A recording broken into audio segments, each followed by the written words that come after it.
Hello! Are you going to work? Are you going to work? Are you going to work? Are you going to work? I think you might. I think you might. Da da da da dee dee doo. Hello everyone! Right then, so if you can see this working next to me, I have got the Q&A section question already working, and I've got the Q&A up on the screen. I haven't got, of course, full screen, so I can, respond and also show you books as we go. But I've got it up, and I'm tempted to try it a little bit thinner. So let's see if that works. Yeah, let's try it a bit thinner. And basically, just tell me if that's working for you, if you can see it, if you can read it. I'm not sure I can zoom in.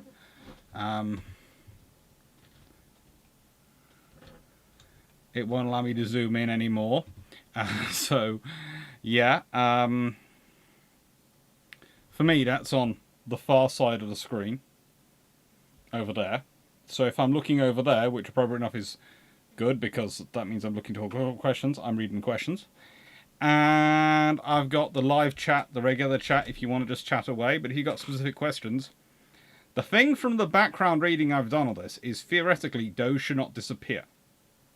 They should stay and not be lost while the live is going to process. And they should be, as I'm going to be, as they're broadcast live, they should stay with the channel. So when I answer questions and people watch on the watch back, they should be able to see that. Now, I'm not going to do that normally when I do a presentation, because I'd have to have it very small in the bottom of the screen, and it gets all weird when I start to play around with it.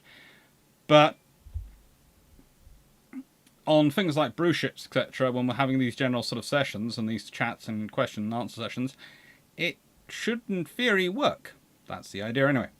So anyway, hello Renown, hello Mark Harkness, hello Tanya Malacca, hello Team Malacca, hello Peter Dawson, hello Byron Newman, hello Knights Code 31, hello DG40, hello Michael Cooch, hello Calvin Gasberg, hello George Newman, hello Steve Clarke, hello Jack Ray, Stephen Richards, hello Mark Harkness, hello Michael Phillips, hello Peter Dawson, hello John Shea, hello Rapid Razorback, hello De Brook, hello Blackburn Maximus, hello Paul Veswick, hello Joss Funk, and hello HMS Verdan. Hello. Nope, no difference. Yeah.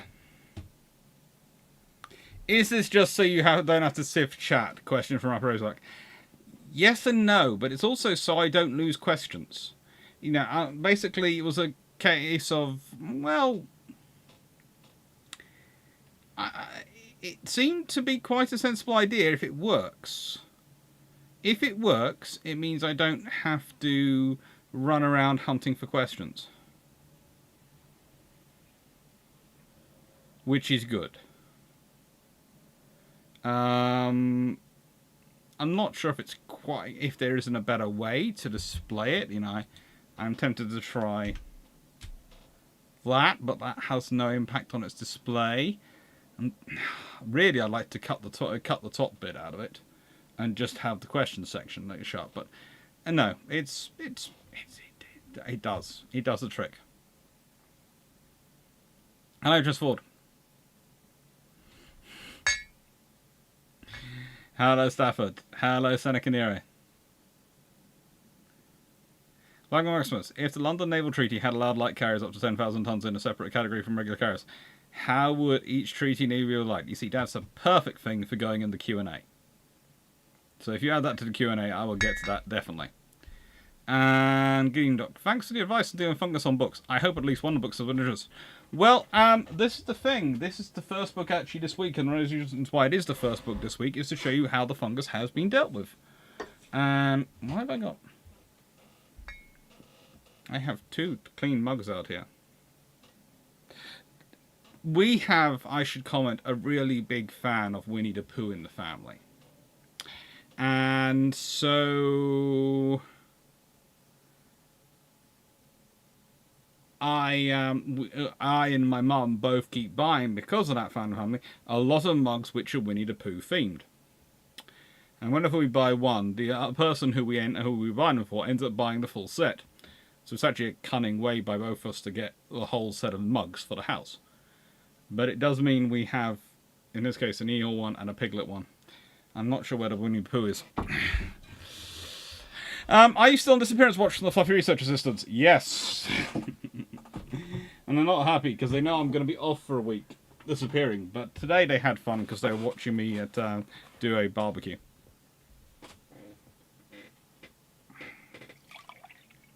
Ooh, Colin Cameron. The museum also... near Clyde Pubs, our boats. The museum has 2 rather than the one I was expecting. Cool. And also has a model of HMS Barham as well. Cool.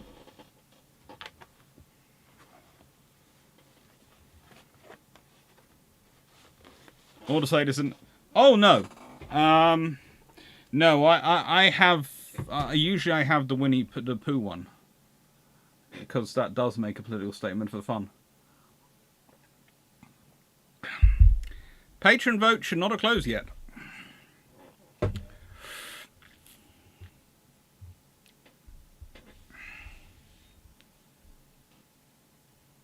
Yeah, I have multiple chats at the moment. I have questions. Thank you, Bob Fry. Oh. Thank you, Josway. I'll follow the sun. Funny Bike 1. Nautical Wolf. Admiral Jellicoe. Anna Roger Paul. Furry Kitten. And Cedric 90. And 5s. Many 5s.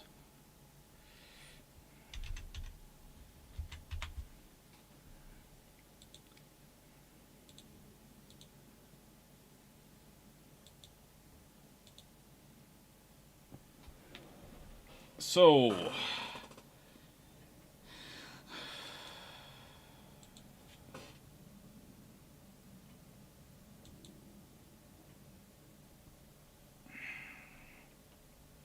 let's see, patron vote.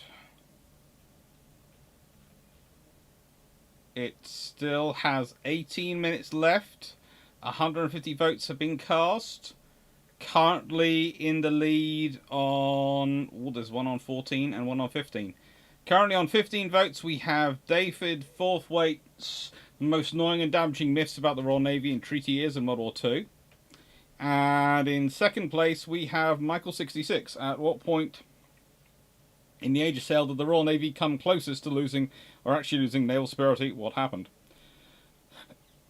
But we also have on 12... Warrior Sovereign Dreadnought. Did Victorian Britain employ a version of the Tarkin Doctrine? And the next one below that is on 10.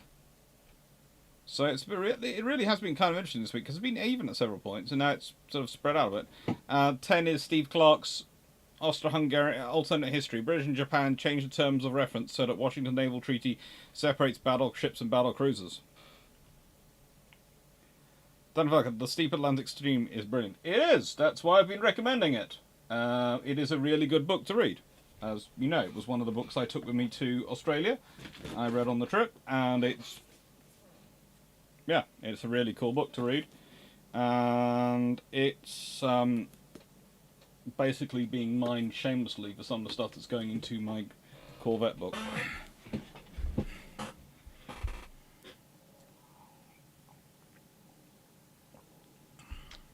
Also, still think you should do a video on the evolution of the RM pennant system, including why carriers end up as an R prefix.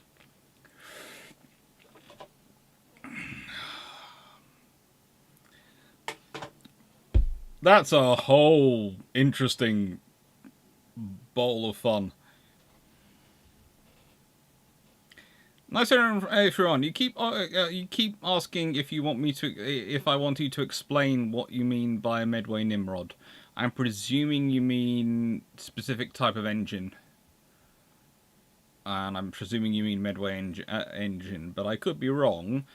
But I'm seriously thinking some of your Nimrod questions, I should probably get you to navigate in the direction of Victoria Taylor, who is an air historian specialist and knows it far better than me. Because I know the stuff because I read it because I'm just interested in all the stuff. She's the equivalent of me in aviation history. She does naval history as occasionally as well because she's interested in everything, but she's an aviation specialist and really, really good. Yeah.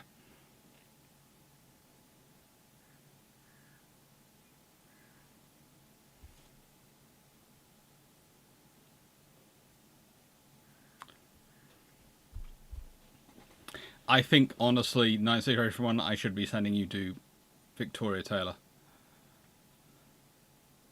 I really do. On some of these questions. Because whilst I can possibly answer them if I go and do some reading and go and do some research, she could answer them like I can on the naval ones. And that's one of the joys of being an academic. And that's, to me, that's the true academic, is when you can admit you don't. When you can admit there are others who are more knowledgeable and better able to use their knowledge than you on a certain topic. I don't like the people who are just, oh no, I've got a PhD and therefore I'm right on everything. No. Don't get there are topics you do not want to get in an argument with me on, and there are professors, full-blown professors, who found that out, let alone people who are passionate about history, who have, tried to, for various reasons, have tried to argue something. And I sat there and looked at them and gone, right then, so you are arguing from position of knowledge, you therefore have already done a large amount of reading, etc., so I'm going to argue you as I would an equal in terms of, and that sounds weird, but let me explain. How I phrase an argument, how I have a debate with someone who is what I would call is a student, versus someone who's an amateur, someone who's just a little kid who's interested in it, and someone who basically is, what I mean by equal is someone who would also present a paper on it at an academic conference and would willingly put them forward for that level of cross-examination, that level of questioning. So that's what I'm meaning, is sort of, when I feel you are confident and when I feel the person I am interlocuting with, I'm discussing, debating with, is of the same level in terms of reading and knowledge as me, I will debate with them as if they are at that same level. I don't care if you have a PhD or what you have, but when you reach that level, you can be at a conference and presenting a paper. There is a level. You might not have done that, but in my estimation from talking to you, I could well have assigned you mentally into that group. There is a difference in how I will debate with you versus how I will debate with, let's say, if I'm taking my 7-year-old cousin around HMS Warrior. How I will debate with them, the guns and the organisation of guns, is very different to how I would debate with Drac if we were having a debate about the guns. It's very different, so that's what I mean. So, at that level, I'd be there are those, and yeah, there are some topics on which you just don't want to have a debate with me, because I have literally spent tens of thousands of hours, even over my life, already looking into those particular areas of study. It's helped by the fact I'm a functioning insomniac and have been from the age of about 11.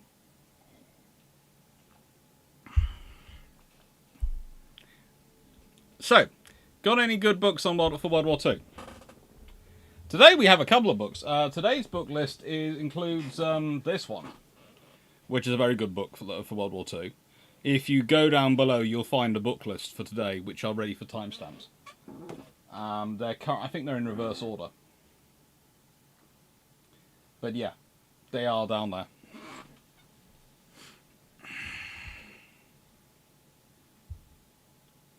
And Brooke, if anyone's interested in getting Ultimate Annual Dreadnought, Steam has it on sale until the July the 13th, 2023.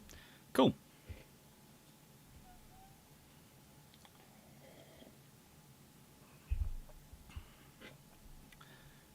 I was reading my copy of Hyder last night, and Tunnel Run was written very well. Couldn't help but laugh when the Black Prince missed the mark, and how close the German destroyers got before action. It was interestingly close, but they were letting them get there.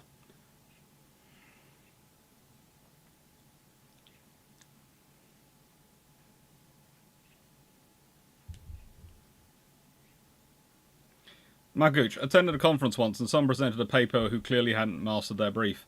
The response was brutal, an academic seal clubbing, polite but no mercy. Yes.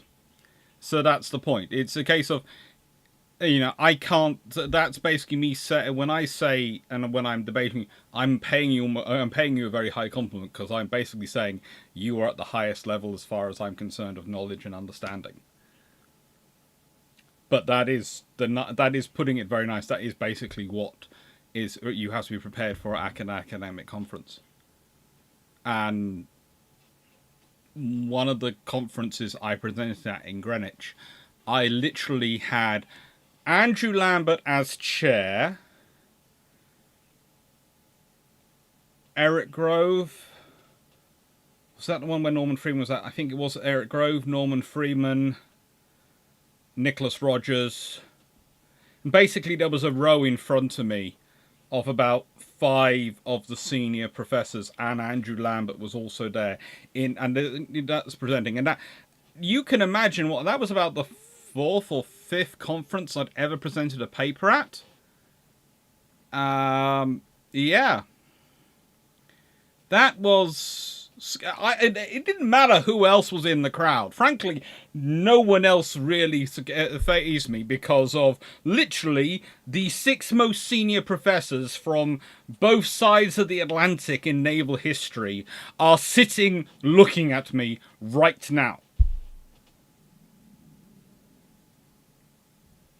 I will either make my career by actually being able to hold up to the questioning that's going to inevitably come at the end of me presenting this paper, or I should leave academia. I survived.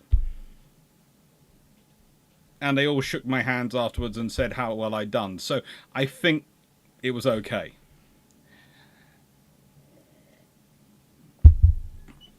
So, Colin Cameron, have you seen the builder's model of the SARS yacht that is in the Irvine Museum? The yacht was apparently a test ship for that big ground battleship both you and Drac talked about last year. Yes, I have. It's very cool. Steve Clarke, question 1. If the Royal Navy sent a large enough squadron in 1812 to deal with the interference of the French in the badly planned for the US War of 1812, does this actually change the outcome significantly? Not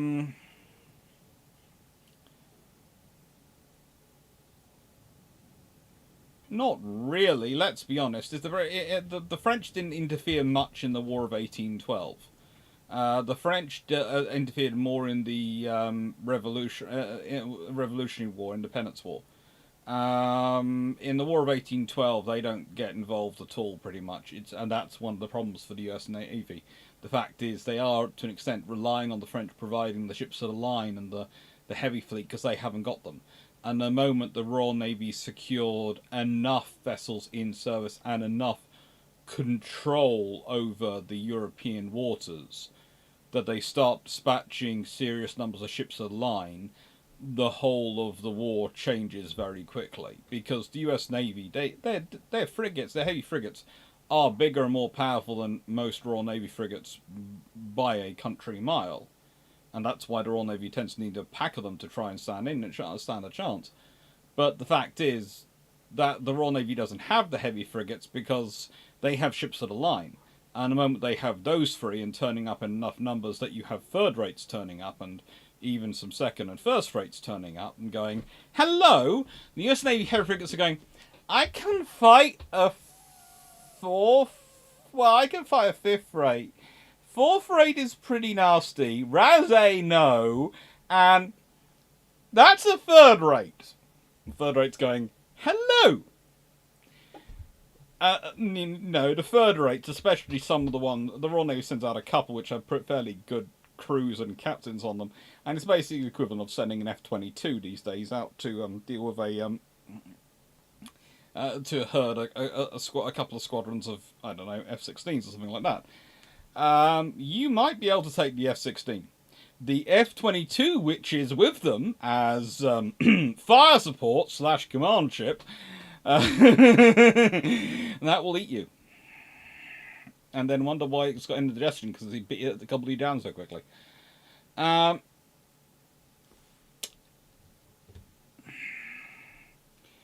Seneca, what are your top 10 weirdest questions about warships anyone has ever asked you? I cannot remember the top 10. I can remember the weirdest one, which was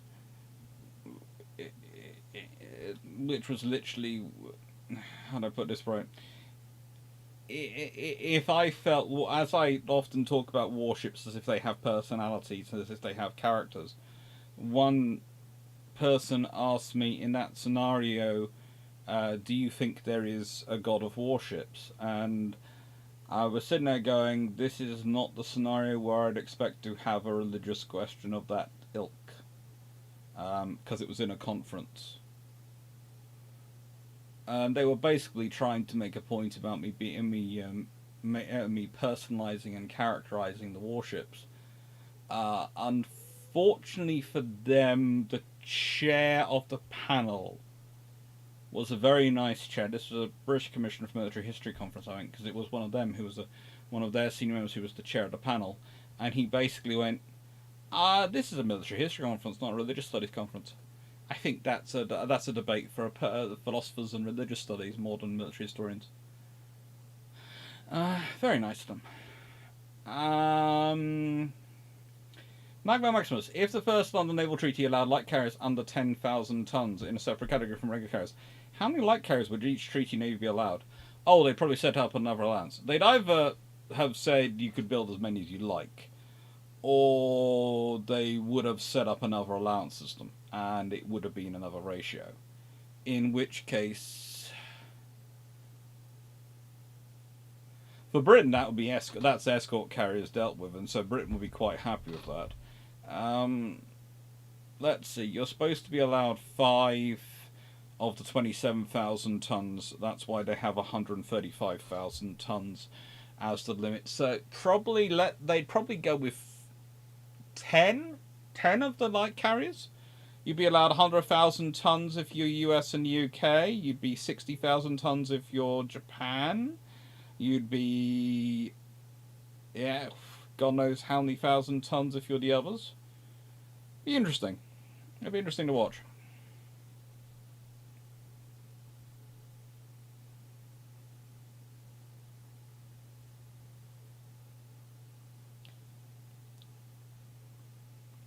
John Fong, not even literally wrote the book. That was about the Hyder question, I presume. No, I won't jump in that way.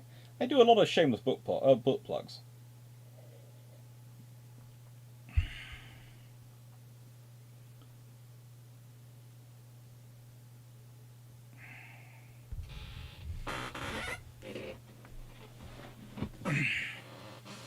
Ooh, hello, Ingenious Iron.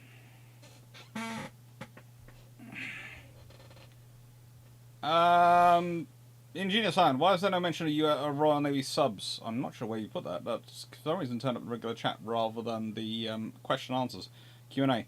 Why is there no mention of RN subs being assigned to the force that hunted Bismarck? Because they weren't. In the nicest way, the subs couldn't keep up. No one's subs could. There's a reason why German subs can't really make it to Bismarck to assist, and there is a reason why the British don't have subs hunting Bismarck. There were subs already arranged for Bismarck to run into when it came out of harbours, or if it tried to go into harbours. There were subs in those positions, but their subs aren't chasing hunting weapons. Subs are ambush predators. You don't send them to hunt something, you send them to a place to wait for something to come to them. And especially in this period.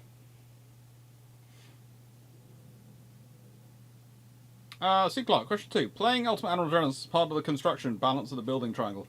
My preference is speed, but which do you think is more important in reality? It depends what you're building. If you're building a reconnaissance asset, you want speed. Because you want to be able to get that information, get in and get out. If you're building something... Well, last night I was doing an Ultimate Animal stream where I was doing a campaign stream. I don't often do those, but I was doing that to make up for the fact I was doing the barbecue today for the family, so I wasn't doing a stream on Twitch. And if you looked, the balance of my ships, I've built battle cruisers, not battleships, and I'm emphasizing that because for Britain, battle cruisers make a lot more sense than battleships. as long as I've got them in superior numbers than enemy battleships. For example, it didn't happen on the stream, but it happened last night when I was bored and logged back into it, I have to admit, because it was about 1 a.m. I did have a fight with a battleship. Now, it was a pre-dreadnought Russian battleship, but I bought 3 battlecruisers to the fight. They had 1 battleship. That battleship was gone. Yeah, it had armor, but I had enough speed to be able to define the range and make sure I was engaging at the maximum possible range. And that's the thing. If you want your battlecruisers to work, they need to have the maximum range weapons you can put them in. Which is, again, why a treaty system is absolutely terrible for battlecruisers. Because battlecruisers depend upon having a big enough punch, especially once they are battlecruiser 1 word rather than battlecruiser 2 word. And it does interest me that this Renown book is battlecruiser 2 word. Smith agreeing with me, it seems.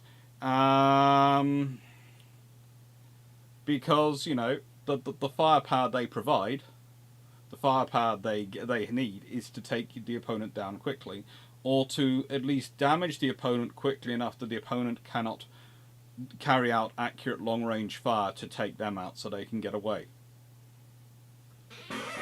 But if you're building something for close quarters fighting, if I was building something to pursue the Russians into the Baltic, and this is the thing, whenever I went into the Baltic or anything like that scenario, it's battleships. And I always had a couple of squadrons of battleships for that reason. Mainly because a battleship is easier to build, far more subdivided than a battle cruiser, or any kind of cruiser really, because a cruiser is supposed to be about speed. And it's subdivision which really saves a battleship and allows it to hang armor on it so much more easily.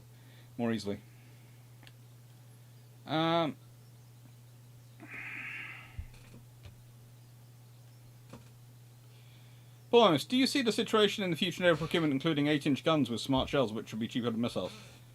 Yeah, but it's going to depend on the range of the guns. If the gun range goes up as much as it could do, especially if rail guns and things like that actually start to come into service, then once you're able to hit targets a couple of 100 to 200 to 300 miles away with gunfire, you're still going to have the missiles, but they're going to be for your very long-range targets. Your railguns are going to deal with your close-range stuff. HS Verdun. HS Victory seems to be very focused upon Trafalgar in the audio guide. I get it, but do you share my desire to include a greater context of her as a ship of the line in St. Vincent, Gibraltar and Act? It would be nice, but I can also see why it is, because, again, it's those troubles you've got to do. You almost want to have the ability to pick between audiobooks. You've got to have you could have a Nelson-focused audiobook for the Nelson stuff and for the Trafalgar, and say a Korea audiobook which is about Victory in the rest of her wider career and her service in the rest of the war. But at the moment, she is sort of set up as a shrine to Nelson, which, to an extent, that's the vast majority of the reason people go there. Whenever you hear the crowds of students of school kids going there, or you really listening to the vast majority of tourists going there, they are going there for the Shrine of Nelson. That's what they're going there for, and so the audiobook's set up to support that. Maximus, if the UK invested in turbojets, starting with Frank Whittle late 1929, continued even through the Great Depression, how advanced could jets be by 1939 in all major countries in World War II?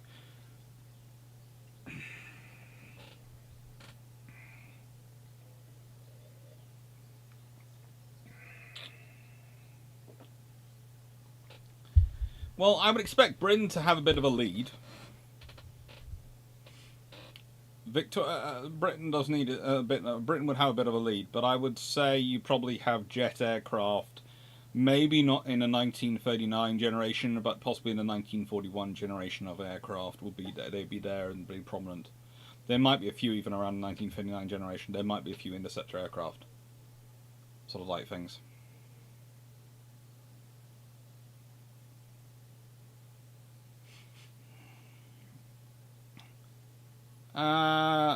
Rather Razak, Dr. Clarke, I was recently introduced to the notion of the flight deck cruisers via Discord. What madness is this? People have ideas. Besides, there were through deck cruisers that were often known as the Invincible class. Renown, which history-based adjacent game do you want to beat with the realism stick the most?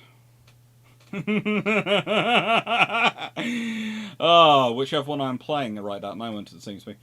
Too specific, Victoria Taylor needs a YouTube channel. Next time I actually managed to grab her in a conference, and that's not true. Next time I managed to grab her for a chat in a conference, that sounds a lot better than the first statement, I do apologise. I'm going to suggest that to her, but she is very busy. She is absolutely amazing historian, and she's wandering around doing all sorts of things, so she's very, very busy. Question chat is at least 1 minute slow mode. Cool. Okay, my turn. What were the Italian Andreadores intended to counter? French. Probably the. Basically any French class they could counter. The Italians are building against the French, and the Austrians are building against the Italians, and so the Italians are also building against the Austrians, and so everyone's watching the French, Italians, and Austrians, and basically the British are having to take note of what the French and Italians and Austrians are building in the Mediterranean, because it's the Mediterranean. And so basically they ignore the French, because frankly what they're building is terrible, and the Italians build more than the Austrians, so they tend to focus more on them. So that's why that then has an impact on the I would say the Anglo-American Japanese naval technology race, and also an impact on the Anglo-German quantity race. It's a fun scenario. Sub Thompson, will we see the return of the battle carrier with the proliferation of drones? And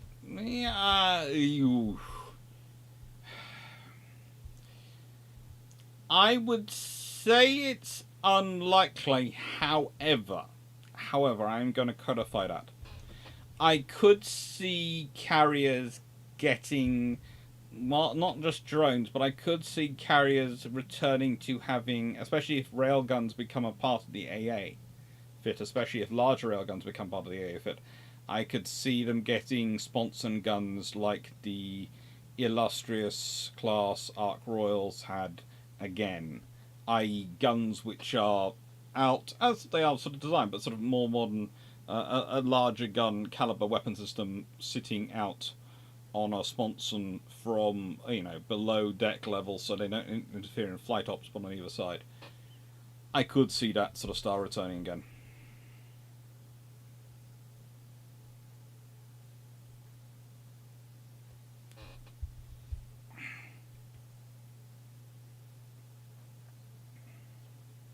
My coach, reading a book on Napoleonic convoys, apparently a Secretary of the Admiralty wrote to Lloyd saying, "Since we started escorting US convoys with ships aligned, we haven't had a single ship captured." No, because the US Navy had nothing that could fight the ship of the line. As a case of, that's nasty. That's just going, it's basically going, right then,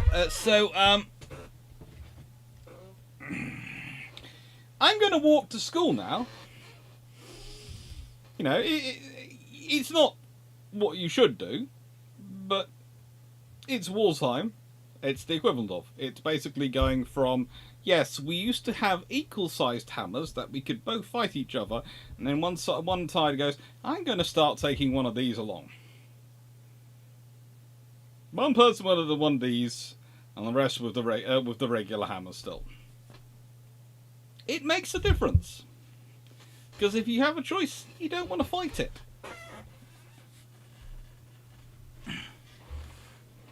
Right. People claiming that Constitution can defeat Victory and Monitor Warrior in online debates face on.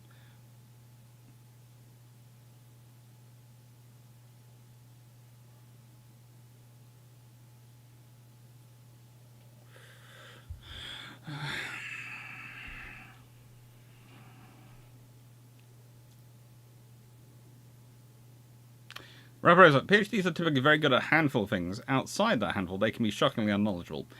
It's very easy in academia to get lost in your silo. I don't, which is one I like to do so. I could do, and I'm not going to say I'm different from anyone else. We can all have that same facility to end up being lost in our own silo. But that's one of the reasons why I do YouTube and do all the other stuff I do. TV work, and that's one of the reasons why I go and work with Justin Craig, because I go and see A-level and GCSE kids. And they are a completely different group to teach than university level.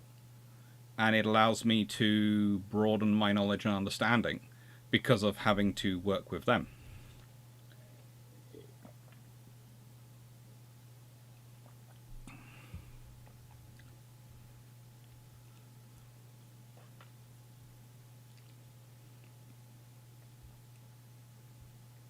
HMS Renown was possibly going to engage Bismarck. In a general hypothetical, how would the 15-inch guns fare against her Littorio X?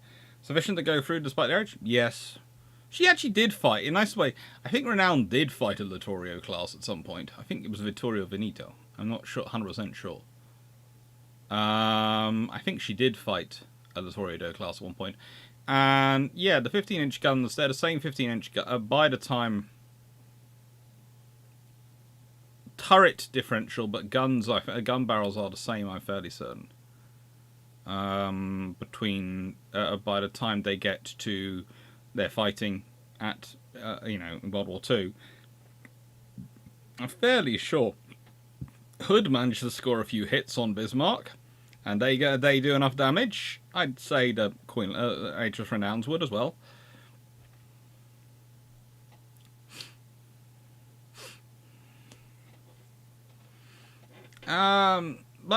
What tonnage will be needed to make an effective Caterpillar capable light carrier, and how many aircraft should it hold?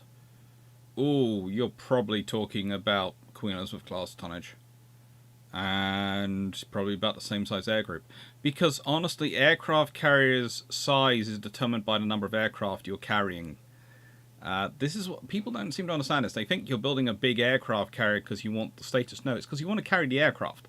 Aircraft are big. If you were loading Queen Elizabeth up with aircraft the size that they used to fight World War II, her air group would grow dramatically. I mean, if you want to, take that hangar box and work out with sufficient space, start slotting in World War II aircraft folded up in that hangar box. You would be surprised about the sheer quantity you could fit in her. Let alone if you did the same to one of the American carriers, the Gerald R. Ford. You would be absolutely astounded by the sheer number of aircraft you could fit in.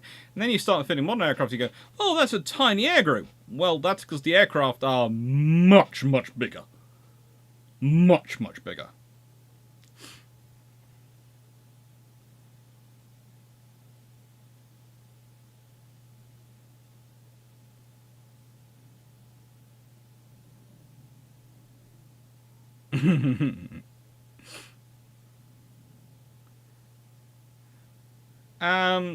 Yeah, I'd like... Now we've got this computer working and I've got various things working, I am tempted to start inviting more people onto various things. Because I can do the sharing screen system. I am going to work it out. I am going to start doing some interviews and chats with people on topics. But it's working out how to do a sufficiently different format that I don't feel... And this is going to sound strange. This is one of the strange things, but I always consciously try and do something which is... How do I put this? I don't want to feel like I'm copying one of my best friends, because he does what he does very well. I don't want to... I have no ambition to copy it. I want to enjoy watching what he produces with that.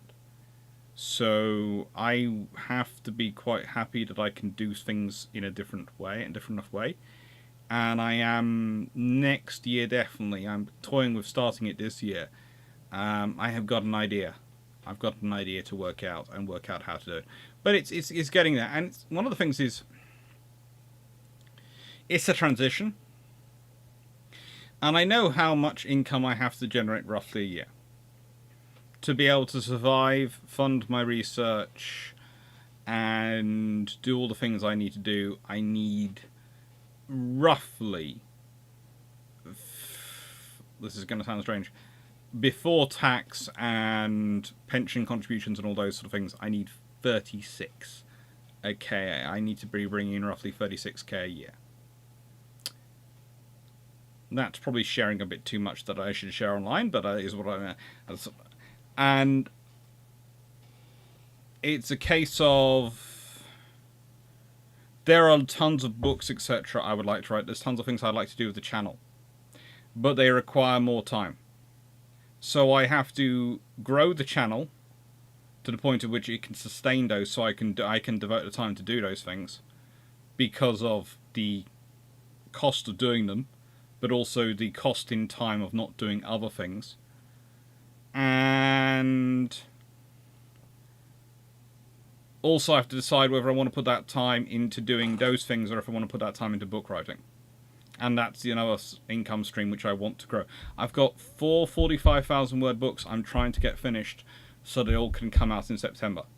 At the current rate, I'm expecting to get 2 of them definitely finished, and 2 of them are going to be maybes because of the editing process and getting all the pictures sorted out and all finalized and getting them all put together and finding the money to pay the people who I need to pay to do those things. Because it's going to sound strange, I don't want to just put it out as a Word document I've turned into a Kindle book. I want it turned into a proper digital book with the pictures in proper quality and all those things. And that takes skills.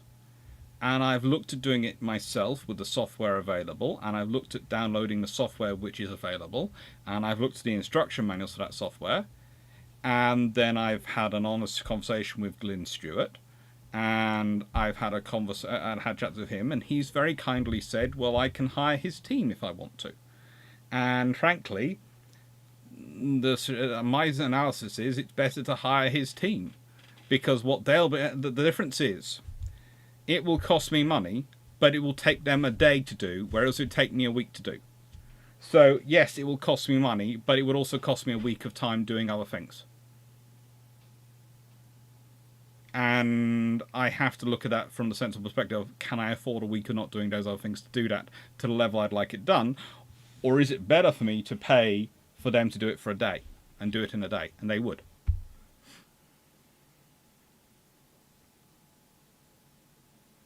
Yeah, that's the thing. The budget of books and research trips, and it's going to sound strange, but the biggest costs I have realistically are insurance of car when I have a car, putting the car together, and sorting out things. But that's basically my entire living costs. That's everything included. That's my entire yearly income is what I need to live. To live, to work, to do everything, to fund everything, to do everything is that.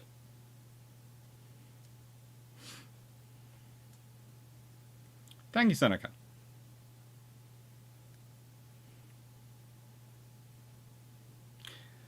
Charles de Gaulle might work as a light carrier, but that's going to limit your air group size to the old style. The reason the French are building a new one is because the nicest way Charles de Gaulle can only take a air group of the current aircraft, the aircraft it's got. The next generation aircraft, it's going to be far lower.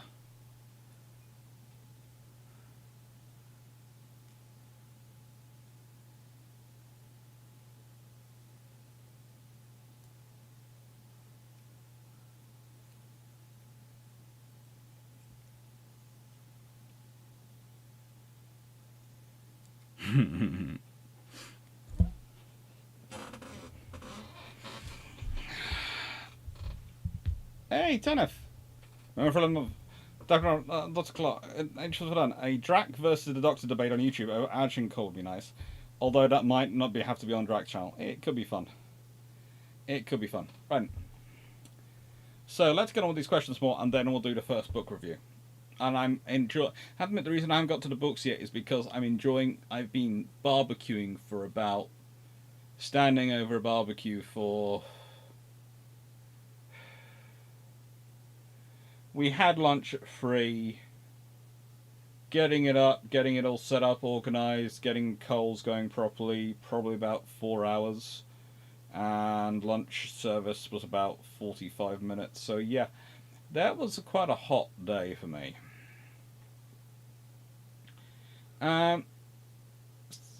Something Steve Clarke. Question for me. Is it true that James II really did invent the signal flag system? Surprised at this. So it's more that he sponsored someone else's good idea. So is it more than he sponsored? Actually, James II really did. Well, how do I put it? Invent. He brought together several other people's ideas and added in some of his own. It seems to come through. He was actually. This is one of the things about James II. Okay, terrible, terrible king. Really not good at that job. Fairly decent admiral and fairly good general. Just really not a good king. It's one of those things. You always have to remember being a monarch is as much about is a politician more than it is a general or admiral. You have to have a people to give those skills. The thing is, he's not good at those other things. He tries to control everything. He tries to run everything like he's an admiral running a staff or a general running a staff, running an army. That's not how you run a country, especially not a constitutional monarchy, as Britain was already transitioning to at that point. Thank you, Jack Ray.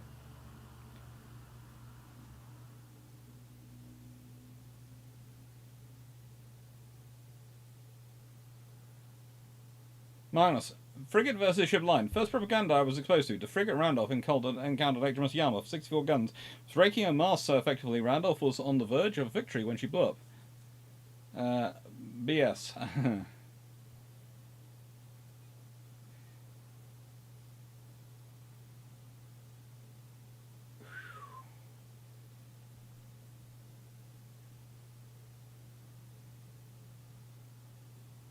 Seven. Congratulations. Now you're thinking like a business owner. You always have to think like that as an academic. It's one of the misconceptions about academics. We always have to think about the cost versus benefit. It's one of the reasons why I made that point when I said when we've researched something to the best of our ability. What we mean is we've done the financial. We've done it to the best of our financial ability. I can no longer spend any more time, afford spending more time in these archives, doing this research and getting no further towards the end goal. I can no longer afford to put money towards this point and get nothing from it because I do need to eat. It's one of the misunderstandings, especially about academia, because whilst there is a version of academia, I'm sure, somewhere in the past, which was massively well funded and you could afford to do nothing for years other than sit and think, with lots of money coming in. I think it was when people were self-funded Victorian gentlemen and didn't really care about money. You could do that. But modern academia has never been like that. If I do not publish a book on time, I do not get the book income. If I do not get the videos out on time and get the videos out, I do not get income from that. If I do not get the research done for a specific person who's hired me to do research, I do not get that income. If I do not get the report, which I am producing, and I write professional reports on various topics for companies which are looking at various things around the world, and that's with my war studies hat on, doing assessments.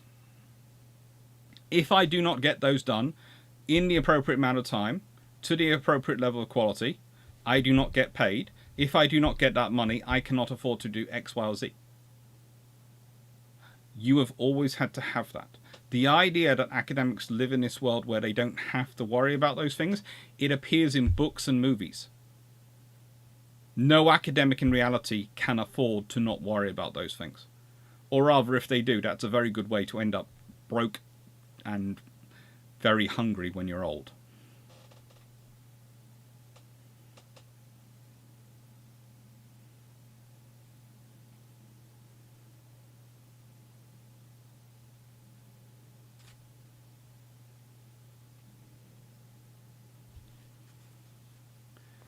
Alright, well that was a bit of what's good. 20, but only one given. Melanie did not get one. If she could get one, she would have. I have no idea why Melanie is blocked from getting members. But hello, Gogbay. Right.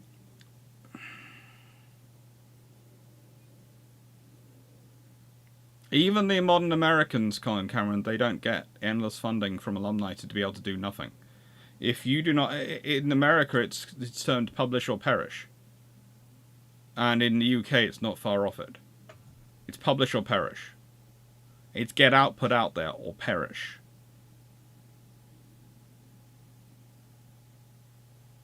Yeah, when Indiana Jones is going for artifacts, they don't show paperwork for research grants and stuff.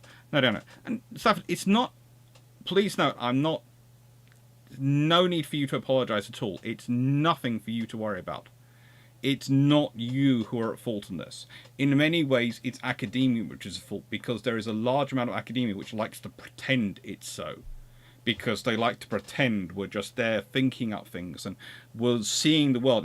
It's a nice way to pretend in some regards that we are up in our ivory towers and we're above everything. But the reality is we're not. And that perception has got us into trouble, and gets people into trouble when they're doing their PhDs.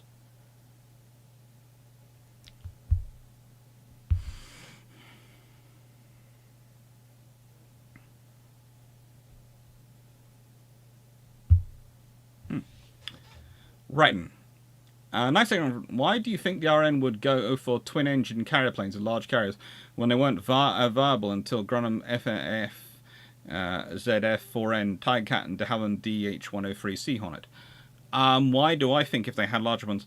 Because I don't see them getting many more aircraft in terms of actual procurement, but they want long range. They want long-range aircraft. The British are always after long-range strike capability and reliable long-range strike capability. And let's put it this way: if they can make an aircraft which can land and return on one engine, they will do. But when it has two, because they want it to fly for longer. They want it to go for longer range. That's what the British are always focused on. If you consider that also, there's a bit of a misconception with the twin engines, because there are other multi-engined aircraft out there which might not have their engines divided up. There are things which have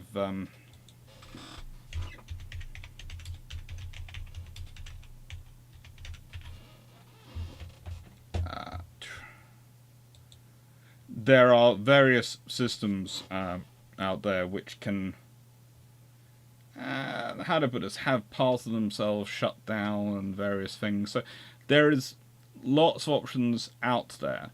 Wright were especially good in developing those kind of engines, I think. And what was it that has it? Fairly Gannet. Yeah.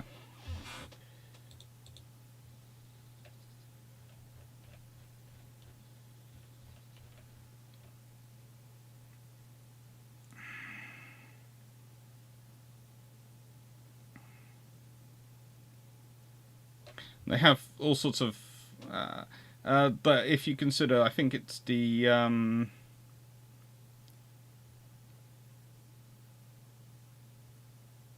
Gannet has the what's called the double Mamba coupled turboprop engine, which, if I remember correctly, you could definitely shut down one of the propellers, I think, and I think you could shut down one of the engine, half the engine. Also, I seem to remember reading about a pilot doing it, but I could be wrong from memory. It's going from memory.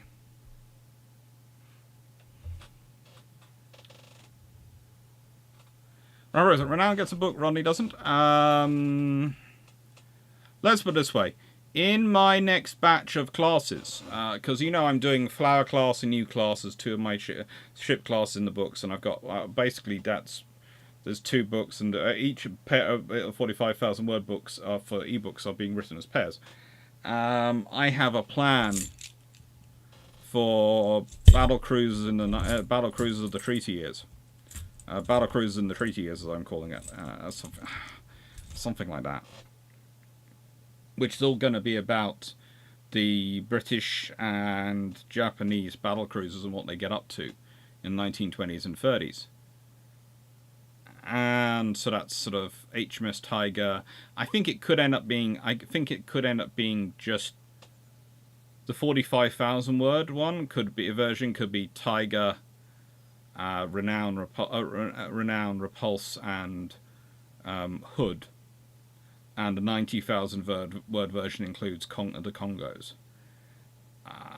Rodney does get a book, I think. Rodney gets a book written by Ian Ballantyne.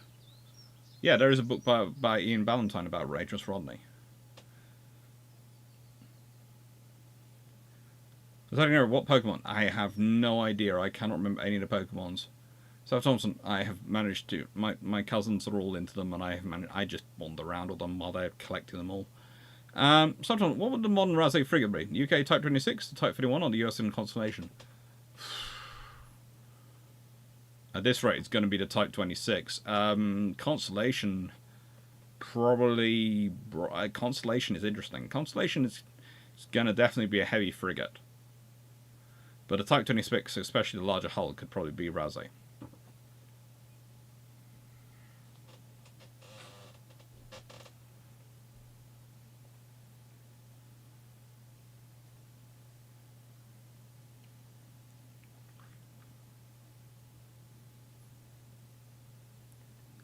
Actually, my understanding of a lot of academia is the same as a lot of other jobs. Pro sports and YouTube, for example. Top people earn a lot and it looks glamorous, but it's frightening hard work and most don't. My friend's like, there's a reason I'm still not academic. People are stunned when I tell them the desk job requiring a high school degree pays better than the job requiring a uni history degree.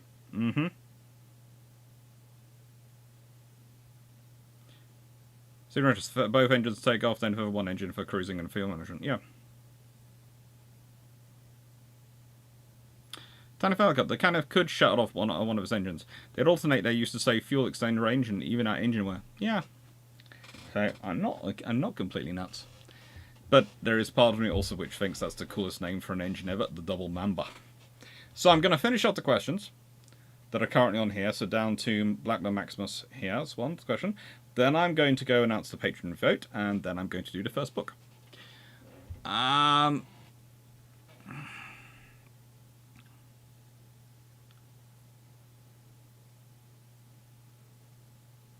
So anyway, is there an account of someone being shocked about the culture on a particular warship because it's so different from what the person used to? From the same navy, I mean. Not particularly. There are a few accounts of people being shocked about how similar.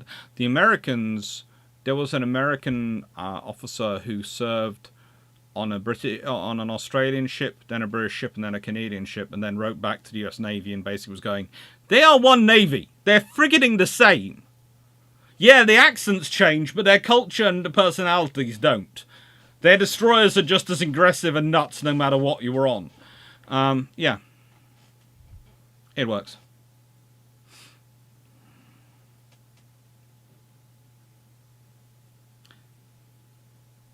So, to this day, which navy is the only one to have a confirmed sub v sub kill again? The Royal Navy. Also, the only ones which I think have had a nuclear submarine killer ship as well.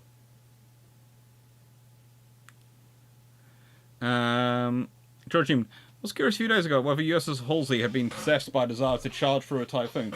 I don't think either of them have. Run on. If the required infrastructure, supply chains, personnel for the Astute class production, but not their weapons, refit with winter wartime systems, was transported wholesale to the nearest empty space in the UK in 1930, what would be the potential impact of World War II? If the Royal Navy has nuclear submarines capable of supporting, sustaining nuclear submarines, Astute class productions, then they have submarines that can basically wipe out any enemy. An Astute class could take out the entire they could take out the entire Italian fleet anytime went to sea. Yes, they'd have to be dealing with torpedoes at that period, but nicest way they could stay underwater and could hunt and outpace most of them and outrun them. They could be sitting underneath and watching the Germans anytime they went to sea. And then there's the whole Japan scenario. If you've got nuclear-powered submarines, you can be sitting them off Japan from the beginning of the war. From the moment war is declared, the submarines go and they're sitting off Japan, and they're just basically... Well, you can imagine, the thing is, the nuclear submarine could race to Japan and be waiting for when the Kido Butai gets back to Japan. They're coming in from Pearl Harbor, and they run straight into an Astute class going, "Here, have some torpedoes in all your carriers." It ends wars very quickly and that sort of stuff in World War II. Just because of the strategic mobility of it. It's, again, submarines are mobile minefields in World War II.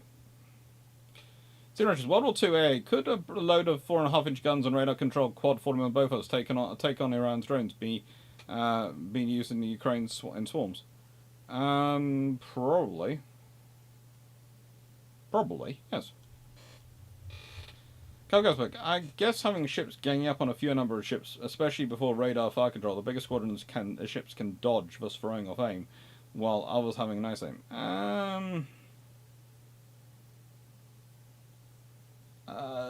Ganging up works as a rule, because usually the enemy has to. They either have to ignore so they're not firing at someone. So basically, you have if you're an enemy force, and let's say you're 3 ships and your opponent is 6 ships, you have a choice. You can either engage 3 ships, or each of your ships can divide their fire and engage 2 ships. But the enemy ships only have to engage 1 ship. So they're all just concentrating their fire on 1 ship. There might be 2 of them, and so there are probably 2 of them concentrating on any one of your ships. But they only have to concentrate, each of their ships only has to concentrate on 1 ship.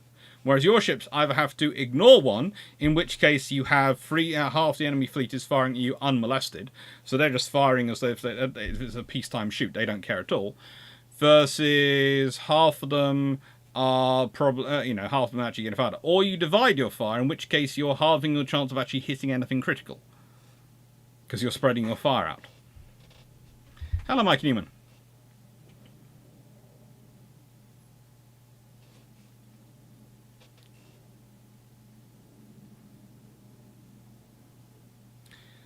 Read a turbojet question. Do you think someone would have built gas turbine-powered warships by 1945, or were these just as seen just too unreliable by 1945? If you've got it starting in 1929, maybe.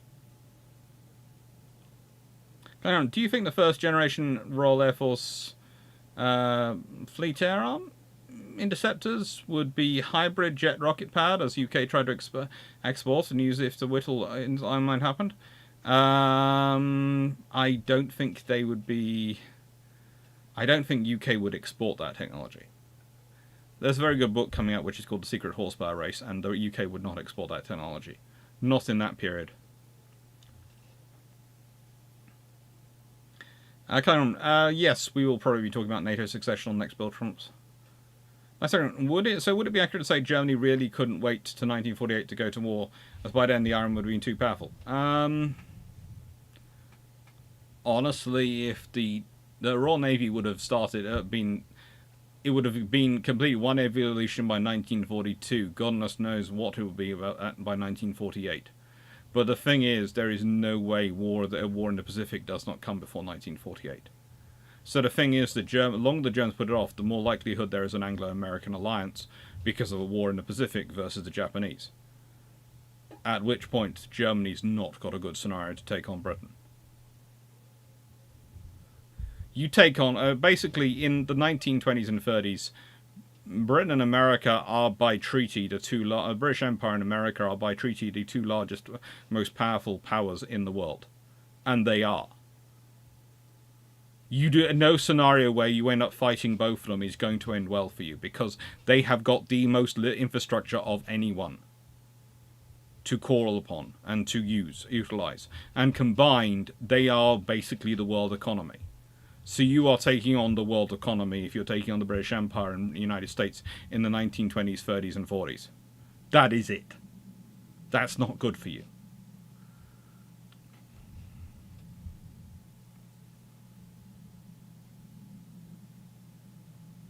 Robert, Dr. Clarke, communication by signal flag seems very unsecure. What am I missing? You're right, it is unsecure. But that's only if they also have a copy of your code book, and it's up-to-date version. And B, if they see it, and C, what other options do you have for communications? What other options are there? You don't have any. So, you go with what you can do.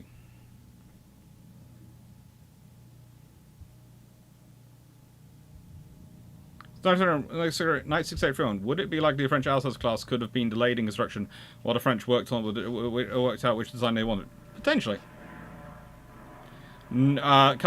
Yes. We did. There were 3 of us who tried it. I'm the only one who's not green. But they enjoyed it. Blackburn Maximus. What would Ark Royal have looked like if she was built to 27,000 ton standard instead of 22,000 ton standard?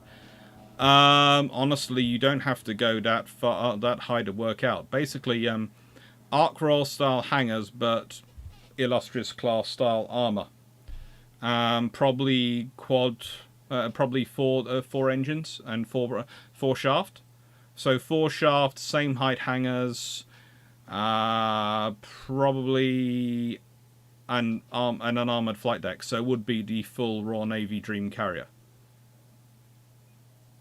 You know, if the Royal Navy would quite happily have built a 27,000 ton standard carrier if they hadn't been limited to 5 of those. They knew they couldn't use 5, so 5 doesn't work for the Royal Navy. It works for the US Navy because they have to do the Atlantic and the Pacific. So they have 2, and they only really need one. They only really need 1 sitting in Atlantic because the Royal Navy are there, and the likelihood of war with Britain is always incredibly low in the 20th century. So you basically have most of your carriers sitting in the Pacific. Well, Britain has to deal with the Atlantic potential threat. Not really anyone at that point, but there's the Soviet Union, there's Germany, there's all sorts of issues. You need a force in the home fleet area. They need something in the Mediterranean because Mussolini comes to power in Italy not very long, but also Italy's always an interesting factor because Italy is a nation of great momentum, but again, there's also the Soviet Union that can impact the Mediterranean, and the Mediterranean is important to Britain, and it's the trade to India. And then you have the Far East, and you have Japan. So for Britain, 5 carriers is not enough. They need a minimum of 7. So they're working out with 23,000 tons. If you work that one out, well, if you build something from 22,000 tons, you can probably get 6 of them. And that 6th carrier really helps. So that's the differential. Right, I said I'd get to the Blackburn Maximus one, and I will, and now I will go and look at the vote. The vote has ended.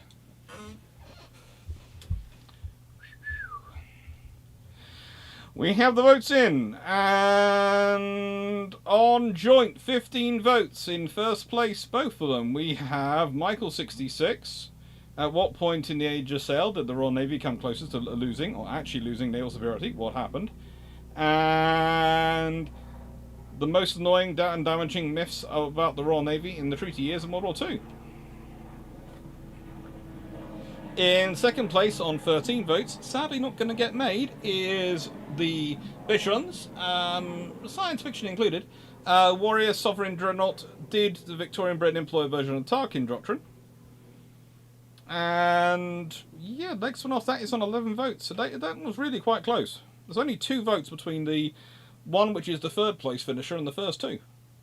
And there's only 2 votes behind that down to the next one. There's none on 10. There's a fair number on 9. Yeah. Interesting.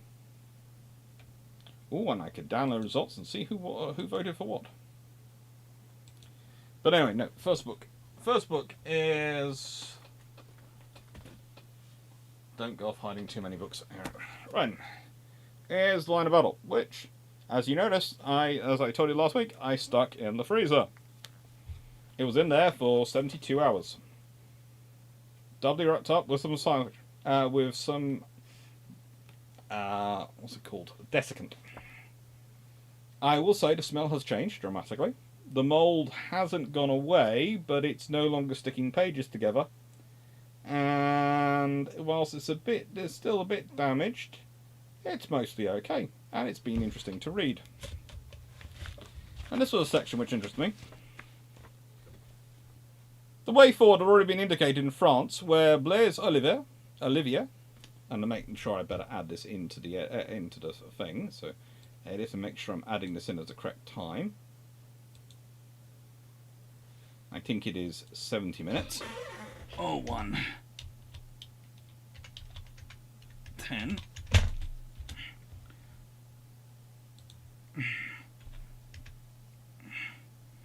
Oh. I don't know.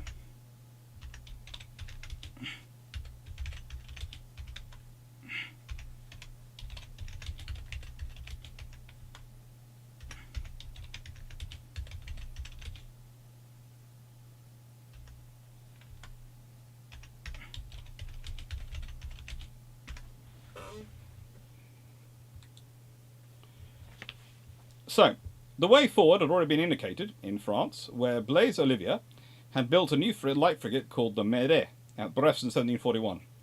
She was a 2-deck ship, but Olivier reduced the height below decks, restricted the 26 8-pounders to the upper deck, and kept both the scantlings and the upperworks very slight, resulting in the ship with sailing qualities that were a significant improvement on earlier French cruisers.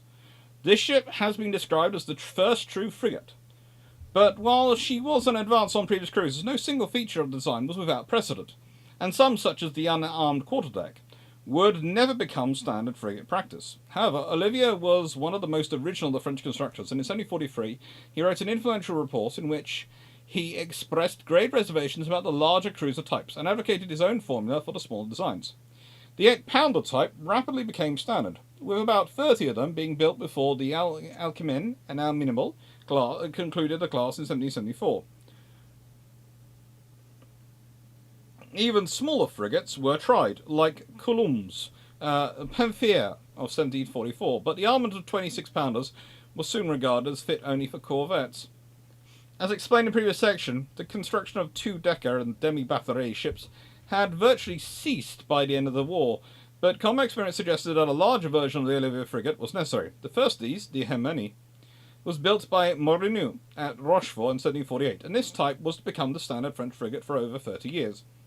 They were overshadowed by 18-pounder ships from the 1780s, but just over 100 12-pounder armed vessels were constructed up to the Lyon of 1797. In Britain, the material state of the Royal Navy contrasted poorly with its success in battle. The Admiralty, inspired by the reforming zeal of Anson, was trying to obtain much-needed changes to the ship design, but was being frustrated by concerted bureaucracy and a Navy board. Ironically, many of the new French frigates had been captured, including Mede and Penfier, so their qualities were well known. Contrasting their prizes with existing types, British sea officers argued that the 24s and 44s were too slow and unhandy for cruising ships, but only suggested that they were not well armed or robust. The Navy board countered that French ships were not economical, they were very large for their gunpowder, they were too lightly built and so costly to maintain, and with very slight upperworks were vulnerable in battle. The Admiralty forced another establishment in 1745, but although it increased sizes 44s to 815 tons and 24s to 508 tons, the basic designs remained unchanged, and before long there were complaints about the 1745 ships too. The need for a good sick freight in the face of French war on commerce was pressing, and in 1747 the Admiralty cut the Gordian knot by ordering two 24s to the lines of the French privateer called the Tigre. Named Unicorn and Lime, they were eventually rated as 28s in 1756 and were the prototypes of the 28-gun 9-pounder frigate in the Royal Navy, some 50 being built up to the end of the American Revolutionary War. By the way of comparison, the two aged surveyors, Sir John Ackworth and Joseph Allen, were each allowed to build a 24 untrammeled by establishment dimensions. But the resulting Seahorse and Mermaid, although they eschewed lower-deck guns, were a similar proportion to their predecessors and no match for the new type. Unusually for peacetime development, work on cruisers went on after 1748. As fate would have it, both surveyors were soon replaced by better men, William Bakeley and the brilliant Sir Thomas Slade, and the establishment was abandoned. With Unicorn, the sick freight had reached 580 tons, and a smaller, more economical 20-gun ship around 430 tons was deemed necessary. The first of these, the Gibraltar and Seaford, were on in 1753, and they introduced a new policy that was to influence warship procurement for over 50 years. Each of the surveyors produced competing designs to the same general specification, and if one proved particularly successful, it was then built in numbers. Slade chose to develop the Tiger lines, but Batley followed those of the Royal Yacht, the Royal Caroline herself, derived from the Marquis of Carmarthen's Peregrine Galley of 1700, and representative of a very successful native fast-sailing tradition.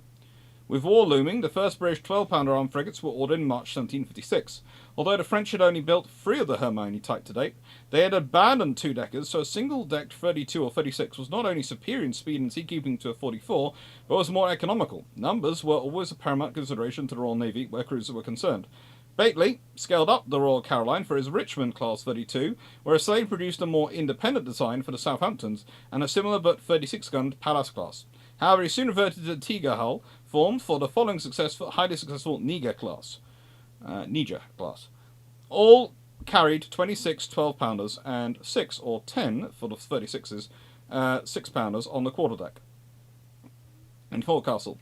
For France's cruising ships, as with so many aspects of her maritime endeavour, the 7 Years' War was an unhappy experience. Although she had taken lead with 12-pounder ships, France had rapidly overtaken in numbers of such ships afloat thanks to superior British shipbuilding capacity. The foretaste of the 19th century situation where any French technology advance was rapidly nullified by Britain's large industrial base. It is a good book. If you can find a copy, it's worth it.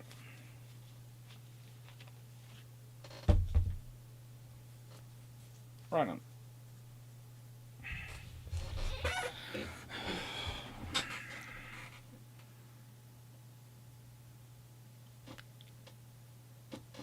Now, most books can get mold if they're stored in any damp place. That's why I'm very careful within here, in this room, because this is why I often have the window open. It's going to sound strange, but why? Because, well, it can get warm in here. It can, even in cold months, it can get warm in here and I could sweat. And that could introduce enough moisture into the air, if I got hot, with all the computers around me and sweating, to affect, if it got caught in here, to affect the books. So this is why I have none on the same level as me. They're either below or above. This space is going to be clear and is going to have, well, it's planned to have a railway, but of course now we are talking about moving. So I haven't built the railway because we're talking about moving. It's one of those things. We're going to make our mind up. We have to spend a lot of money on this house making it suitable for Mum to live in for the next 20 to 30 years. Or we alternatively have to go to somewhere which is... And the plan is basically we find a place which has a suitable, which is basically two properties in one. So I have a separate property for me, my own front door, etc. But I'm close enough that I'm there if I'm needed. And this is one of the reasons why, again, I have to worry about income and money coming in, etc. And what I can do, because... that sounds strange, but I need to be able to have enough money that I can contribute to a mortgage of a kind, because the plan for this place, if we did it, would be to put the mortgage on this house, buy the other property, do it up to standards, sell this house, use the money from the sale to pay off the mortgage. But for that, both me and my sister, because we're going to be we're the earning ones, would have to be signatories on the mortgage. So we both have to be earning sufficient money that they feel the mortgage can be paid if we were planning on paying it conventionally. And yeah, so this is why this room is structured as it is, to keep to protect the books, basically, keep them away from getting moisture.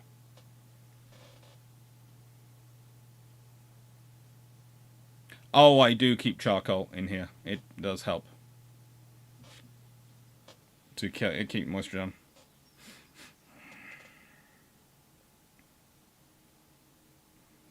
And UV air purifiers, I'm considering getting one for out here, but I'm also wondering if it will be off to a losing start. There is a reason why I've painted it in the paint I have done.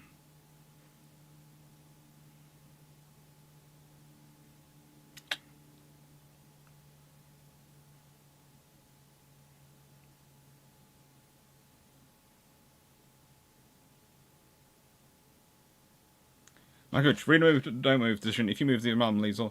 That's the thing. Most of my mum's friends in this area have died or have moved down southwest anyway, and that's where a lot of our family is. So it's going to sound strange, but as I've often described it, my parents met in the middle. My dad came from the north of England, and his family are all sort of north area, and my mum's family came from the south. And so all of our wider family on my mum's side are to the south. So that's why we're looking at Dorset, Devon, because our family basically spread Somerset to Cornwall, with the largest concentrations in Cornwall, and the second largest in Somerset, and the third largest in sort of Dorset, on the Dorset-Devon border in the middle. And so that's what we're looking at. That's what we're looking at. Basically, it's another reason to do the move, because in this area you have me and my sister now, and most of the families, including most of the families in the wider family we've grown up with, are moving down south. Especially now they don't have to work in offices. They can work from home. They're moving down there and they're moving away. So look, we used to do family barbecues, and we would easily have 40, 50 people here. Today we did a family barbecue, and I was only cooking for 16, 17. Yeah, 17, including one of my little cousins brought one of her friends. It's a case of that's where they're going, and that's one reason. Another reason we're considering moving, because that's where our family are. So it's moving there for family. So UK mortgages are praying and preferable when it comes to self-employed people. Yes, they are very much.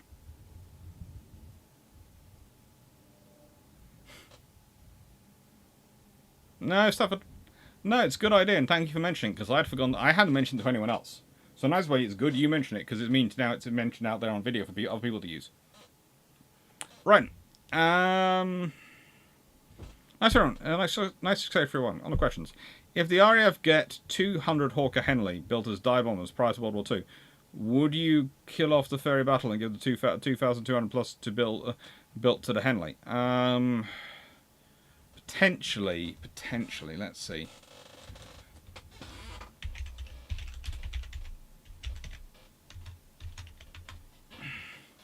It's more likely if you do. The Hawker Henley is a good aircraft, and it was used mainly as a tug. But let's be honest, if you had gone with that as a dive bomber version and used that, it would have been fairly decent. Yeah, I think the Henley would have got it, and I think the Henley could have been upgraded to be a lot faster.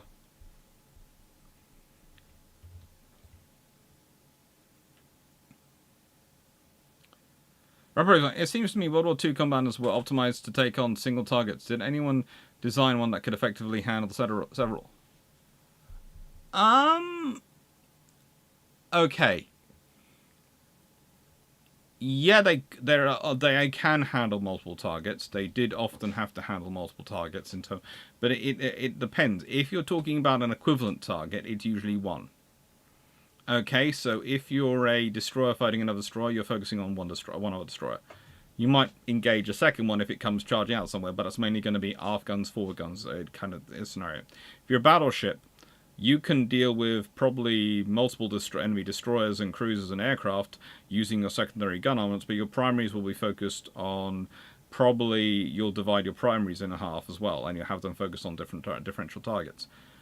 But if you're fighting another battleship, you're focusing on that battleship, because you focus in on the primary threat. So yeah, you can do multi-targeting, but it's not the level you were dealing with today, because it's dependent upon a lot of human involvement, and humans don't tend to handle multiple targeting in dealing that well. If you think about a human, from our various shape, we have our eyes, front of the head, forward, so they can focus on a single target, ears to listen out for other things going on, but they're more a warning system than a targeting system. This is your targeting system. They're forward. You're focused in one direction. If you're doing projectile, you do that, and then you spot the other one, and then you do that. You don't do that.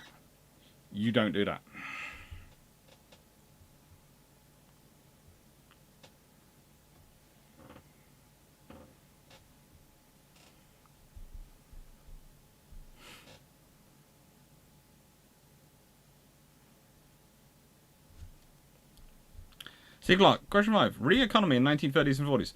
Britain had the Shadow Factory program before the war. Britain, would they have been better placed to set up more of these in Commonwealth countries for shipping? If that was the plan... But remember, it takes a while to manufacture the heavy equipment you need to build the things, and then move it out. So you have to think about it. You're not just going, I want to build a factory. You're building the factory, you're building the components for it. It's one of the interesting things with going around Cockatoo Island. The sheer amount of stuff and where it came from. Glasgow, plants, heavy machinery from France, from America, huge amounts from Britain, was sent out there to allow them to build stuff. And we're talking huge, hundreds of tons worth of pieces of equipment so large and heavy, the scrappers couldn't move it.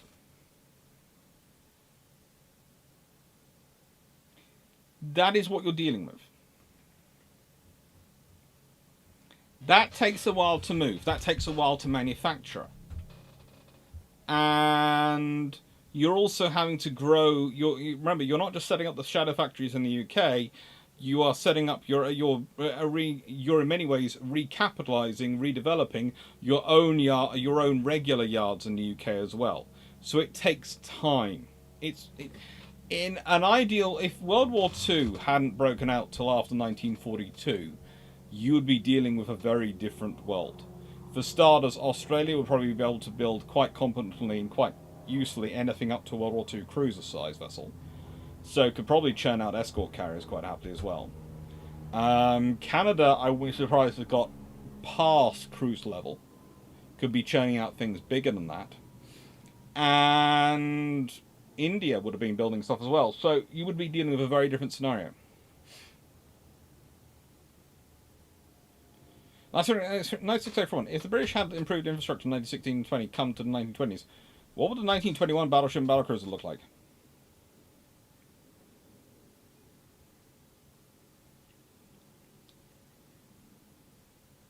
If they had done... Roughly, it's every 6 years the British upgrade. Okay, infrastructure. Seems to be on a roughly 6-year cycle. And so... And honestly, the infrastructure they build tends to be capable of dealing with the next 2 generations.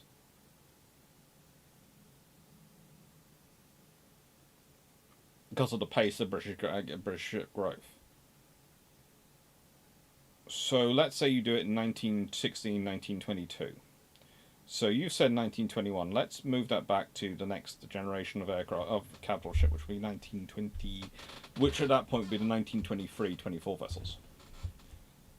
If they continue that sort of pattern, because they missed the 1916 and they missed the 1920 and 1922 ones. The cycles. You would be dealing with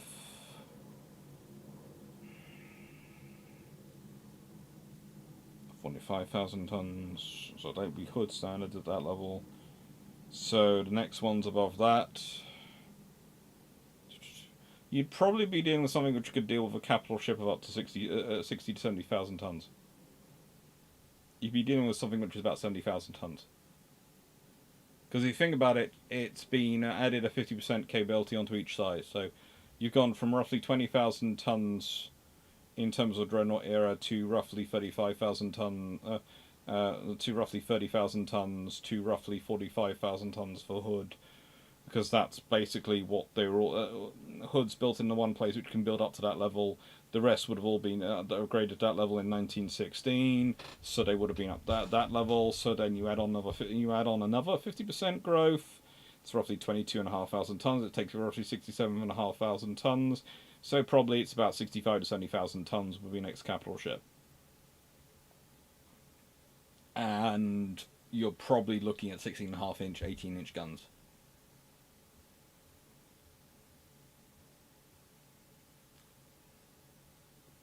Richard, what's your opinion of the Parrot gun rifle used in the Civil War? As I understand it, it worked.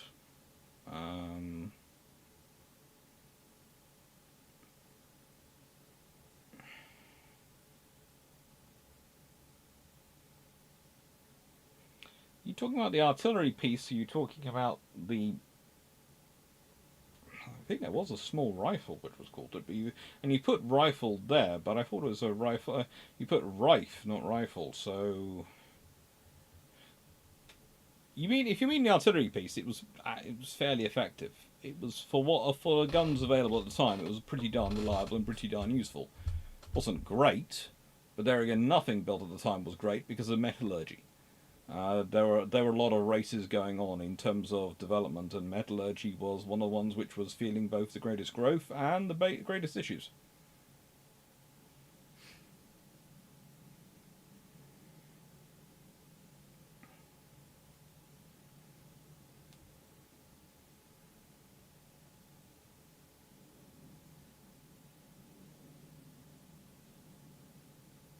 Honestly, Maximus, I'd have to look up what the CL-84 Dynavert is.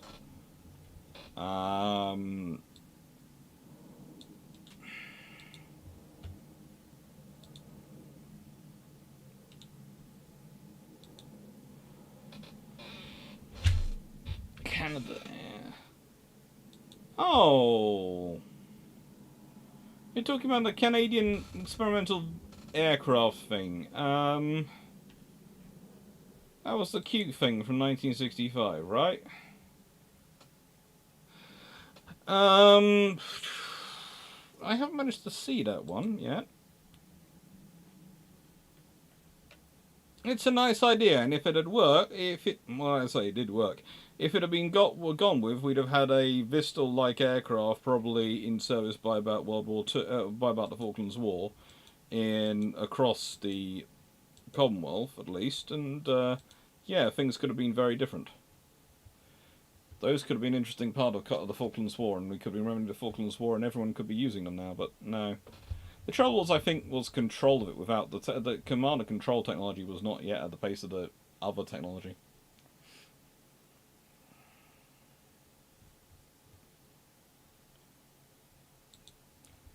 Climate Maximus, what kind of impact would it be on World War II if the UK didn't pay for the closure of dry docks in the 1930s? If the British hadn't paid for the closure of various shipyards and dry docks in the 1930s, there would have been a lot more infrastructure available to deploy and recapitalize on. So yeah, you're still probably going to have the same bottlenecks in terms of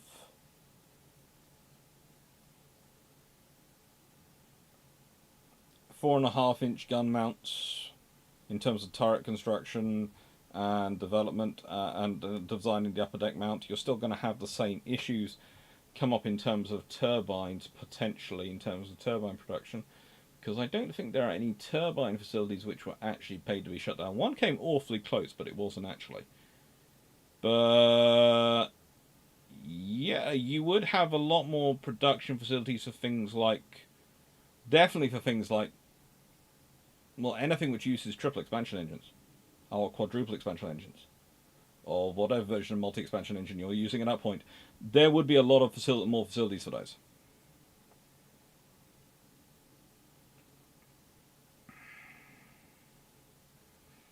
So yeah, you could get a lot more Flower class and Castle class, etc. in service a lot quicker in World War II, which would not be good for the submarines.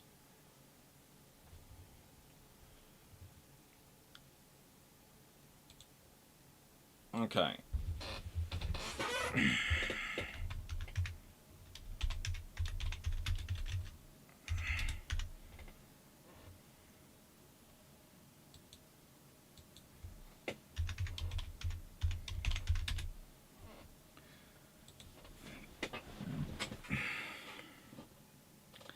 Renown, would equipping Dreadnought with small tube boilers move the needle any further than Dreadnought already did? Yes, dramatically.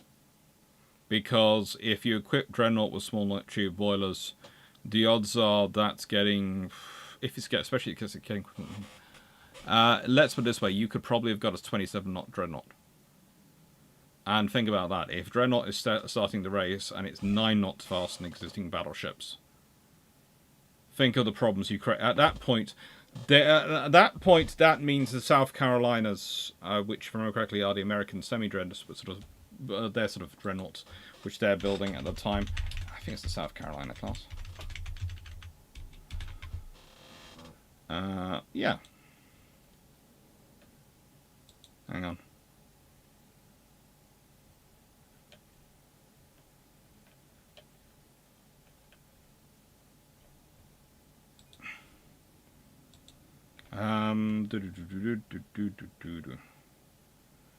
There's the Mississippi class which come before them, and then there's the South Carolina class. Yes, South Carolinas. They have, they're just. I don't think they would have any room to have triple expansion engines. I just don't think it would be a possibility for them to have triple expansion engines in terms of the US Navy's response, because they just wouldn't be able to get them fast enough at the time.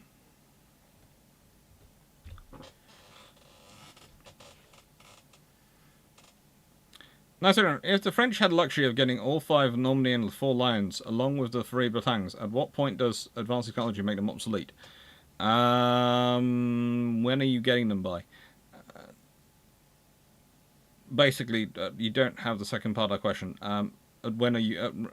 the French had... you're sending that question, I think. That's just coming in. Okay, I'll wait till the completed question has come out, because I can't see part 2. My gooch, Fairmiles were flat-pack ships, sent out as kits and assembled locally. Were there any other ships, any time period that took this approach? Lots of ships were assembled locally that were actually completed elsewhere. It was a fairly common system. Quite a lot of ships were built and then sent out to places to be built, to be rebuilt, as it were, as packs, especially smaller boats and smaller vessels. Quite a lot of those.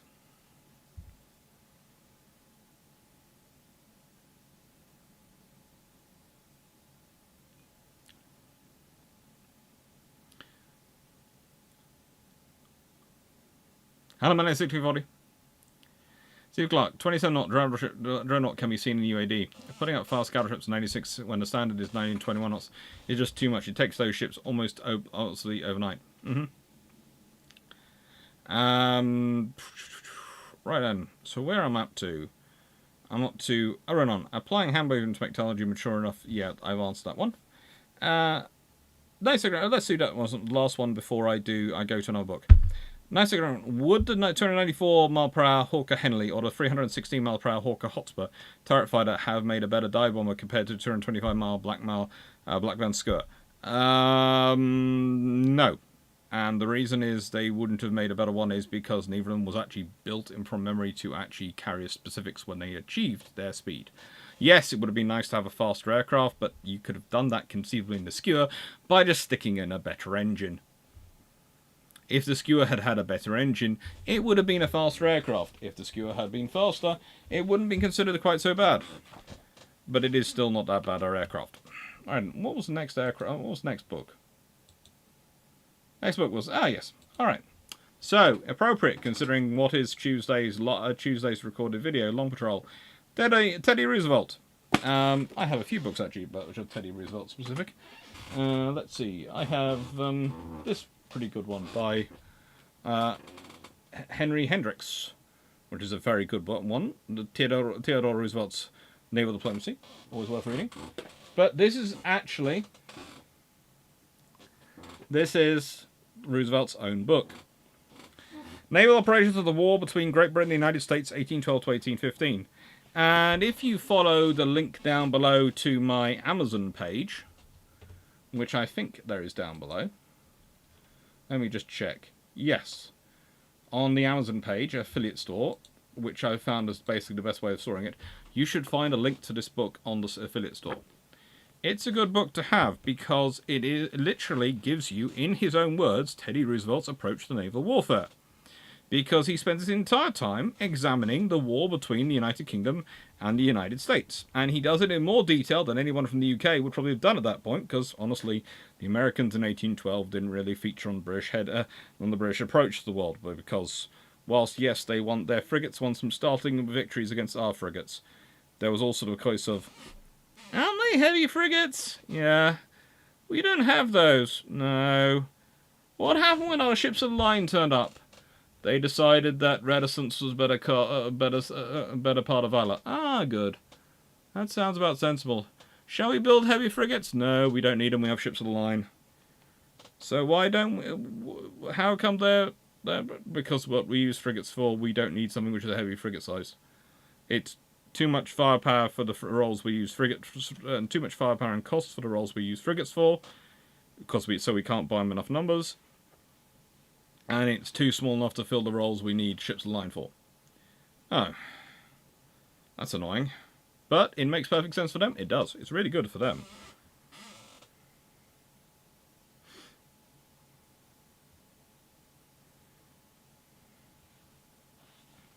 The Shannon's crew had suffered severely, and her decks were running thick with blood. But the trained and seasoned seamen stood to their work with grim indifference. Broke ran forward as the frigates ground against one another. He saw that the Americans were flinching from their quarterdeck guns, and at once ordered the ships to be lashed together, the great guns to cease firing, and the boarders to be called. The boatswain, Mr. Stevens, who had fought in Rodney's action, was foremost in fastening the frigates together, although as he finished his work, an American seaman hacked his right arm off with a blow from a cutlass. All was confusion and dismay on board the Chesapeake. Lieutenant Augustus Charles Ludlow had been mortally wounded and carried below. Lawrence himself, while standing on the quarterdeck, fatally conspicuous by his full-dress uniform and commanding stature, was shot at the vessel's close by Lieutenant John Law of the Royal Marines. He fell dying, was carried below, exclaiming, "Don't give up the ship," a phrase that has since become proverbial amongst his countrymen. The acting third lieutenant, a midshipman who was a devoted admirer of Lawrence, helped to carry him below, instead of remaining at his post as he should have done. When he returned, it was too late. Indeed, one or two of the younger officers were stunned and demoralised by the succession of disasters. While the confusion was at its height, Captain Broke stepped from the Shannon's gangway rail onto the muzzle of Chesapeake's Artemis carronade and thence over the bulwark onto her quarterdeck, followed by about 20 men.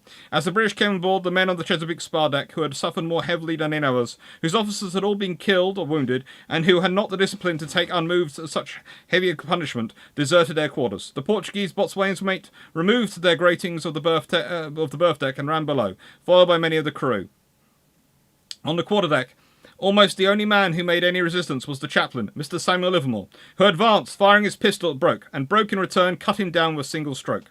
On the upper deck, the only men who behaved well were the Marines, but of their original number of 40 men, 14, including Lieutenant James Broom and Corporal Dixon, were dead, and 20, including Sergeants Twin and Harris, wounded, so that there were left but one corporal and 9 men, several of whom had been knocked down and bruised, though they were later reported unwounded. There was thus hardly any resistance, Captain Broke stopping his men for a moment until they were joined by the rest of the boarders under Lieutenants George Thomas L. Watt and Charles Leslie Faulkner. The Chesapeake's mizzen-top men began firing at the boarders, mortally wounded midshipman Samuel and killing Lieutenant Watt. But one of the Shannon's long nines was pointed at the top and cleared it out, being assisted by the British main-top men under midshipman Cosnahan. At the same time, the men in Chesapeake's main top were driven out of it by the fire of Shannon's foretop men under midshipman William Smith. The Americans on the main deck now, for the first time, learned that the British had boarded, as the upper deck men came crowding down, and Lieutenant George Budd sprang up, calling on his people to follow him. A dozen veterans tumbled up after him, and as they reached the spar deck, Budd led them against the British who were coming along the gangways. For a moment, under the surprise attack, the assailants paused. The British purser, Mr. George Adlerman, and Captain's clerk, Mr. John Dunn, had been killed.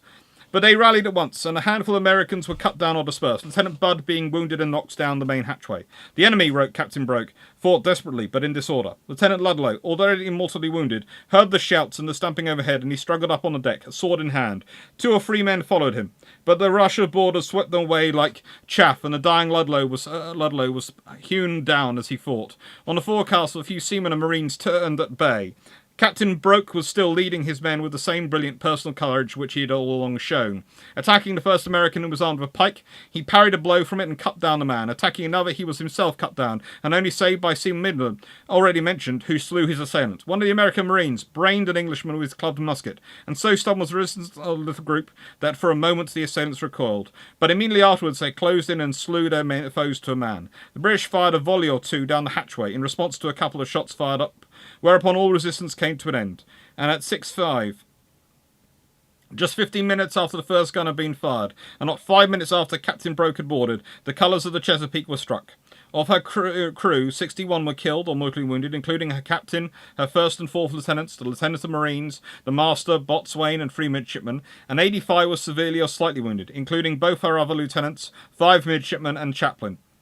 A total of 148. Of the Shannon's men, 33 were killed outright or died of their wounds, including her first lieutenant, George Thomas L. Watt, purser George Adlerman, captain's clerk John Dunn, and midshipman John Sandwell, and 50 were wounded, including the captain himself and the boatswain, Mr. William Stevens.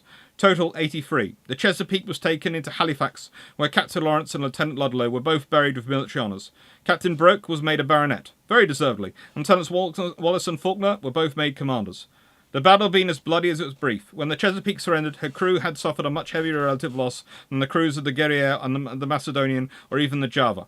The Shannon had not only suffered a heavier loss than befell the victorious ship in any other single ship duel of the war, but had also suffered a loss as severe as that which had been held to justify the surrender of more than one vessel, the Argus and the Epervier, for instance, and even the Guerriere. The action was fought at such close quarters and under such conditions that there was no room for manoeuvring, and so far as the first broadside was concerned, no room for display of any very great difference in gunnery, provided each side was moderately efficient. Beyond question, Broke's gunmen were far more skilled in the handling of the guns, but this was only one of the factors which went to make up the victory. It was a terrific, punishing fight, entering into on conditions that ensured the taking as well as giving of very hard blows. Such a fight is not merely a test of pluck, it is a test above all others of training and discipline, and of cool-headed readiness to repair injuries and take advantage of shifting opportunities. The heavy loss on board the Shannon did not confuse or terrify the thoroughly trained men, disciplined to place implicit reliance in their leaders. A somewhat greater loss on board the Chesapeake disheartened the raw hands among the crew and created such confusion there was no immediate readiness to remedy any temporary disaster. While even the officers, being new to one another and to the ship, and some of them being very young, were not able to do their best. American writers have been fond of saying that the defeat of Chesapeake was due to accident, especially to the loss of the jib sheet and foresail tie, which brought her up into the wind and exposed her to raking fire. This statement is simply not true. Such accidents are bound to occur in battle, and a skilled captain and crew will remedy them when they occur in their own ship, and will take advantage of them when they occur to the enemy. The victory was not in the slightest degree to be attributed to accident, though it may have been slightly hastened by it. Trained skill and good discipline won, as they had so often won before. There was no lack of courage on the defeated side. The heavy death toll shows that. Nearly every American officer was killed or wounded, and so were 3/4 of the Marines and half the veterans of the crew. Nor did the boarding win the victory. When the ships came together, the Chesapeake was already beaten at the guns. She had been struck, all told, by 362 shot of every description, and the Shannon by about 158. Had the ships not come together, the fight would have been longer, and the loss greater and more nearly equal, but the result would have been the same. The Chesapeake's crew had been together, and on board her only as many hours as the Shannon's had been years, and the result was what might have been foreseen when the captain of the Shannon had spent his time to such good advantage in training his crew. It is worth noticing that the only thoroughly disciplined set of men on board the Chesapeake, the Marines, behaved with superb courage and fought to the very last, very few of them escaping entirely unscathed. Complaint was made at the time against the Portuguese and other foreigners among the crew, and only against the Portuguese boatswain's mate. It appears that at the time of the boarding they did not do very well, the boatswain's mate in particular showing cowardice, but it is idle to describe the defeat in any way to their action. The Chesapeake was beaten before the boarding took place, and her men had suffered too severe a loss and were too demoralised to oppose successful resistance to gallant Captain Brooke and his veterans. Which tells you a lot about Roosevelt's policy of the Navy, because Roosevelt was obsessed with the Navy existing. The reason he wanted the fleet to sail around the world, the reason he wanted all those things done was not just diplomatic, he wanted them doing that so they would have training.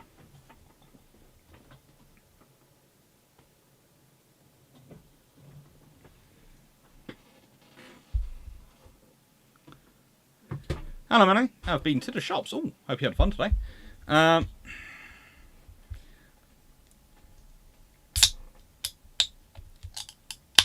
The issue of overly shiny book covers. Yeah, they are great.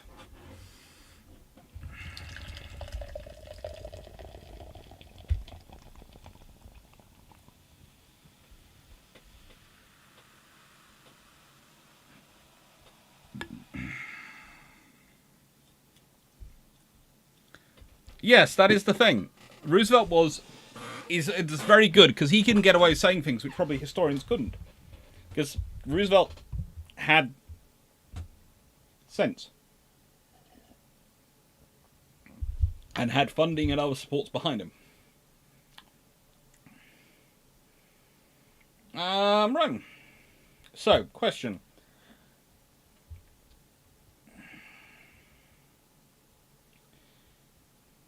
Recent. If the French and Luxembourg get all the 5 Normandy and 4 Lions and 3 Bretons, at what point does advanced technology make them obsolete? As the 4 12-inch armed Corvair class were obsolete by the start of the 1920s. Pretty much the French ships would have been obsolete by about... honestly, the French ships were almost obsolete as soon as they were built. But, what has happened to you? You've gone... Oh, you've been... Yes, I've got to get you finished. Yes. they have finally the last thing, the set of things has arrived. So I should be able to finish you soon. Should be able to finish you soon. You turned into a long-running project, and I am enjoying completing you. And they keep sending me more bits, and going, "We send you the wrong bits." Okay. But yeah, probably mid tonight. The trouble is, the French ships were not designed with long-term upgrade in mind. So if they don't have major rebuilds, probably the mid-1920s. And honestly, if basically they'd have all been out of date when you compared them to anything the Francisco Caracola class, they'd have been all out. At the moment one of those entered the water, they'd have all been outclassed. The moment G3s, or especially not any N3s, entered the water, they would have been outclassed. Honestly, there is a lot of stuff which outclasses them straight away, the French designs, because they are quite so conservative. Nice. Would the two 11-inch armed Scharnhorst be adequate in a world where Italy built the 4 Littorio and 4 Littorio successors? The French built the 2 Dunkirks and the 4 Recolets and 4 Alsace, and the Germans built the 6 H39s, the 2 Bismarck, and the 2 British built King George V's 6 Lions and 4 more Vanguards. I think they'd have been upgraded to 15-inch guns. And they would have, in the nicest way, they were the best the Germans could build at the time. So that's what they're built for. They're the best the Germans built at the time. But also, I think in the nicest way, you're underestimating the British build.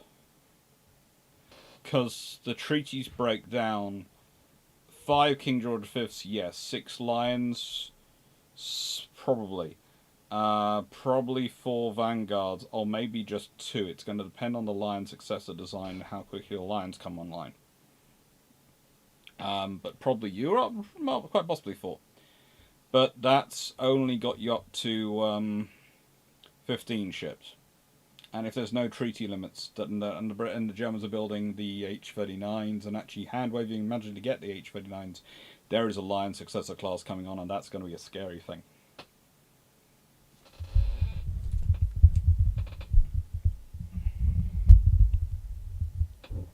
I haven't missed your question 6, have I, no, that's because I was doing the Knight 6831 questions, which are 2-parters, Steve, so I just quickly jumped into those.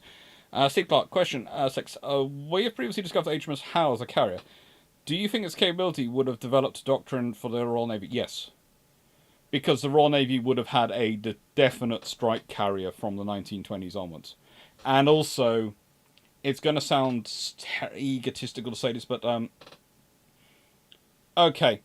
If you have a carrier which is as big and from the same family as HMS Hood, the Royal Navy can use that to justify a Vice Admiral. There will be a Vice Admiral aircraft carriers.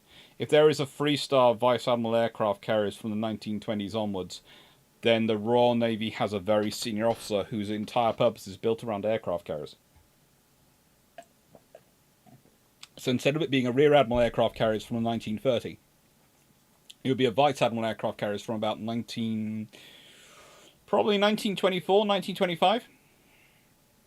So you suddenly end up with someone at that higher level pushing the aircraft carriers. And you see how quickly Henderson managed to do massive things between 1930 and 1933. Imagine how quickly someone more senior would have been able to push things. So yes, it would have been interesting. Might have even been one of those Vice Admirals might have made First Sea Lord by the time World War II happened. Monday 1640, H-39 were those German napkin ships, right? Yep. They are... We have this dream idea. Yep. If it happens, it's going to be interesting. Lionel Maximus, how much larger would the Flag class have to be for them to have 2 shafts and 2 triple expansion engines while maintaining similar or better capabilities?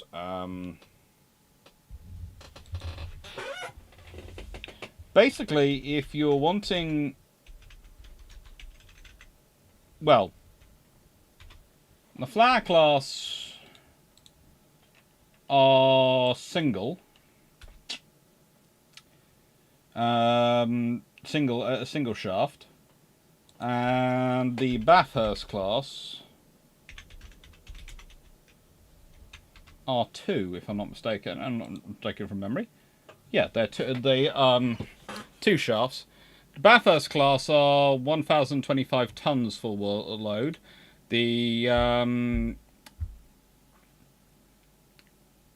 Flower class are 940 tons in original version, and 1,031 tons in. You'd probably be adding on about another 100 tons.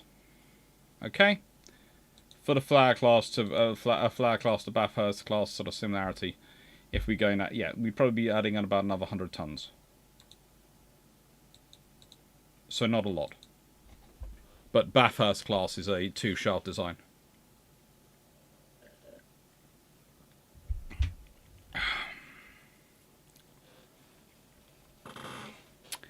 Okay. Bye bye Maximus. I've seen the sails on square rig ships facing different directions instead of straight ahead. How is this done? By rotating the mast or by some of means? It's not by rotating the mast. It's by moving the spars of the sails. So they're held up with ropes, and it's all sort of rope scenarios. So they can wear them around to shape them to the wind better. That's the best way of describing it without actually being on a ship and able to point it out to you. In my mind, because I would have to... Well, I've got to contact... I've got to still work out which ship I'm doing, whether I'm going to do Mary Rose or Victory this year. And whether or not the lovely people at Portsmouth Historic Card will let me get access to them to do the filming early enough.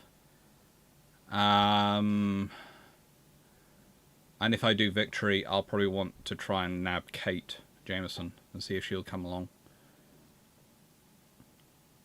Depends. She deserves really more money than food, and usually I pay my crew by buying them lunch. That's how I normally pay my crew, and frankly, Kate deserves actual proper pay. So I'd have to work that one out. I would have to work that one out.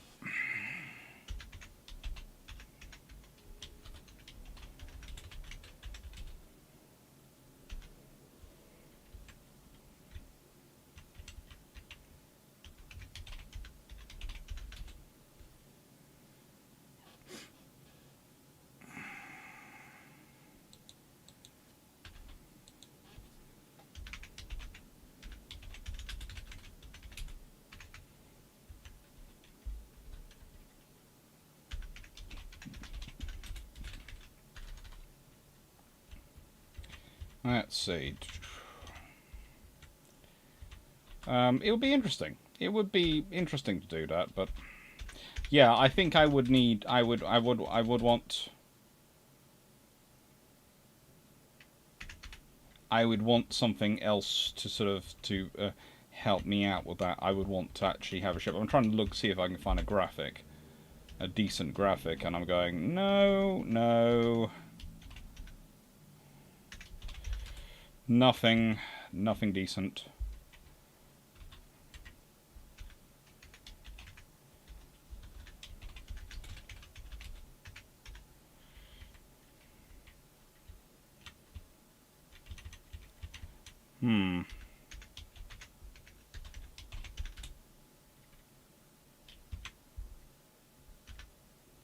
Oh, a patron's going to receive my merch soon. That's good.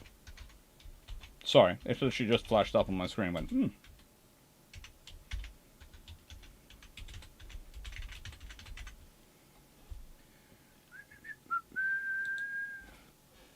Right.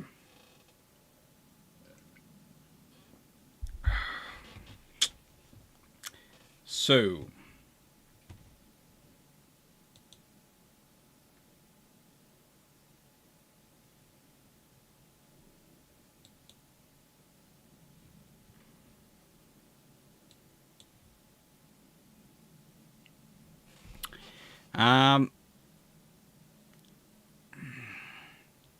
Make sure, I hope I didn't miss it, but when is the ship shape post-action inquiry in the Trafalgar? Ship shape post action inquiry is going to. We're arranging. Basically, we have a meeting scheduled for Friday because people have been ill and people have been recovering, and others have just been catching up with work. And so everything's being sorted out on Friday and is going to be scheduled then because we actually now have an accurate idea of where our diaries are and all the things. So we're going to do that, and then we're going to schedule the Trafalgar one, which is going to be a fun one. I have a feeling they're going to be sort of scheduled as. I won't be surprised if the Trafalgar, if the this one's if the at some point in July we have the post-action inquiry, and we have the Trafalgar the Trafalgar one is probably going to be August, but it's going to again depend on more than just our schedules because we have a couple of people planned. Now, I've just received a very nice Dr. Clarke hoodie. It's fantastic. Cool!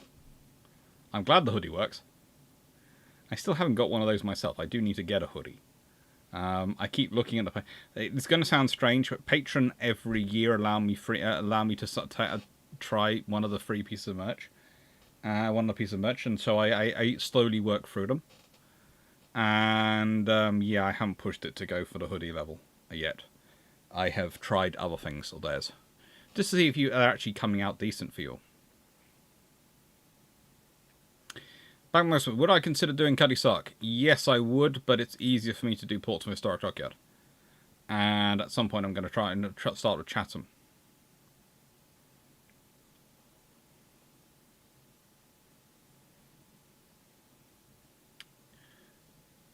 Right, yeah, I have about 4 minutes before I have to do another book.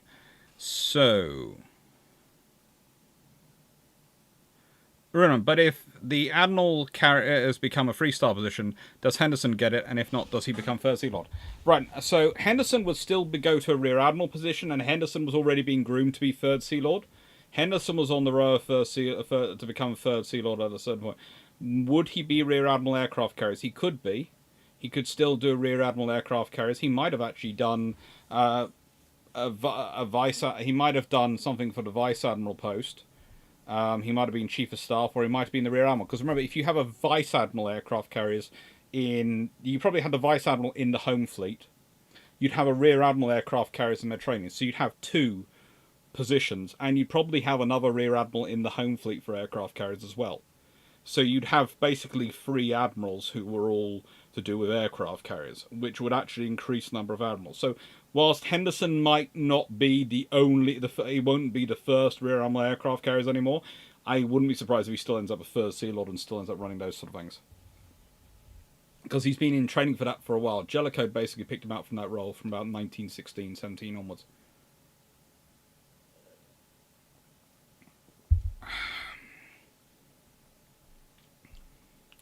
Honestly, Melissa, it really depends on which of the H39 designs you're picking off. They have so many weird ideas on them. They just are, yeah, it's vaporware as the whole lot. Michael Cooch, old history. Rather than working Admiral Henderson to death, the Iron sends him off to do a sabbatical 1st January 1939. With him still living, what post do you give him World War II, and how does it affect the war? It would need to be slightly earlier than the 1st January 1939, but yeah, let's say you tell him from Christmas to take off, and you tell him to go and have a year piece. What post would you give him in World War II? If he doesn't work himself to ill, doesn't have what I think Dr. Dan reckons is a stroke, and what that would fit with quite a lot of the stuff due to probably overworking himself to death. What post? He's gonna be a Vice Admiral going into World War II. He's a 3-star already. So if you think about all the 4-star positions, he could well have been a choice. Well, he would have been ahead of Tom Phillips in certain positions. He could well have been an admiral. He would probably have been deployed as part of Norway, because he would have been a free-range 3-star, so it would have been useful to deploy to Norway. He could well have ended up in the Mediterranean, or could have actually ended up taking the Far East. He was being to an extent groomed to be Noble's successor, to take over the China Station Command, so he could have been out there. In which case, they wouldn't have sent Phillips. They would have sent someone. They would have sent the ships out to support to Henderson to be in command. So it'd be a different scenario from Phillips turning up the task force and taking command. It would be someone who was already there and very fluent with the situation in charge. The other scenario you could see him.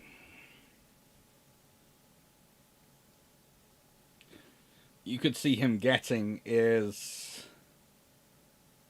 You could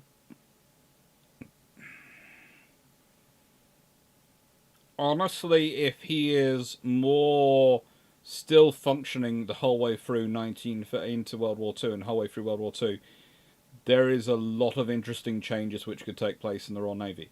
There's even a possibility that instead of Cunningham becoming First Sea Lord, Cunningham prefers to take command to carry on being in charge of active Commander-in-Chief jobs, and Henderson becomes First Sea Lord. Because Henderson is good enough as... Basically, Cunningham becomes First Sea Lord under protest and sufferance because no one else is available who can actually manage Churchill from a naval perspective.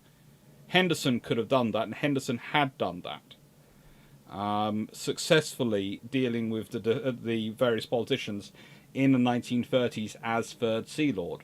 So you could there is quite a possibility that Cunningham and the other admirals go, Henderson becomes First Sea Lord because he can deal with the politicians, and that would of course be in succession to Pound.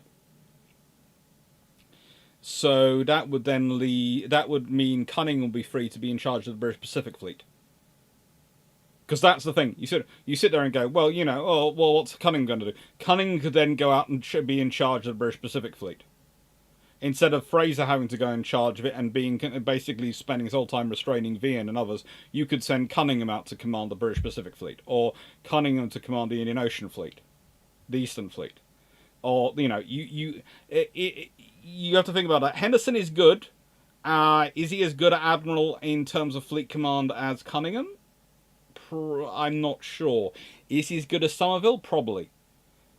But is he better than both of them as a Whitehall warrior? Yes, by a long way.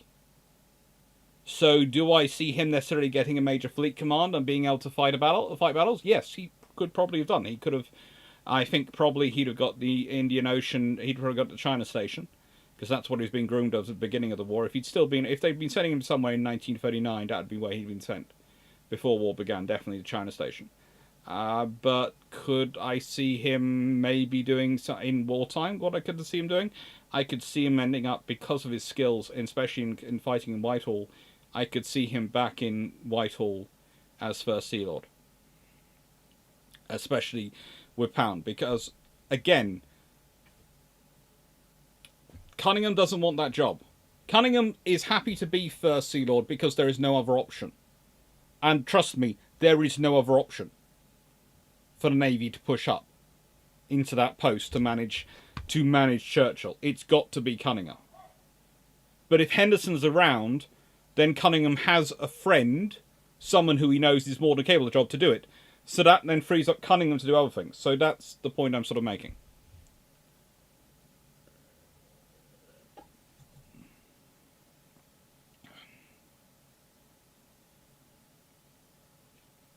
Okay, so, next book. Next book. What was the next book? Yeah, it was that one. So, Abandoned Sacrifice. This is Catherine Sperling's book about the tragedy of Montevideo Maru. And this is the title on the back as the forgotten story of Australia's worst maritime disaster. Over 1,000 prisoners and internees perished as a Japanese requisitioned Montevideo Maru was sunk by a lone American submarine. This book tells the story of how the nuns, priests, soldiers came to perish on the Japanese ship, and reveals why the Australian government continued to cover up the details of the sinking long after the end of the war. It's a very interesting book, and Yeah, it contains passages like this.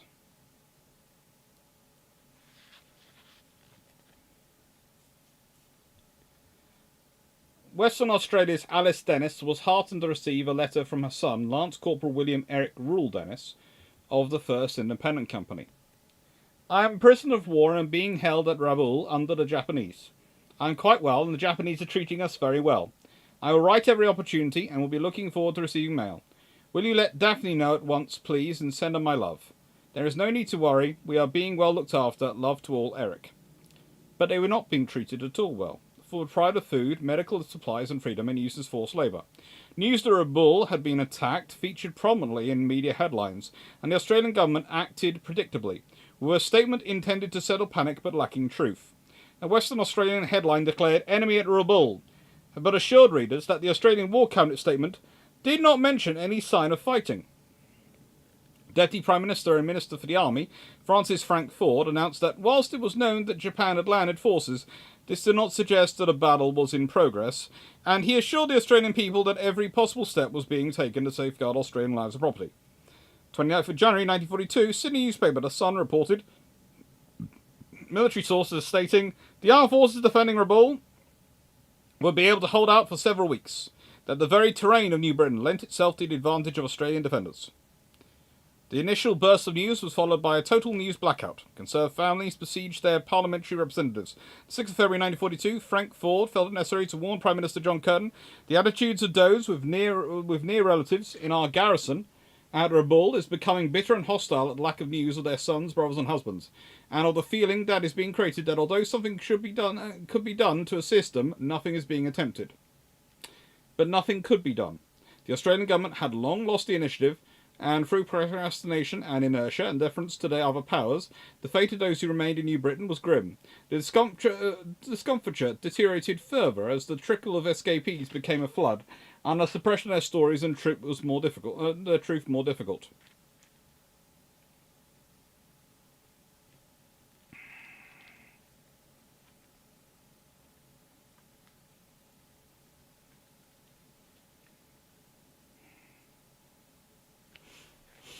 Oh, I don't know. It's a...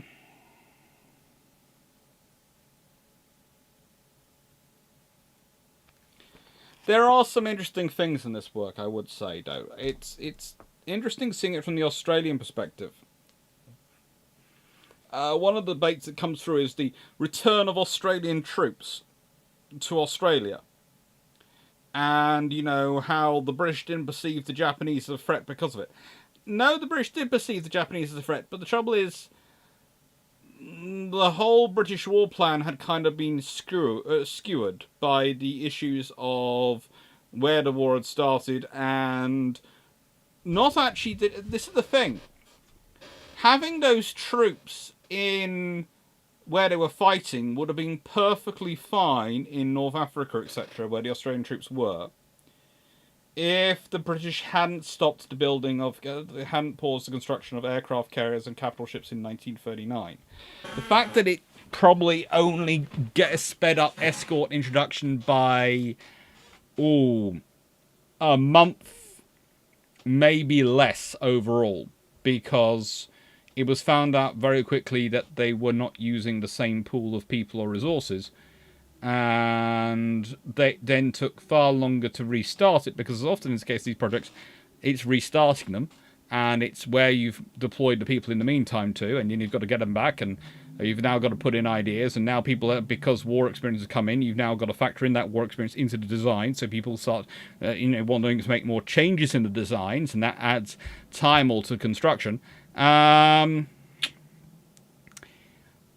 the problem. That's the issue. And if they, let's say, if they had been served by 1941, you would have been well into the producing the Indefatigables. Probably would have been further on with the successors, the Audacious class. You might well have had more another Unicorn enter service, etc. The reality is that even with losses, there could well have been enough carriers in Royal Navy service that there was a carrier with Force Z, a 4C. In which case, if there's a carrier of 4C, as we've been over before, the likelihood of them losing those ships is virtually nil because, again, they are unescorted torpedo bombers and they're at the absolute end of their range. And if you have anything like an active air defense going on, as well as the guns and the maneuvering, then the odds are, well, I don't see Repulse getting sunk, and even Prince of Wales might get damaged, but I doubt she'd actually get sunk. Because again, how the British fighters work. And also, if you have a carrier and operating fighters already, then in the nicest way, the Singapore would probably pick up the air defense going on the carriers and the fighter control going on, as they'd be probably working through similar nets. In which case, the fighters at Singapore would probably, or they'd be listening definitely for the fighter control net from the carrier, and then you might well have the fighters from Singapore come out to assist even more. So it's just, yeah, no. Right, where was I? I think I was at... Raposa, I'll work for food and books. What do you need? Oh. Nice one. I don't think it needs to be asked if Taranto with CV Howe and Illustrious, or CV Howe, Illustrious Eagle, ends in a massacre of the Italian Navy. My question is, how devastating did the Royal Navy massacring the Italians get it to the Americans to make them realize just how vulnerable Pearl is and fix it? Because if they don't, then well, the thing is, as we've been over, there were papers sent by various American officers back about Pearl, looking at Taranto, going, "This is going to be fixed." The Americans were sure it was a one-off. And nicest way, if the British had actually had two carriers at Taranto, if let's say Eagle hadn't been as damaged or had been managed to be refitted earlier, that would have been an issue. But again, if you have three carriers, as I said before, the thing is, Eagle wouldn't have been worked as hard as it. This is the thing: is you have three carriers, in service in the Eastern Mediterranean, the odds are you only need two carriers for operation for most of the operations. So you probably leave the Eagle behind to get maintenance and repaired earlier. So instead of trying to push it. So she would have been fixed earlier, so that means you would have had three carriers for that operation. All three carriers show up. The sheer amount of torpedoes and bombs put into those ships would have meant that the odds are the Italian fleet gets, well, basically sunk. Giglio Cesare might survive. We've been over Giglio Cesare. Everything else is its protector. Everything else is its shield. But the fact is, that won't be much of a... that would change massively the Mediterranean War, because I don't see any successful invasion of Crete at that point, because the Italian Navy can't cover any amphibious operations towards Crete. Which is going to change that scenario. The British aren't going to lose the ships with Crete then. If the British don't lose the ships with Crete and they have more carriers around, then they probably have 4C is going to be covered from the beginning, which is going to change all that. But leaving that to one side, Pearl Harbor, the Americans might well look at that and go, well, yes, but that's the Royal Navy, not the Japanese. That's your problem. It's the high command of the American Navy you're dealing with. Admiral Richmond probably would agree with you. So would all the other admirals in Pearl Harbor. They'd agree with you. But the U.S. Political class and the U.S. Department of the Navy back in Washington don't.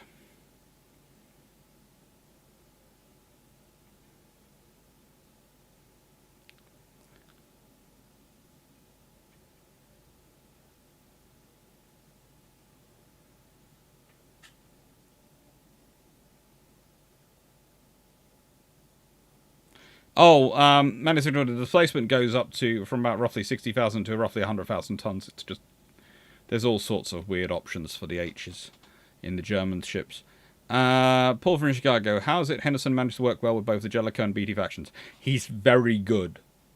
He's very good. As I said when I was giving a rate, I would talk about him versus Cunningham, etc. And with Cunningham using him as one. He's very good at playing the naval politics game. He's very good at the ship designs. He's very good at those sort of things. I would say Cunningham's better at the fleet management in terms of the fighting a fleet and leading a fleet in battle. But that's because Cunningham is actually exceptional about that. But Henderson, as First Sea Lord, let's put it this way: if Henderson gets the first Sea Lord towards the end of wars, I have no doubt that the same person who manages to pull off the construction of the Admiral class and various other things at the end of World War One to assert that the Royal Navy has those things in place for next war will get very large carriers built before the war is over. I'm not sure how he would push them through, but he would get the Maltas done.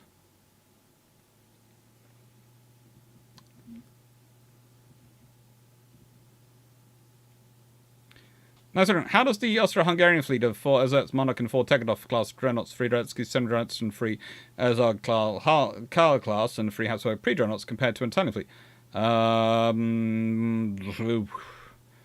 Well, the Italian fleet has more numbers, but the Austro-Hungarian fleet is strong enough that if the Italian fleet doesn't have all their ships available, they could well be fighting disadvantaged. And those are going to be capable ships. They are.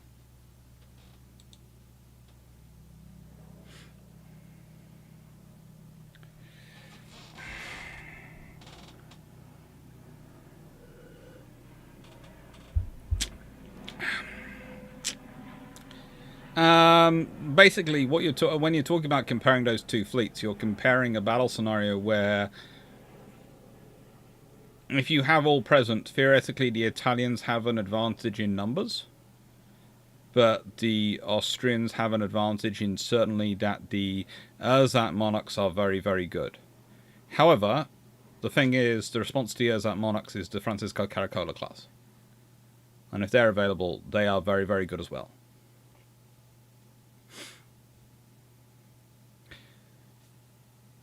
Renown, where in the blue blazes were the Crews going to get the experience to build 100,000 ton ships? Look, it's the Germans. We've been over this. It's Plan Z, okay? It's completely and utterly pie in the sky. The idea that their maritime infrastructure is in no way capable of supporting that. We've been over this. In a nice way, they would have to gut the army, not be spending anything on the army or the Luftwaffe for God knows how many years to build up the infrastructure to be able to build a navy at that level. I'm not sure who has these dreams and where these dreams come from, but the only place they must come from is someone's behind, because they are that weird. It's dry docks, it's infrastructure, it's actually... There are some things which the only way the Germans could get was if they go to the British and buy them off them. And in the nicest way, under what circumstances Britain, America, well, Japan doesn't have the infrastructure to build more than their own ships, so they ain't going to be doing it. So Britain and America are going to turn around and go, yes, Germany, we will build you your 100,000-ton battleships. Yeah, that ain't happening under any circumstances. So the Germans would have to build completely new dry docks, completely new infrastructure, completely new yards to do it. Train all the people. And as, you know, the good example is modern China, which has been doing this process to build up to building their own super carriers, which are the equivalent to these battleships in technological terms.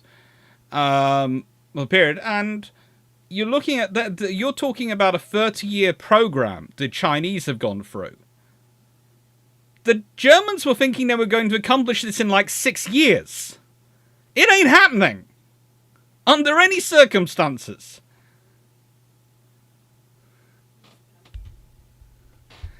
Jack Ray, German planning sometimes seems like it was raised in the school of Baldric. I have a cunning plan. They had many cunning plans. They just were better pieces of fiction than they were reality. In fact, I've often considered, whenever I get colleagues who want to spend entire time and papers analysing the things like Plan Z, etc., for the capabilities of the German Navy, I have had to restrain myself from asking the question, are you sure this should be in a history conference, not in a English fiction book conference? Because, or science fiction conference, honestly, both would be perfectly reasonable areas for analysing it.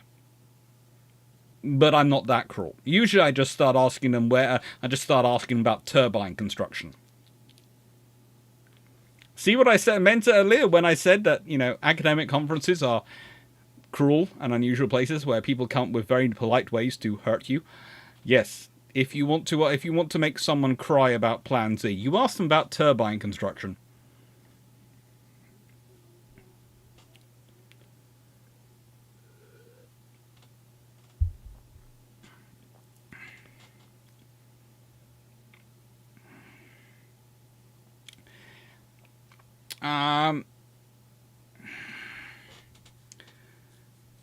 Okay. Sigmar, question. In the interwar, nothing in the Washington Naval Treaty stopped the development of better naval artillery by the signatories. What plans did each nation develop that were discarded would have made a difference? Honestly, the various plans all the nations had for increasing the angle of their guns. If they'd had the funding of their shipyard in the development search and spent 20 years working on it, you'd probably found that by World War II, most Royal Navy most heavy guns and most of the British and American ships could probably have got to 45 plus degrees. And the real point was to get them to 55 plus degrees. Now, there's a reason you get them to 55 degrees. Okay. So if you've got it so the whole barrel can go up to 55 degrees. The odds are you can make it so you can still be loading the gun at roughly 30 degrees. If you can load the gun at 30 degrees... Mosquito gone. If you can load the gun at 30 degrees, then it's going to be very, very useful for long-range engagements. Because part of your time, if you consider it as valuable seconds, is dropping your gun down to an angle you can load it.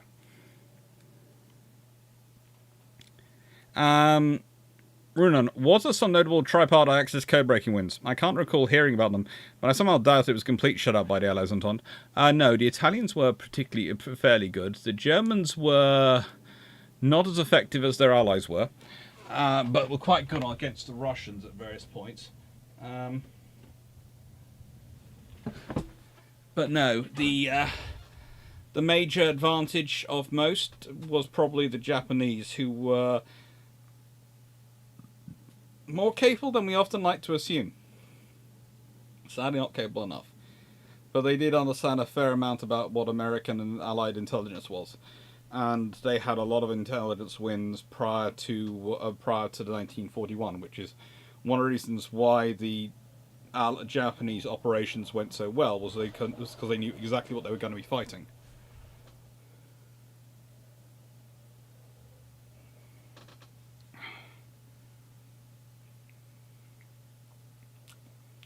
So there is an urban myth that the British simulated nuked America twice.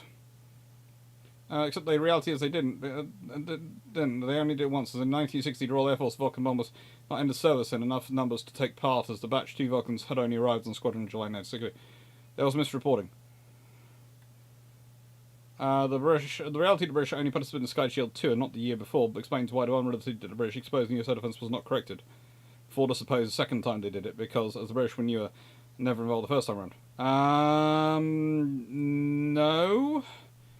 Because the trouble is, okay, the thing is, it's often focused on the RAF emissions. It wasn't just Vulcan bombers which did it, it was also Buccaneers. So I think the first time was Vulcans and the second time was Buccaneers, and they showed the problems. So yeah, it's Vulcans and Buccaneers. It's not just Vulcan bombers. But it's Buccaneer, Fleet Air Buccaneers, which did it the second time. I think. I've got a book up there somewhere which is about Buccaneers, and in there it will tell you about it.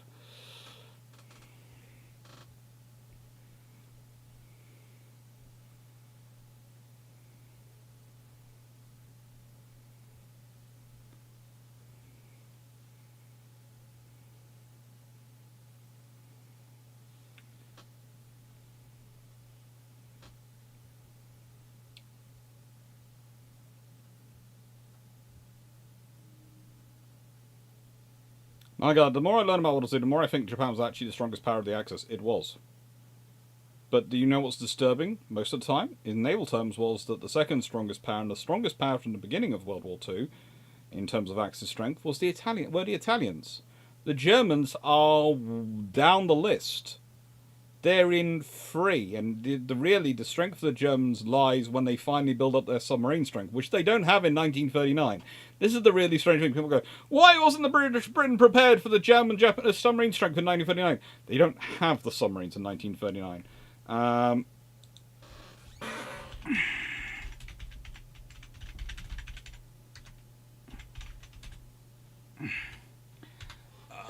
The Trident. So I think this is one, yeah.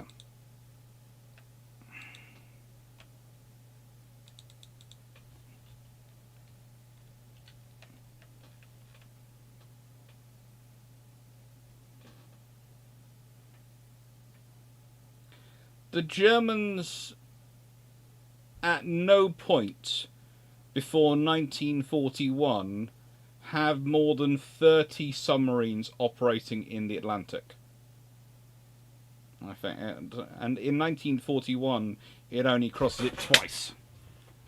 And it's the big point is 1942, 1943. That's when they reach 110, 115 boats operating in the Atlantic. And that's the point. That's the capabilities.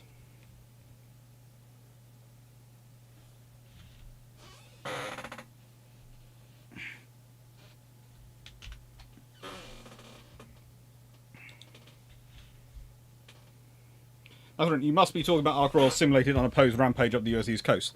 Yeah, simulated. It was an exercise. The US were not very happy when they realised that the entire time they'd been hunting an aircraft carrier, they'd been hunting the wrong place, and B, yeah, she'd been having fun. It's when your explanation of where the enemy are is coming from. Yes, these aircraft have been spotted by local people in this area. Aircraft matching what descriptions? Frigate? Where are the British doing now? Where are the British? Yeah, it was interesting fun. Colin Cameron, Doc, we have heard about the possibilities regarding various Taranto scenarios and lack of effect on the US, but how do you think World War I Allied navies would have reacted post-war if Wilhelmshaven had been attacked and worked? Well, that's a different matter. You see, because if it had worked to the end of World War I, and anything had happened, then suddenly the aircraft carrier and the aircraft it launches becomes a primary strategic capability because you can no longer hide in harbour. And so it becomes part of the nightmare team. So remember, most of World War, the 1920s and 30s, most of the problems in World War II and most of the advantages for navies in World War II come back to them exercising their demons from World War I. For the US Navy, the demon was they hadn't been able to get involved in any of the sexy action, and that was a big thing for them, and they hadn't been able to validate themselves as a modern navy because they hadn't been able to fight those big battles. For the Royal Navy, it was that the Germans had hidden in harbour, and Abaca, Cressy and Hogue had been lost. So that was basically it. For the Japanese, it was that they hadn't got... They felt they'd just rewards, just desserts for the amount of effort they'd expended. Similar for the Italians. So basically, World War II is all about exercising demons left over from World War I. So if you add in another demon, i.e. you actually successfully, for the Royal Navy, attack someone in harbour, then the British would go all out to make sure they had that capability to rectify that, repeat that, and then others are going to go all out about trying to defend against that capability so they still have safe harbours to go to.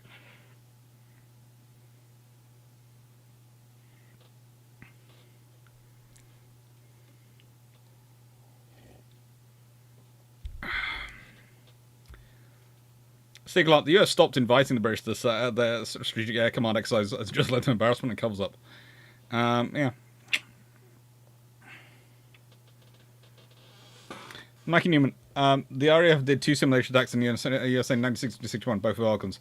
I know one of the pilots very well. Yeah, the fact is that 1960, they did...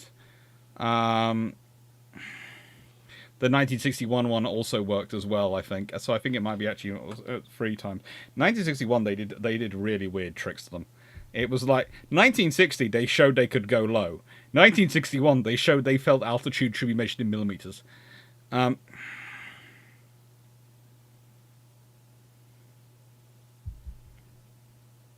It was not in Sky Shield. It was another exercise, I think, in 1960. But no, the second one, I do know, if there's only one Vulcan bomber one, then I know the second one is the Ark Royal stuff, and I know the Ark Royal stuff didn't happen. Coronel isn't more traumatic for the British. No, Coronel is exercised by the Falkland Islands. There is a reason why the British do not replace Tiger, Rodney, Tiger, Renown, Repulse, and Hood. Why they stick with battle cruisers. That's the reason why the British still have battle cruisers in World War II. Is the Falkland Islands, is Coronel and the Falkland Islands. Okay. So what's my next? 34. Battle Lissa. Yeah. Book time. Which question I'm up to? I think I'm up to 9683 on what the dimensional set of Plan Z. So I'm up to 9:29 p.m. So that question is my next question. Battle Lissa. Now, this is a very good book by Quentin Barry. It's also pretty much the only book you will find that is just about the Battle Lissa. It's also appropriately entitled How the Industrial Revolution Changed the Face of Naval Warfare. And it's a nice little book by Hellion and Co. It is a nice little book. I was quite interested to get it and to read it. Now, of course, I've got a video coming up which is all about where the fleet came from. And so this became rather an interesting thing for me to look at. And here you go. Here's one of the chapters, or one of the passages. One feature of Napoleon's design was only settled after vigorous dispute as to the best way to deal the screw when a vessel was under sail. In France, a number of designers had opted for a system whereby the screw could then be disconnected from the shaft and allowed to revolve at will. This was known as the hélice à feu. In Britain, on the other hand, the preference was to design warships with a screw well, and screws that could be raised into this when proceeding under sail. When a Napoleon's design was being considered, the Conseil de Travaux wished for her to be fitted with a screw well. Dupuy de Lorme was firmly opposed to this, preferring the hélice à feu, and in the end he got his way. Dupuy de Lorme got his way, that's a surprise. The building of the Napoleon clearly called for a British response, and it came with an Admiralty order for the Agamemnon. Her designers were Walker's two assistants, John Eadie and Isaac Watts, but she was based on the former's abortive design of 1847. Watts wrote of the new ship, she was a much larger ship, she was much longer, and with a much fuller midship section than it was custom in build line of battleships at the time. With a view to her receiving the larger engines of 700 naval horsepower, NHP, and then naval horsepower in this book it seems to describe, but, you know. I think possibly, it seems to me to be a forerunner of SHP.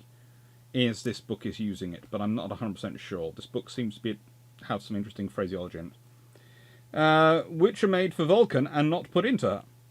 The Agamemnon was the first British ship expressly designed and built as a steam battleship. The new machinery that was installed, built by Penn of 600 NHP, was designed to produce a speed of 10 knots. She was 230 feet long, significantly longer than the typical sailing ship of the line of 190 feet.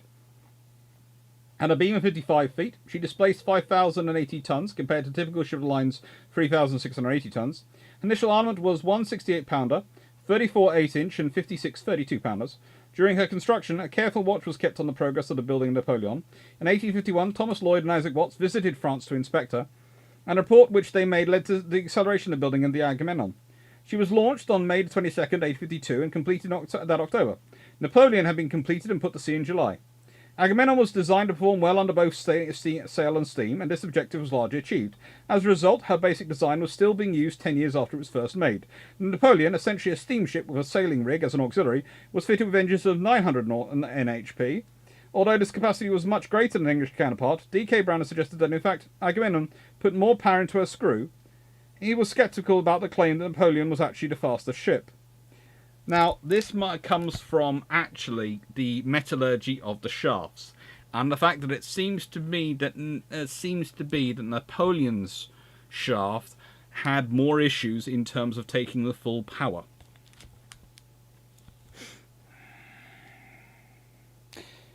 Construction of pure sailing ships had been finally halted by the Admiralty in 1849. At that time, a class of four three-deckers of 131 guns had been ordered, of which 3 had already been laid down, to the design of William Symonds. The first of these was the Duke of Wellington, originally named Windsor Castle. It's evident to Walker that the building of screw battleships must be accelerated, and he proposed the conversion number of sailing ships already in course of construction. Duke of Wellington was accordingly earmarked for conversion, originally to have been 210 feet long. She was lengthened to 240 feet. She ultimately displaced 5,829 tons, and was fitted with machinery to produce 700 NHP. Her armament consisted of 16 8-inch, 113 32-pounders, and one 68-pounder. She was launched in September 1852. Her conversion as a steamer was generally regarded as having been a success, and the rest of the class, Marlborough, Royal Sovereign, Prince of Wales, underwent a similar conversion. They were followed by 8 more ships ordered already in course of construction, and then by some 33 warships of the existing sailing fleet, of which 5 were emergency conversions as block ships. The process of conversion was still going on as late as 1861. The programme had been fuelled by the revived mutual suspicion between France and Britain, which led to a further arms race. The British had a much larger pool of ships of the line available for conversion, as well as a greater shipbuilding capacity for new construction, and accordingly established a healthy advantage in the number of steam battleships. By the time the Crimean War broke out in 1854, she had already had 18 to France's 9. By 1857, however, France had almost closed the gap, the ratio being 28 to 24. But thereafter, Britain drew ahead again. The immediate arrival, though, of the armed battleship would soon mean that these large fleets of wooden ships would become obsolete. A large number of them, however, although laid up in the 1860s, would not be sold to the breakers for many years. The reality of the crucial importance of steam had become increasingly evident to the Admiralty. Captain Alexander Milne, serving as 4th Naval Lord between 1847 and 1853, was one of the most thoughtful members of the board. He wrote in 1850, "Ships of the line are useless for checking the rapid movements of steam squadron. No officer will even think of using them under such circumstances. They'd be a drag on any operation. Steam power alone can be of service in such circumstances." This appeared in a paper which was written in contemplation of a possible war with France, and it was absolutely clear that the free inshore squadrons of steamers would be essential for defence against an invasion. At that time, he was concerned that 7 of the Navy's steam frigates and 23 steam sloops were serving overseas, and if the number of steamers was not increased, then those on foreign stations would have to be recalled. It's a good book.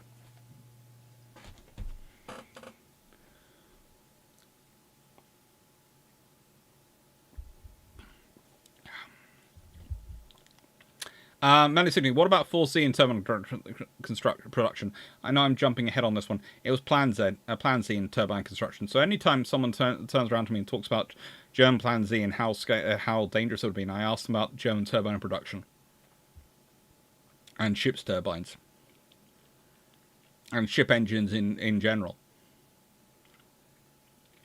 And that's the big drop up. That's the big thing which holds up German production. It's not just infrastructure, because people tend to go, oh, they tend to hand wave you infrastructure construction. And I know, we all know, because I've talked about this a lot, and I know most people listening study this. And as I'll point out.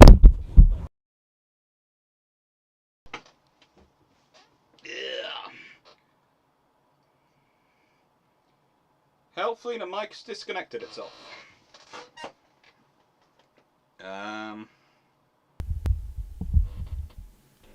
Let's make sure the mic's now still working. Yes, mic's still working. Okay. So, but the next problem after Plan Z, after the necessary infrastructure of constructing the things, in terms of dry docks and the facilities, the slipways, etc., to build them, is the actual ability to produce the engines for them. And the Germans are actually straining to produce as many of these turbines as they can, and they're being capped out. It's the delays in the construction of Bismarck, Tirpitz, almost every single one of their ships is delayed, including the Graf Zeppelin, is delayed by fitting their engines because of the trouble of getting the turbines fitted quickly enough and actually building the turbines.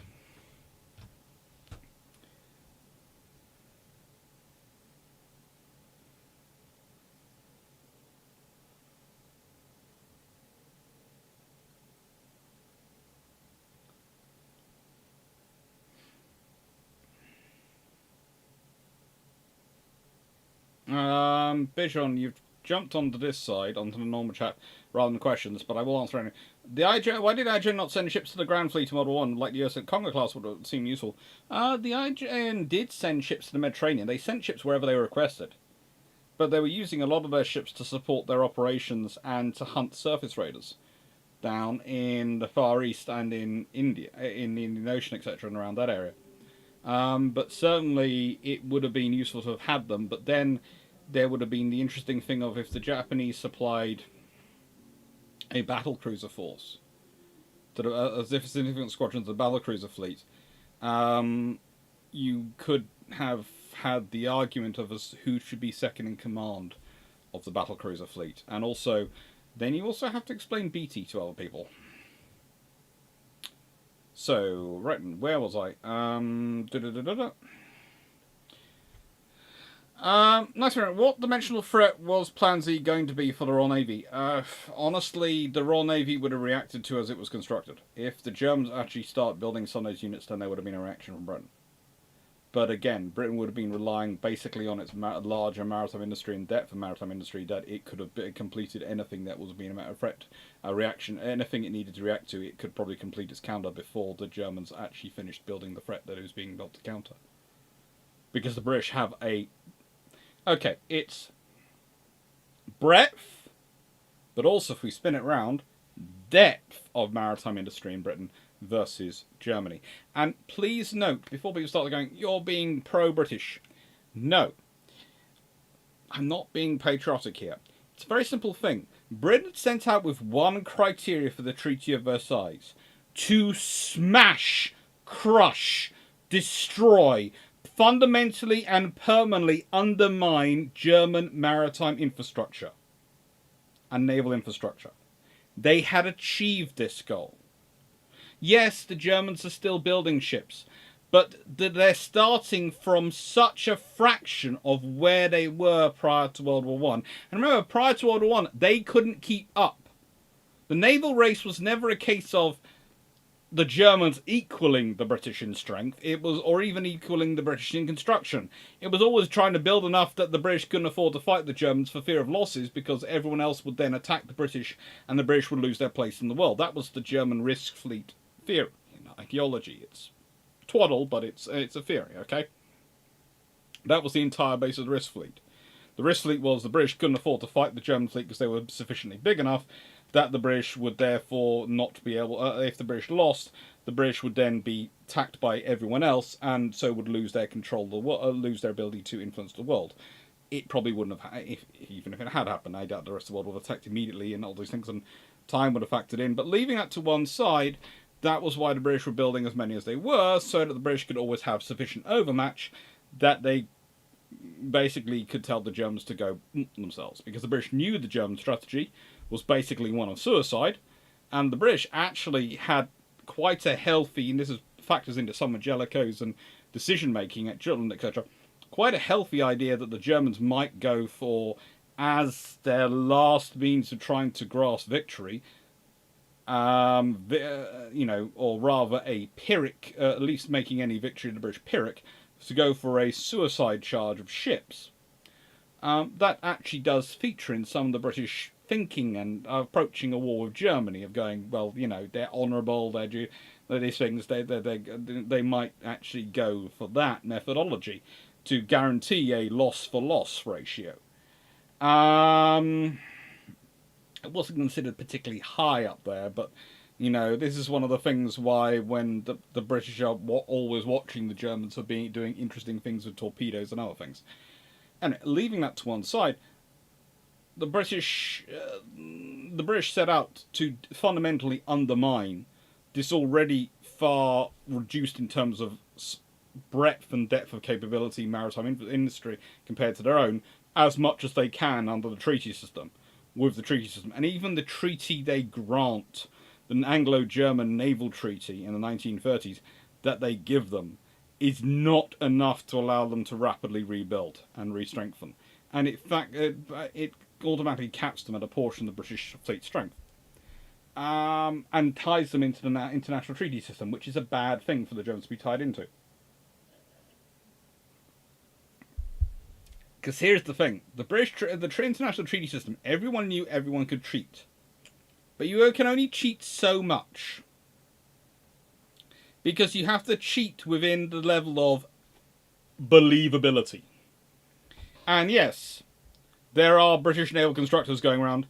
If that ship weighs that tonnage, then its armour is made of paper. And things like that. Yes, there is that going on, quite sensibly. And quite realistically. Sorry, I keep hearing a ringing. But the thing is, it's a case of they're within plausible deniability range in terms of media perception, and that's fine. Right then, so.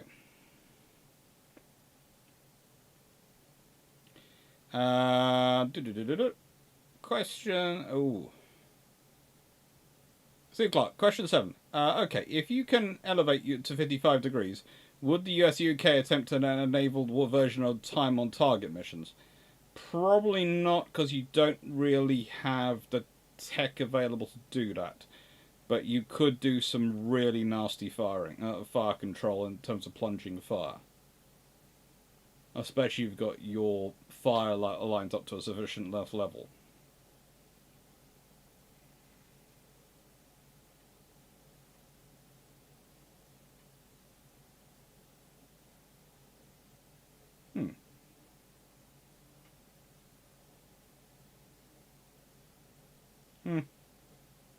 Sisters. Okay.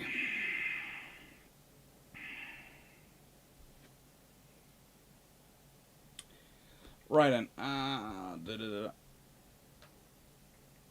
Richards. The RN Light Fleet carriers were built on merchant fleet lines. No, they weren't. The RN Light Fleet carriers were not built on merchant lines. The escort carriers were. The Light Fleet carriers were built to naval standards. They were modified versions of HMS Unicorn. The Light Fleet carriers were not built on merchant fleet lines.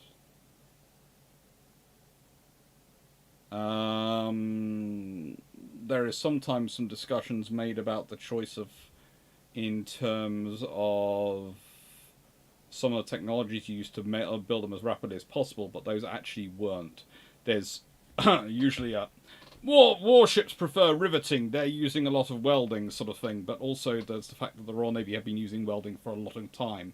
In fact, they've been using welding for their carriers and other things to get their tonnage down under the standard placement. Because again, if you use welds rather than rivets, it saves weight.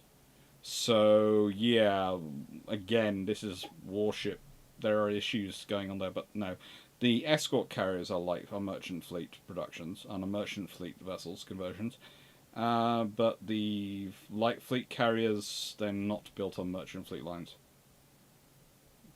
They are, interestingly enough, the first carrier design. Well, the Indefatigable has the changes to an extent. But the light fleet carriers are the first ones which go through, which have an entire the recognition that Fleet Air Arm is no longer part of the Royal Air Force in their mess deck formations.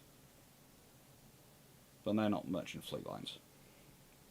I have seen books which claim that, but as someone whose literal PhD thesis goes over it, pretty much every position someone comes out for, this is why I think there are merchant fleet lines, I can point back to earlier carrier designs and early design positions and papers and etc. and go, no, the Royal Navy's been doing this for a while.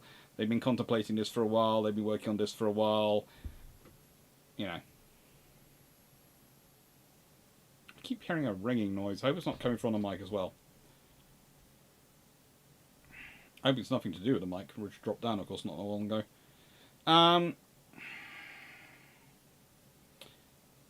Nice, would it be accurate to call the upholder sinking Italian destroyer Limbeco as just the British just doing to the Italians what done to them in World War I by some? It's just a submarine doing what submarines do. You sink enemy ships. What is that noise coming from? What is there a squeak coming from?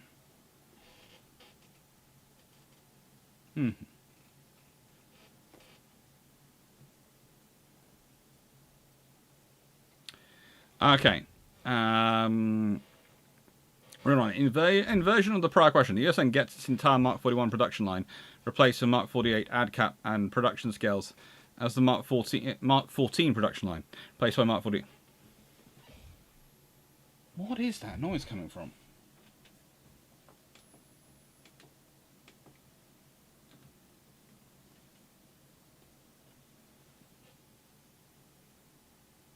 I think the heat might be affecting one of my electronic pest repellents, because I think that one keeps going on to making a noise, which it only does at maximum level.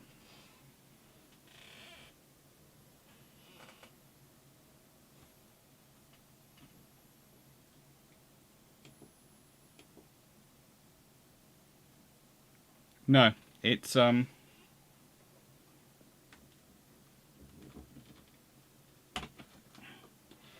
think it's this. Or one of the other two I have in the room.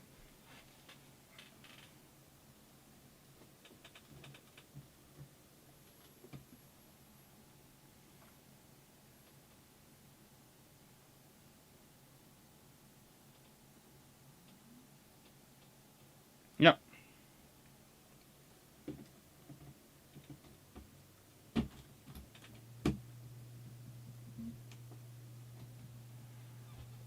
Right, so I've answered that question. Paul Frisco, odd that Coronel isn't more traumatic for the British. Falklands, it exercises it. Answer the IJN one. In our Renown one again. Invasion of prior question, because before the noise distracts me. Invasion of prior question. USN gets its entire Mark 14 production line replaced with Mark 48 ad cap on the production scales. Mark 14 did in World War II. How happy do USN submarine captains? Oh, they are overwhelmed with joy. Although the Mark, the Mark 48 would do a lot of work for the Americans. Not necessarily. Yeah, it'll be enough. They probably need to use multiple hits. Some of their jobs, but it would work. The bug repellers do work.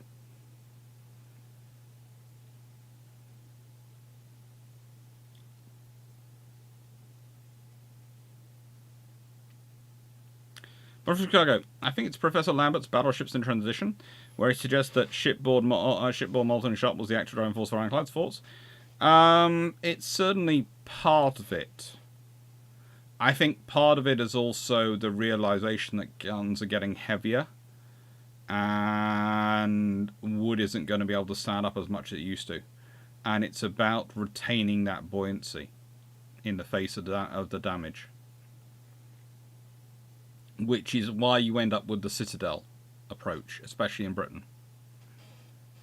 So I think it's certainly there, but I think it's also a reflection of the desire to retain some sort of Citadel protection. And I think I'm going to open the window again, because I've got it closed to keep the bugs out and to make sure the bugs stay out, but I think I need to open it a bit just to keep the air circulating and stop things in here overheating, because today's not exactly a cool day. The bug repellers do work, as I said. Without Korea, did the British take longer or quicker to phase out proper combat planes from the aircraft? Probably longer, because especially for anti-submarine warfare, the propeller aircraft were pretty darn good, and they kept them in service for quite a long time.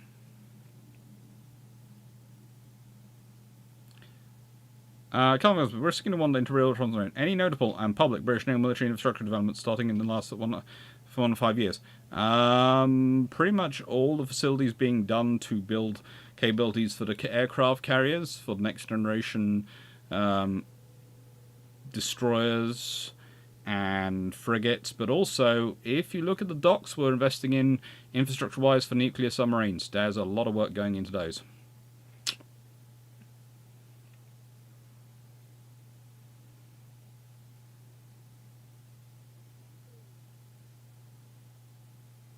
Oh, yeah, nicest way. I think the only Vulcan... there is a you see, the thing comes as to whether or not a Vulcan takes part in Sky Shield 1, is that in a nice... It makes sense, but it's an experimental aircraft. It's an experimental system. And it's one of the training testing testbed aircraft.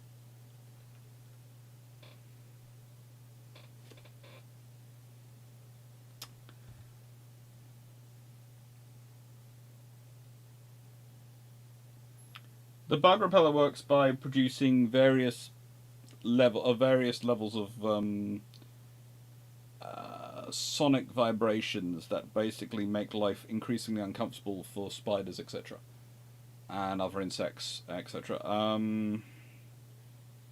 It seems to be... Let's put it this way. There is part of me which wonders about the fact that I'm in here every day and whether that has an impact on the fact I keep it as quite clean. That might sound strange, considering what you can see behind me, but I do keep it quite clean. I keep it quite dust free, and I keep it quite organised. But the thing is, I work hard to make sure it is kept quite clean in here, so that keeps things on level. I do have various ant killers as well as extra, because we have a huge ant nest in the garden. But I would also say that my sister's office is the other side of that wall. My sister tries to keep hers as clean as well, but she doesn't have those. She has nothing, basically. Although she now has one, because I got fed up with clearing spiders out from it.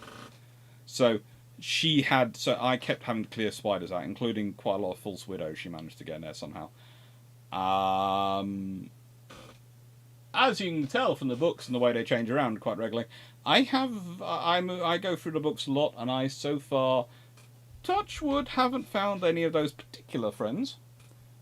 And so yeah, I'd say they work pretty darn well. It's the faint whistle type sound you hear.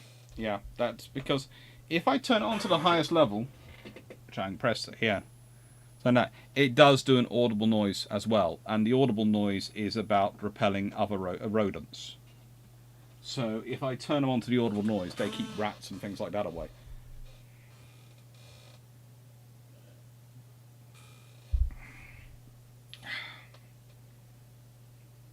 But I have noticed they also sometimes flick onto it when they get very hot. Navipedia is trying.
I think you're talking about the Horizon class, or Andrea Doria class, and they are fairly decent, if I'm not mistaken. 9681, because you're asking about the Orizzonte class, and they are, I think they're the Italian Horizon class destroyers.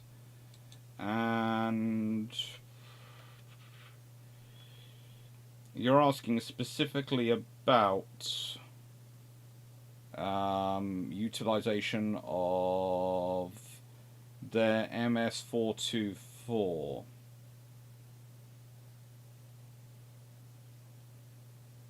cannons.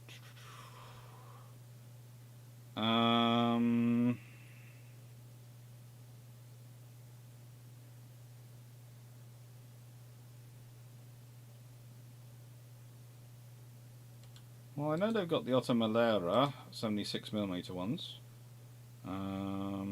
They're fairly decent. armed with all sorts of weird stuff. They've got the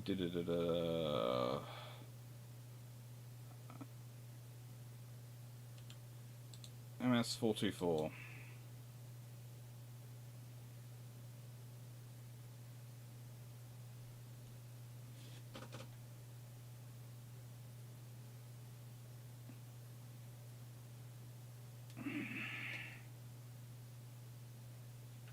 Well, they're not for war situations, are they? They're acoustic stabilization systems. They are they're acoustic sound cannons, as you're calling them. So I'm going, that sounds weird. They're what I would call a loud noise generator, and they're basically they're used for dealing with systems which are less than viable threats. But I suppose in wartime you could use the thing for taking a merchant ship, capturing a merchant ship, because you could maybe incapacitate the crew with the noise, like you would various pirate vessels. But that's very close range. Yeah, the thing I showed earlier is again, this might be the reason I'm getting quite some noises from them, is I have 3 of them. I think it's the one up there, up above my head, which is making a noise. I think it is the one above my head, up there. Because I have one up there on that side, in that corner, and one up in that corner, so that I have them in opposite corners looking at each other and sort of this height, because they have a cone of radiance, and then they have one literally down on this side of the wall, pointing towards the door. That's this one. And they are fairly useful little things. As I said, I have 3. You're supposed to be able to use one to cover an entire room. I have 3 to cover this office, because that's how skeptical I am. Because they have a cone of effect, basically. But this gives me a fairly viable system.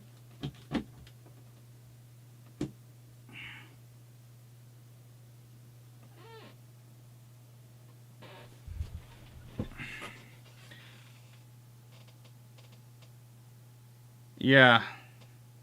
Richards, love to see you and Professor Lemmer have a conversation on your channel about any subject. That's something to think about.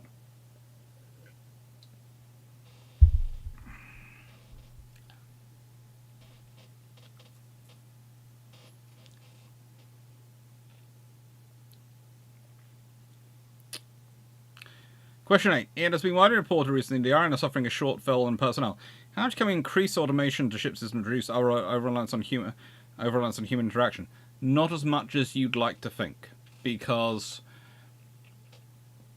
A, it requires a certain amount of systems to replace them, but also it requires redesigning the whole ship.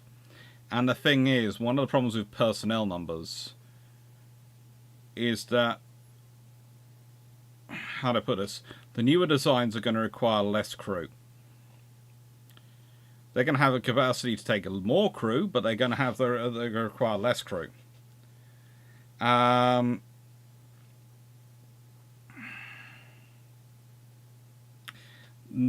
trouble is you need a certain amount of personnel to maintain those systems.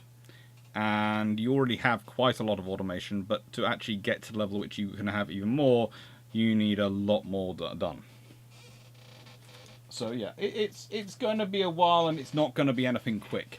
And also, I would say mostly what we're dealing with a shortfall. If you're looking at the shortfalls we're having, they are the personnel we would have been recruiting 10 years ago. So mostly you deal with cycles of issues. So we have a shortfall and we had a shortfall 10 years ago. And the cycles come up with the people retiring now and the people who are leaving artists, and this we suddenly have a shortfall again. Because usually it's people get to about the 10 years in the service. And you're talking about you get to the end of your 20s. And you're working out, well, am I going to get promoted? Is there room in this organisation for me promoted? Do I maybe want to start a family? Do I want to be away from home as much for that family? All those factors start to play as a factor in. And if you had a shortage of people 10 years ago, or a glut of people 10 years ago, because, you know, if you recruit more people, then when all those people start those people don't renew, you suddenly have ouch. So yeah, you have issues, and to an extent, it's part of the deal. People always go, well, you know, you sign up to Navy, you know you're going to have months away, so surely that shouldn't be a factor. That's not a factor necessarily always in the young people in 90s away when they first join the Navy. But that's not the people you're worrying about keeping. It's the people who've been in service for 10 years. And people's lives in 10 years will change. Their lives will change. The Royal Navy do recruit people from the Commonwealth and other friendly nations. But you still have the same issue. It's the same problem of you get to the 10-year mark and you go, I want to have a family, I might want to go home. In fact, with recruits, it's new ratings. Okay. They're short of new ratings to fill the gaps created by people going. So you're not just short because you're not just. The new ratings are being recruited to fill the gap. You're not getting enough ratings in to fill the gaps created by them. And the thing is, you're not getting enough new ratings in. And I would say this point, when you're running actually 3 classes of ratings simultaneously.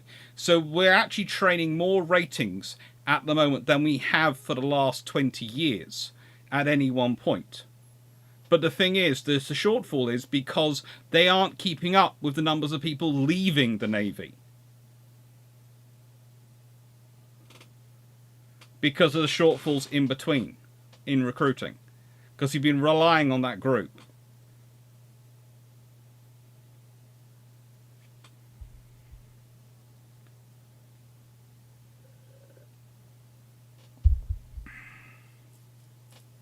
So that's your sort of problem. Anyway, I'm supposed to be doing a book. I think I'm going to change it round to make that part 14.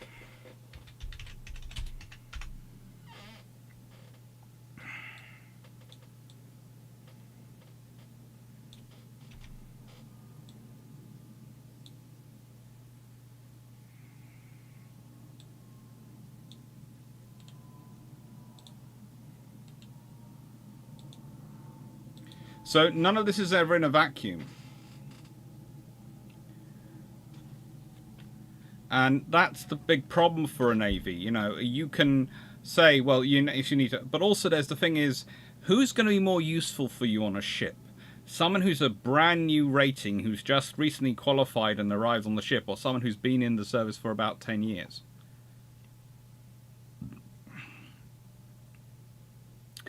Team Lane, what advice would you give historical precedents to maritime and marine engineering regarding the Titan tragedy?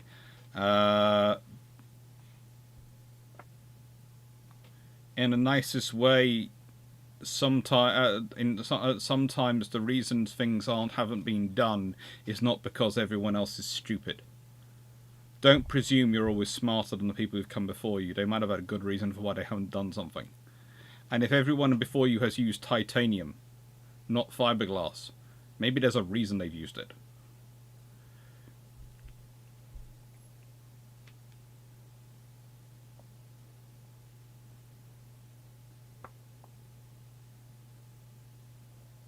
Especially if you can't guarantee posts. It's okay to move, but if you've been promised to settle down and they are forced to move, that's up, yeah.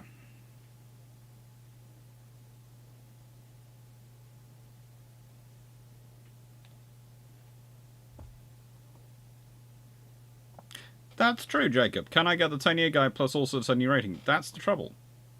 So yeah, that's the thing. So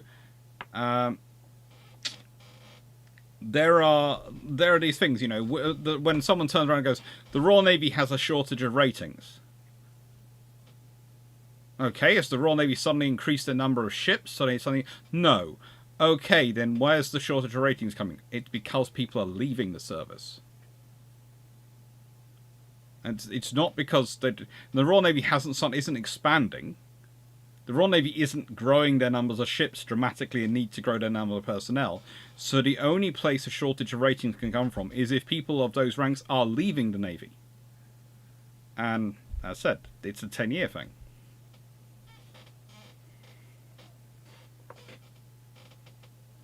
Jacob, I haven't seen a cadet in 5 years in my company and now we're short of officers. I wonder how that happened.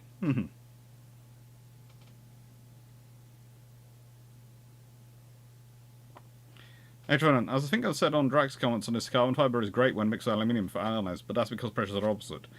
Yeah, that is true. Nice. What was the biggest ship the Canadian shipyards could build in Model 1 and Model 2? We're probably talking 10 to 12,000 tons of merchant ships.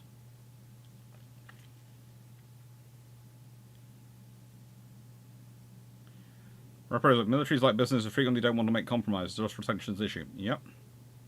Vision, USN has an up or out system, at least for officers. Seems if someone is happy as a lieutenant and doing a good job, why kick them out? Well, again, it's not... The Royal Navy has a similar system, but it's mainly because you're having to make space for the person coming up below. You see, the thing is, you might be happy in spot A, but that means that I can't get Officer B. Officer A might be happy in spot A, but that means I can't train Officer B into necessarily train Officer give a spot, a similar spot, because I don't need that many people. So I can't give Officer B the experience in spot A.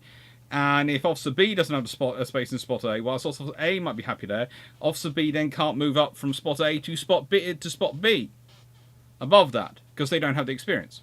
So you have to work out all these things become issues. You have to give people a certain amount of experience in certain roles to do things.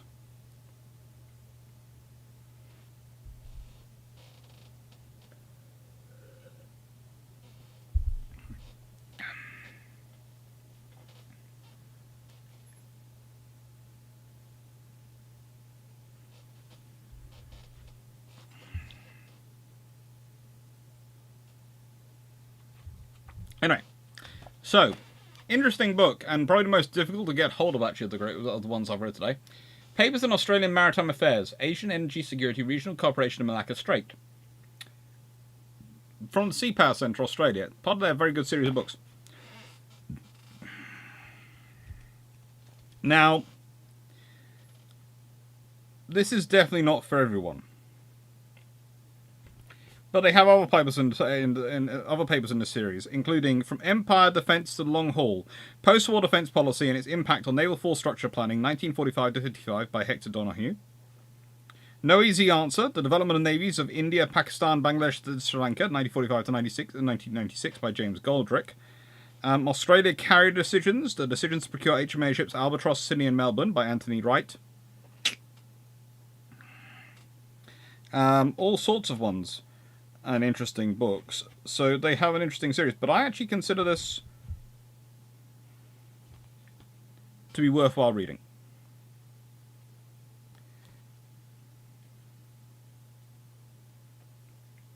And why do I consider it worthwhile reading? Well, because listen to its chapters. Australian energy security, the benefits of self-sufficiency. Japan's concern over energy security. The security of Taiwan's energy supply. Asian countries' interest in Asian security. Energy security. Transportation security and shipping routes. Stats, economic impact of disruptions to seaborne energy flows.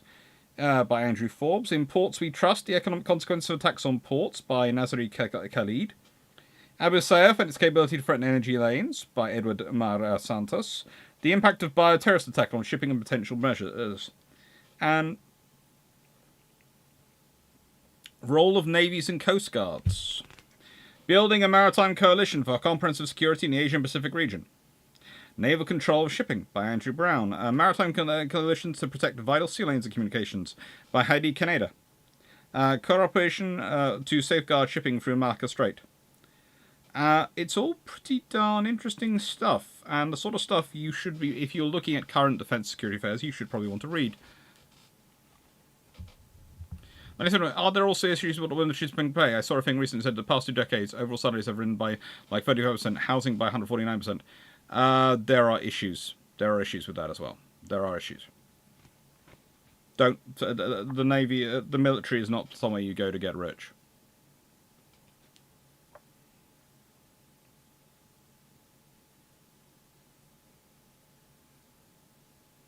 Yeah, in the UK you can't really do that. That would require an interesting act of Parliament, and there are many people in Parliament who might not vote for that.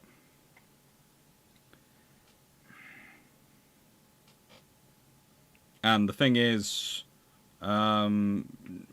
whilst you can theoretically do it with order of Queen's Council, then that kind of has to be done under a circumstance of an act of war, a threat of war.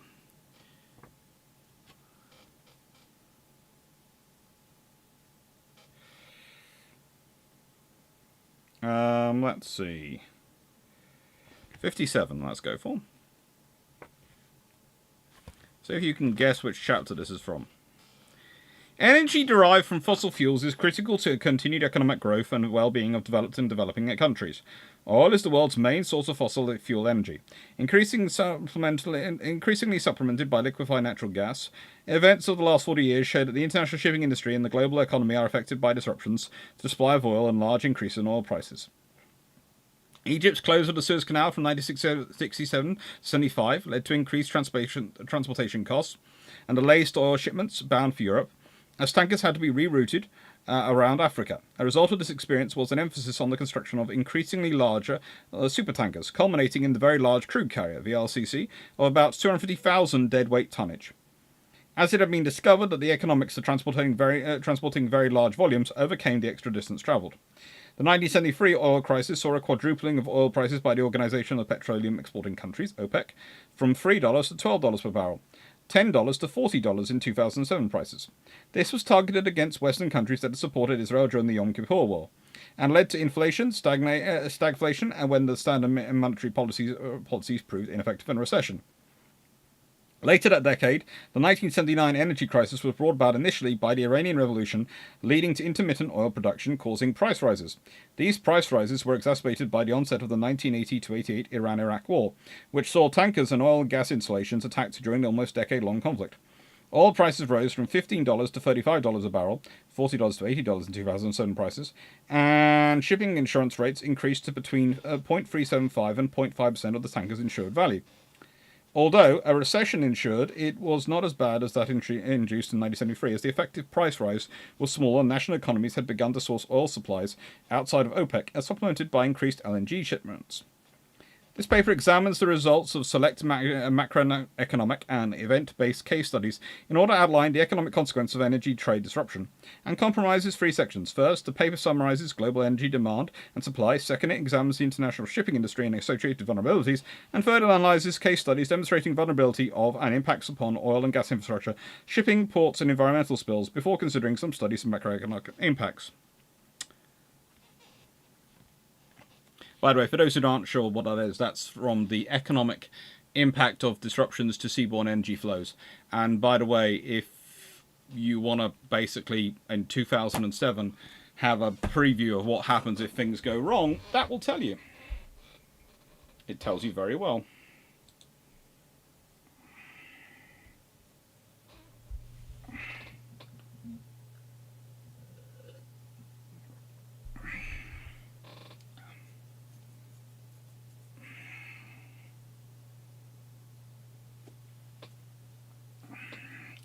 Not someone to go to get rich, perhaps someone to keep going are capable of affording to live without having to go on the dole. The trouble is, whilst that has often been perception, especially modern militaries are increasingly requiring a lot of people who have stuff, who are very, very capable people. And the trouble is, you are competing for those people with other places where they are paid increasingly more. And again, there's the old problem. They will come and they will have a lot of experience and a lot of knowledge and a lot of gain in their 20s.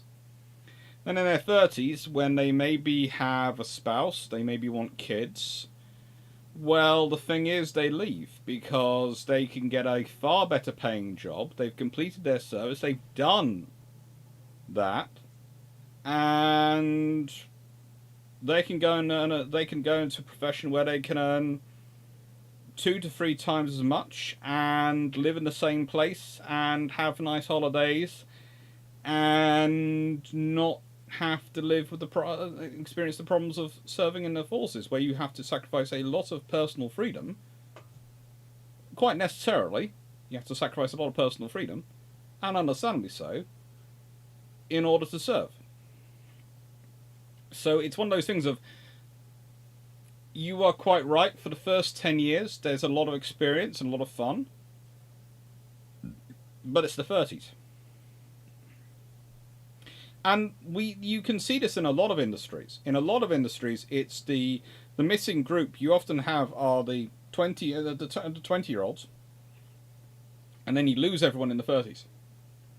And it's one of the things I see this is, it's going to sound strange, is a lot in the volunteer world, right? Because in the volunteer world, I will see a lot of people up to roughly the age of 30 whenever I'm working with volunteers. And then the next group of volunteers are all the people who are over 60.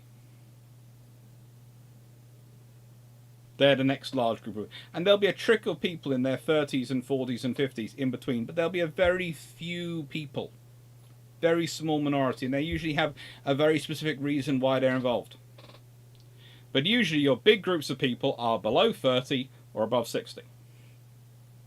I.e. the people with a lot of freedom, the time, they're happy to deploy things. Not the people who are focusing on their career, families, earning, sustain themselves to really get themselves in a safe position for their retirement, all those things. Not any one of those groups. Those groups, the 30s to the 30s to 60s, they usually disappear. And if you look at that and go around, and then one of the classic areas where this affects, we're talking about this military, but also you can look at the politics. That is where if you look at most political parties, most of them have a huge pool of people they could potentially, theoretically, be drawing from to provide their parliamentary candidates and their candidates for councils, etc., who are below 30. But the moment you start looking at the groups they actually want, the people in their 30s and 40s, to go and become MPs, to go and the vast majority of people they're looking for in those sort of areas, their numbers shrink dramatically. And their viable potentials shrink dramatically, and that's where you get a lot of the issues come in. And this is the pool of viable candidates we can select from. People who are actually in this grade group, who have the necessary experience that they're useful, that they know what they're talking about, and who are viable, and who want to be it.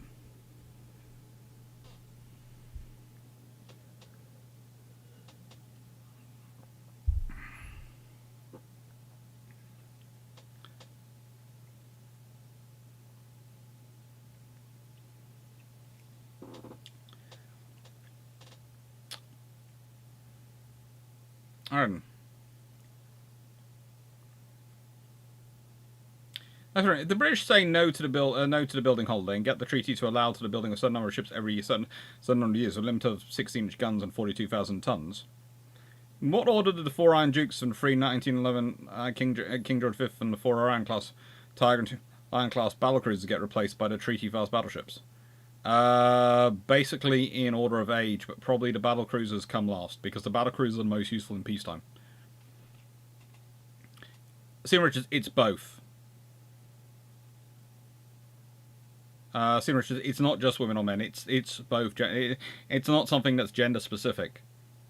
It's the 10-year problem. People join in their 30s, 20s, they leave in their 30s. As Seneca Nearest was put, the 30 or 60 is the career grids group. It's the ones where you have to sit there and look, okay, if you're in, once you reach your 30s, are you going to make the Navy your career for the rest of your life? If you are, great. But are you not?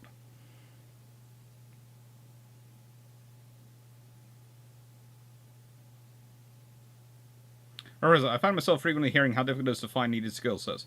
My response is not for what you're paying. It is difficult. You often have to pay more. The number of people who make good politicians in any scenario is often not a large pool.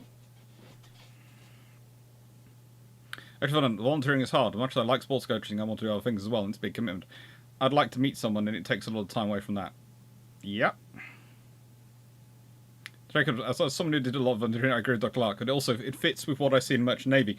People leave when starting a family or stay till retirement. Yes. And the vast majority of people leave.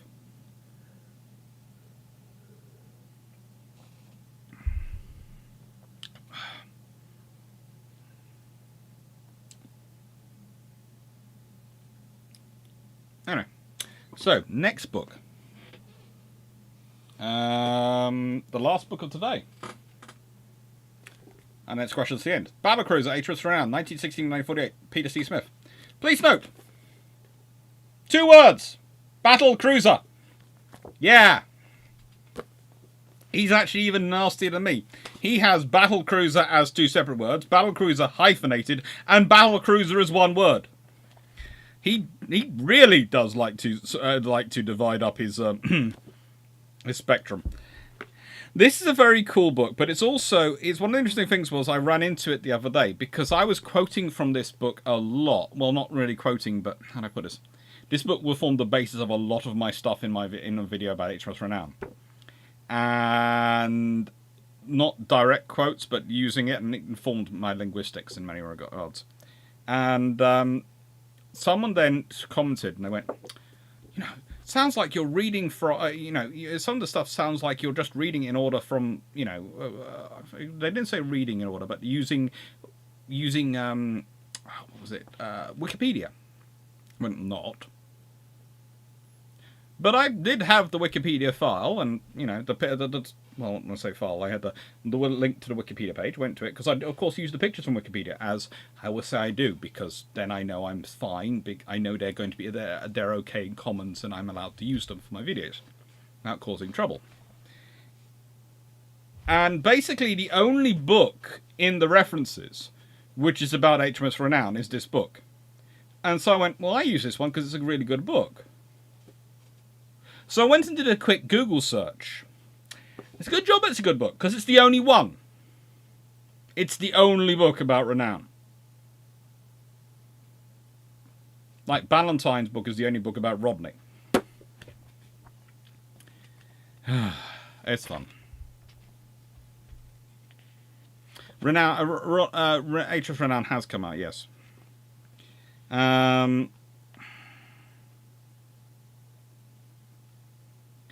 On the 18th of November, Force K was at full strength. Renown, Ark Royal, Neptune, Hardy, Hero, and Hostile, but within a short time the destroyers were detached to patrol the Freetown Net Arrow route because of their short endurance. The big ships continued on towards Diego Suarez on the north coast of Madagascar to patrol the Mozambique Channel and search for the raider that had sunk the Africa Shell. They were too late, for the Grass Bay had returned into the South Atlantic several days before they arrived, but they did manage to inflict further useful damage on the dwindling numbers of German blockade runners still at large. Force K was acting as reinforcement of Force H, which consisted of the 8-inch cruisers Shropshire and Sussex, who joined company on the 1st of December. But it was in fact some excellent work by the British Mercantile Marine that led to the next success. The British ship Waimara had sighted a suspicious vessel near Ascension Island, with great presence of mind reported her by radio and shadowed her. She was in fact the German vessel Adolf Wöhrmann, 8,577 tons, disguised as a Dutch vessel. The Neptune was detached from Force K and intercepted her, but could not prevent her crew from scuttling her on the 21st of November. Neptune rescued 162 crew and passengers and landed them at Freetown. Another victim was soon claimed, when a report of suspicious ships came in off Cape Point was received. The Sussex was first on the scene, and the German ship, the Watusi, duly set herself afire. The crew was taken off by the cruiser, and Renown, which had come up, finished the job with 5 minutes fire from B turret, which sent the enemy to the bottom.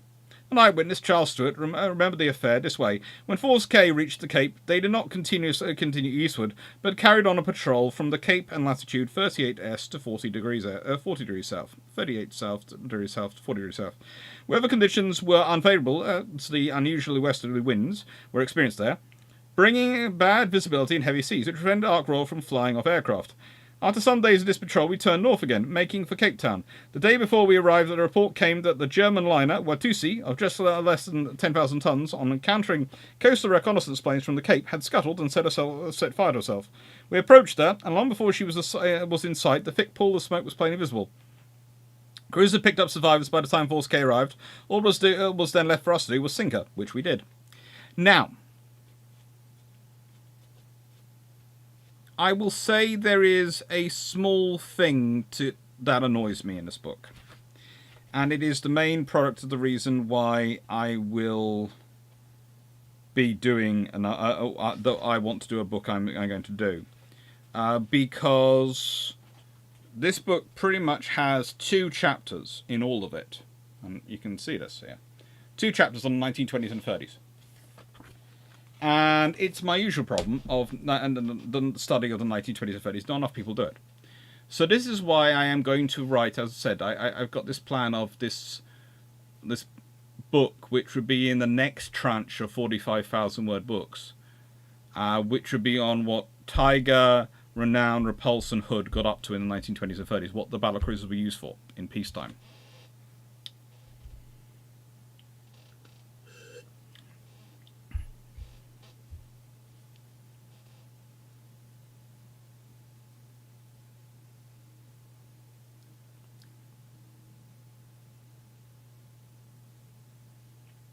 That's it. I was talking to her as manager at Panorama. She said she cannot get any replicable employees. Complained how all her people left to go work at Walmart. I asked what she paid. $11 an hour. If you have an experience, really experienced, asking if you would like chips and a large drink with that, they might start you at $12 an hour. Walmart starts at $15, and she wonders why. Yeah. There is a battlecruiser, and battlecruiser.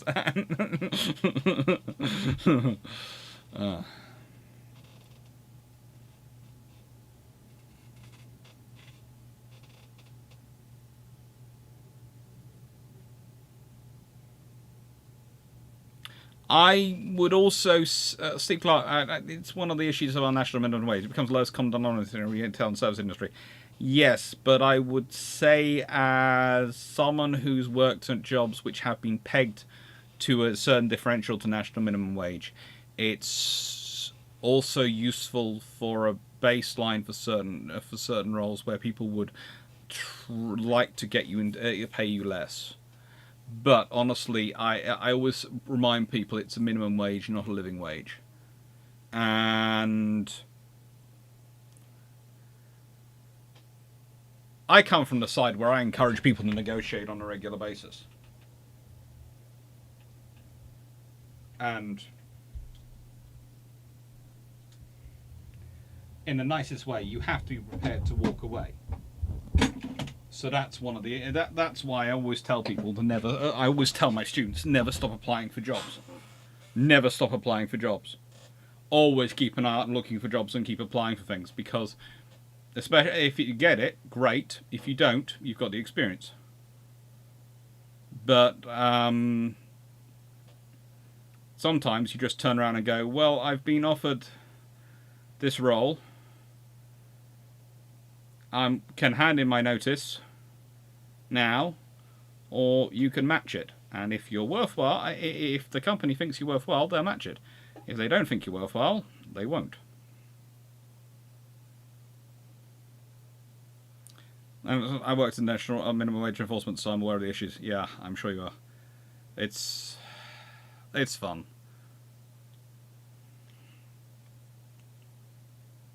Yeah, there are some people who really do try and get away without enforce. It's one of those things that people should look at me and go, because, as I've said before, I was a Conservative borough councillor.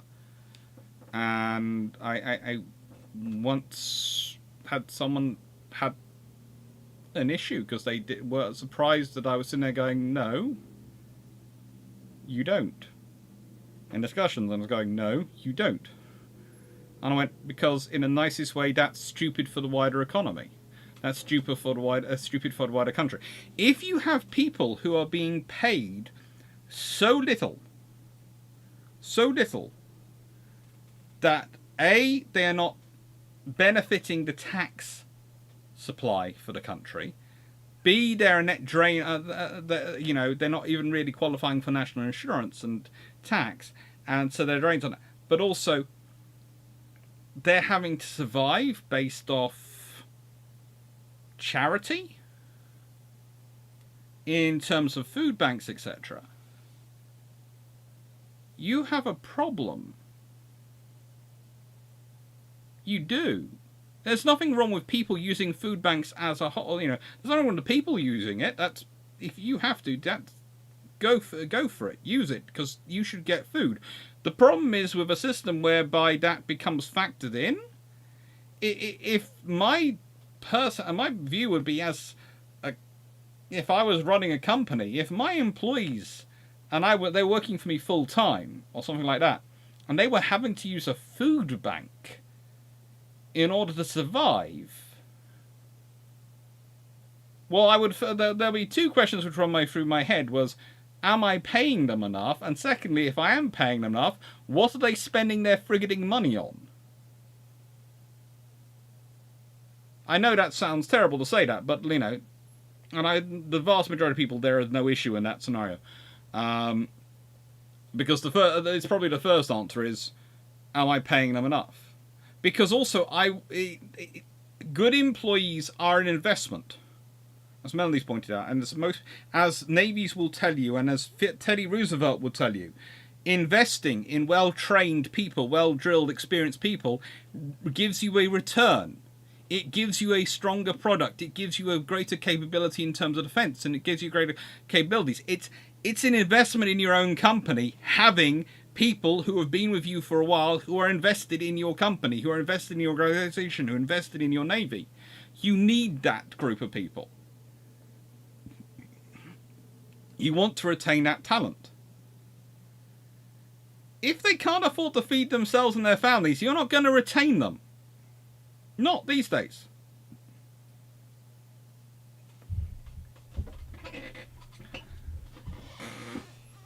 That negotiating pay doesn't work in local government. It it did in our local government, because I was the one of the councillors sitting on the other side of negotiations going, okay, they've had a de facto pay freeze due to the economics for the last few years. We can't really afford to lose staff, and good quality staff, can we? No, because, again,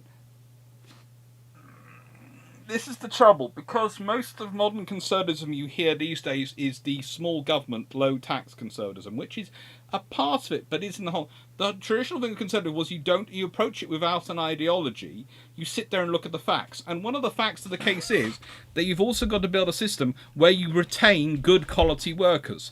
And part of the good quality workers is the employment package you give them to retain them, which is an investment, because good quality workers are going to be more efficient and are going to keep your costs and your operation overall lower.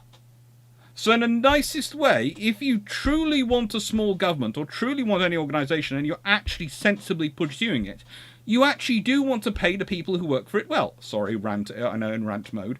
So this is what I find annoying. This is what I find myself arguing against, because people sit there and go, oh, that's a socialist position. It's not a socialist, it's not a communist, it's not any position of ideology.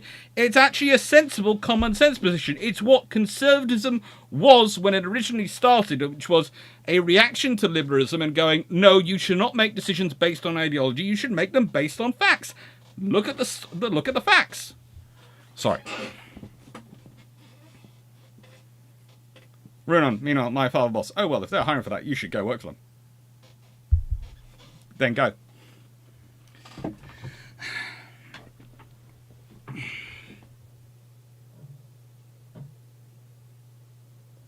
I think Dr. C qualifies as a small C. No, I qualify as a traditional, original conservative.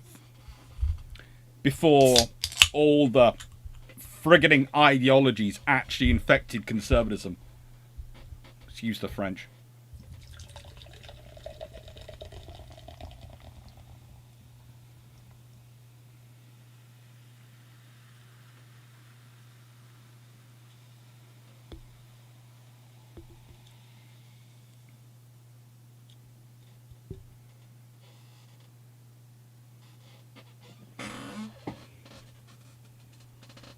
Yeah, I know. I've done a lot of job applications and got minimal responses from some of them. The stock applicator response you get from most universities is, we've been so overwhelmed with response, we cannot give you any feedback.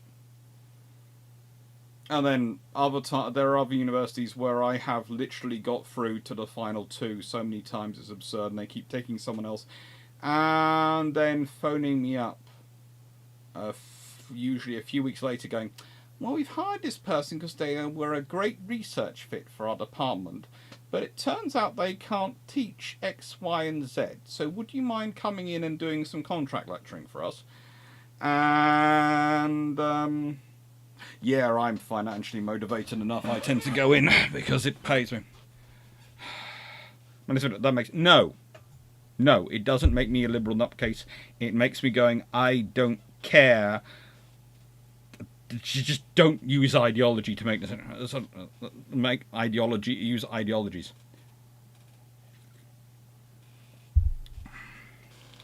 No, facts are not fluid and bendable. That's the thing about facts. They exist. They are factual. You can check them.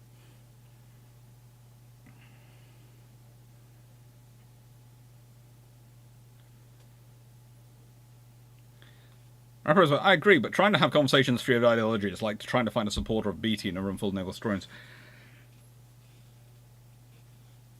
Yeah, that is the trouble, because some people don't even realise the points they're making are ideological points.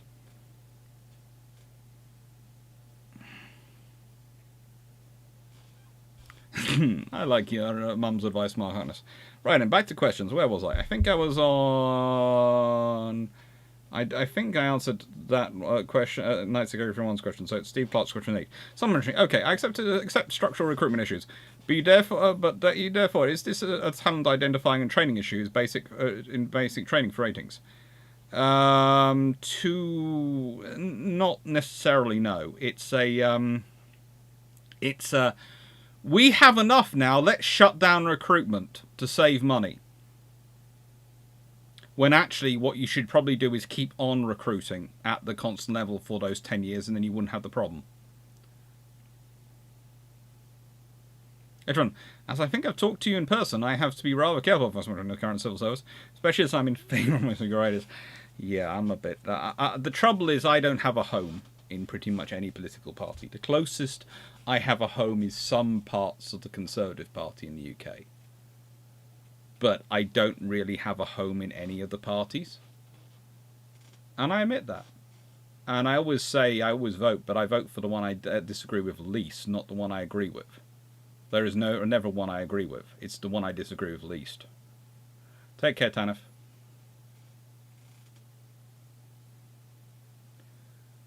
Okay, to compare, well, I would in American conservatives, yes. To compare where you have stated you are on things and what tastes good, liberal in that case, nice. The I do not care what individual does or says, I will vote for them crowd. Eesh, yeah.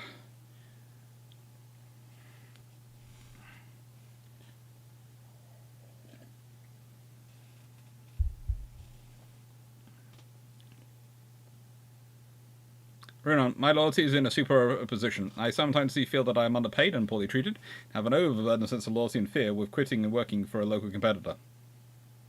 Oh, well, there is always the other option in my experience. Yeah. Working for family is always a fun one. It's why I refuse to do it. I love my family dearly, but I refuse. I've seen enough family arguments over people working on. In our family, usually what happens is it gets sorted out by the aunts, as I call it, including my mum in this collection. It's the family, it's the aunts. If you're working for a parent, it comes out at a family meal, and the wider family gets and goes, well, actually, it's if the aunts turn around and go, well, yes, they should leave and get paid more and go and do it. That usually causes trouble, but it's the collective family shaming.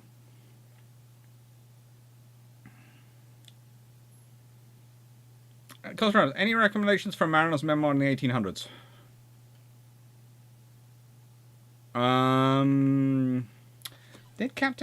Is Captain Hardy's book still available?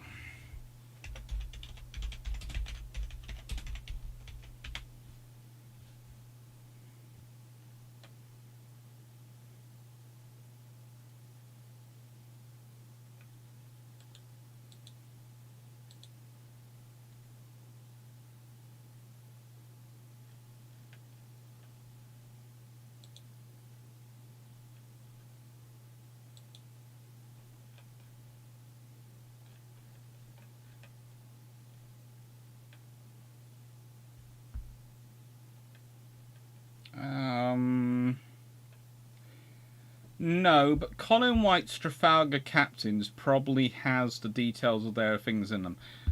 Colin White was a really, really good historian, and frankly, his books are usually very well worth reading. But yeah, I would. That's what I would go to. I would go to Colin White's Trafalgar Captains and look in the source bibliography section. Santa Canera, the Clarke canon is matriarchal. It is. There are far more of them than there are of us. I would love, nicest way the males are outnumbered, and we realise it. Plus, in nicest way, this will sound strange to think about, but honestly, my granddad's gone, and he was the senior. He considered the last male member of the seniors in the family, and now it's sort of going down to the next generation, and yeah, goodness me, I might be actually.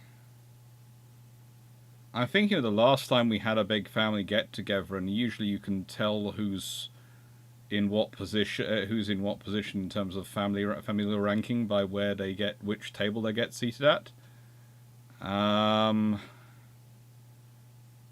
It's very, very much, there's no sort of formal. It's very much organised by the aunts, but you can work out who's basically does.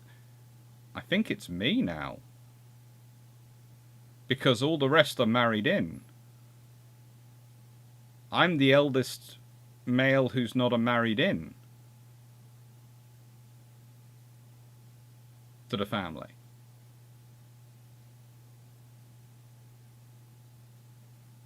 Oh god, that hasn't even occurred to me until now. Oh, it's been like that for a couple of years and I haven't noticed. Oh. Appear to have got something in my eyes. Allergies, they're terrible. Right.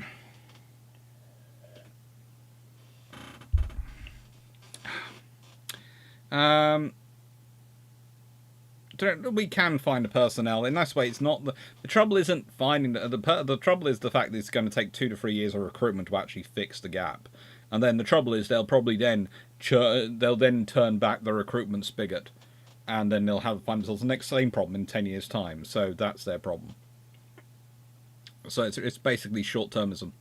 Did the cannons of a ship of the line remain in the same position, looking for the other gun ports? Or did they get moved to the parallel with the hull to provide space for sleeping? There is making the ship ready for ready for battle. So yes, some guns will be left in position, not in a nice way, focusing on the gun ports, etc. Tied down, but a lot will be moved around to make life easier. And when you're making the ship ready for action, there's whole walls, internal walls, etc., and rooms. If you go around Victory, you'll see them. Quite a lot of the internal walls for rooms, etc., for the officers' accommodation, etc., are actually false walls that get taken down in action. And that's part of the clearing for action. So they clear them. So clearing for action is not just clearing, cleaning the guns or anything like that. It's actually clearing the ship and collapsing all the walls, taking them down inside the ship, putting them putting them down in storage, putting the officers' clothing, etc., down in storage, everything down in safely in the bottom in sort of the lower parts of the ship, and positioning the guns.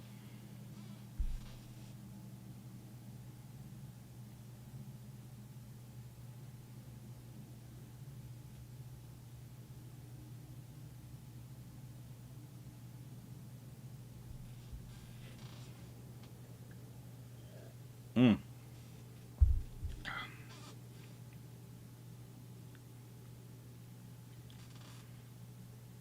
Clarke. So anyway, I'm not related to Alex, but it's the same in my Clarke clan. Yeah, it seems to go with the name. Clarks and Jacobs, the 2 branches of my family, all very much female. There is the vast majority, and they are the bosses. And honestly, they do a good job, so no one bothers. Melanie, I will never understand people who do that. That's just not my way. I'm a realist when dealing with people, and honestly, I have. It's one of the interesting things. I've got friends from all across the political spectrum, and I've dealt with politicians from all sorts across the political spectrum, and there are some I will never agree with because of the particular ideology they work with, and they also will never going to probably agree on on the vast majority of issues, because they are quite so ideologically aligned and guided. But I still have personal preference for them over some of the ones who theoretically are on the side which, as I said, I normally find myself a lot voting for because they are personally far less reprehensible. And if you are at all related knowledgeable of UK politics, you'll know that there are many interesting issues going on in UK politics at the moment, and frankly, personal suspicions with no proof, I'm not surprised by some of them.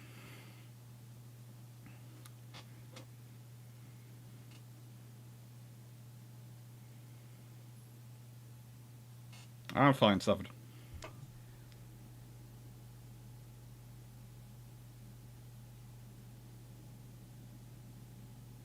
I wouldn't say a mental crisis. That's the way politics is. It's a weird, but I think what you're dealing with is you've had political classes political classes were used to have grown up for the last 20, 30 years thinking the world was one way, and they're now finding it's very different, and you're seeing the almost reaction to it. You really are. Okay, more questions. Nice Victorian foreign. Is the Blackburn Rock actually designed for the RN carrier doctrine that they had prior to World War II? No. The Blackburn Rock was. Ugh. The RN were not quite sure where the Blackburn Rock came from. They got them with the skewer because they were told they needed a turreted fighter. But the Air Ministry had ordered it all for them, and it's the Blackburn Rock is the last aircraft which is ordered by under Air Ministry procurement rules for the RN, really, and completely. And the RN is really going. It's entirely ordered off the Air Ministry's recommendations. The RN gets it and goes, nope, turreted fighters don't work for Fleet Air Arm operations. Bye bye.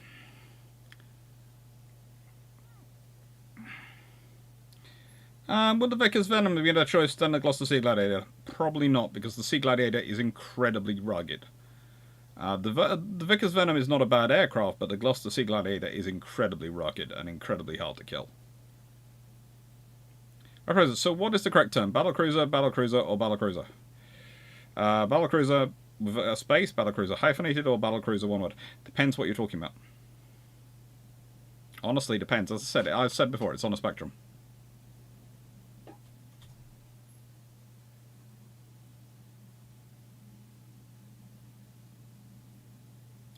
Yeah, there are a lot of interesting issues with the UK. Also, I'd say heavy engineering has changed, because I've been to some plants which still do what you would traditionally have called heavy engineering in the UK. I've been to a lot of factories, actually, which do that.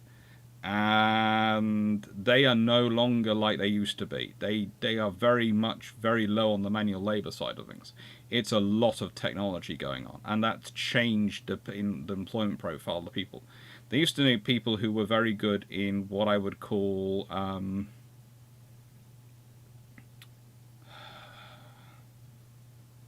manual logic, i.e. people who are good at seeing something in front of them and figuring out the problem. And now they need people who are very good at theorizing the problem in their mind and working it out, because so much of it is machine control, machine based. It's a differential. And it's, yeah.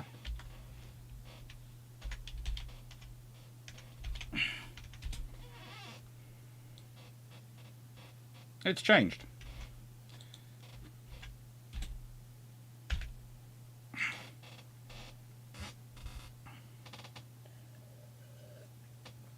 On camera, so clearing down ship false walls act as well as setting sails explains why sailors were so sought after to run the behind the scenes in theatre. Yes.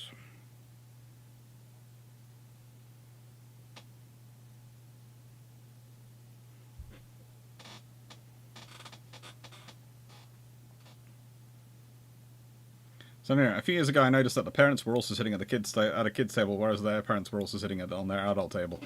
Yep. Slowly you realise there's no such thing as there's the parents' table, and then there's the next generation of parents' table, and everyone's eventually some of the kids might call that the grandparents and parents and table, but the parents in the middle, that's the parents' table and their kids' table, and what's their table? It's a fun one to watch. I usually get now. As I said, I realised earlier, I usually end up at the grandparents' table somehow.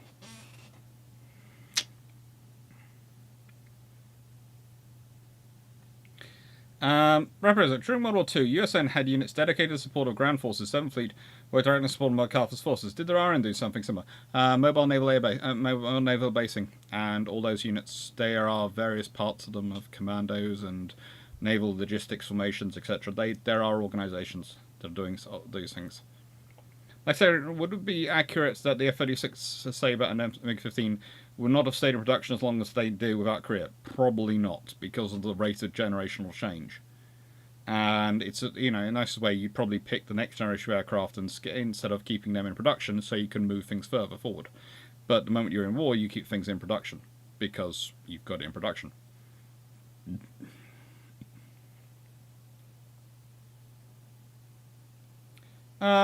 Would it be accurate to say if the 209 RAF de Havilland Hornet and 174 de Havilland Sea Hornets were too late? What effect would they have if they came early in 1946?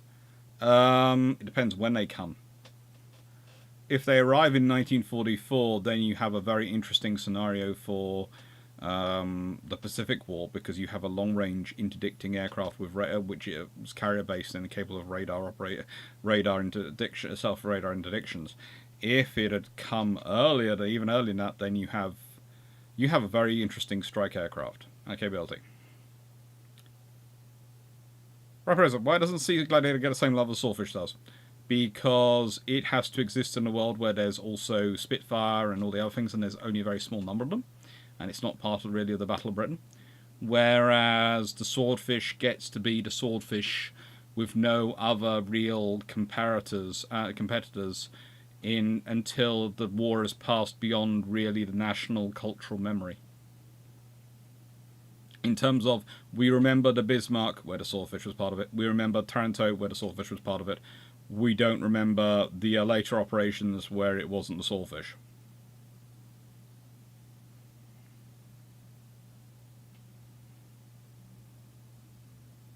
So the problem is the grandparents' table was getting kind of thinly manned, and so the grandparents sit on the parents' table and the other on one end. The transition begins. Take care, Renown. Good luck. Say hi, have fun with your uncle. Professor, I started my higher education local 2-year college with a nationally certified program and maintaining a large farm equipment. It was fun when they got into computer arguments with the IT guys.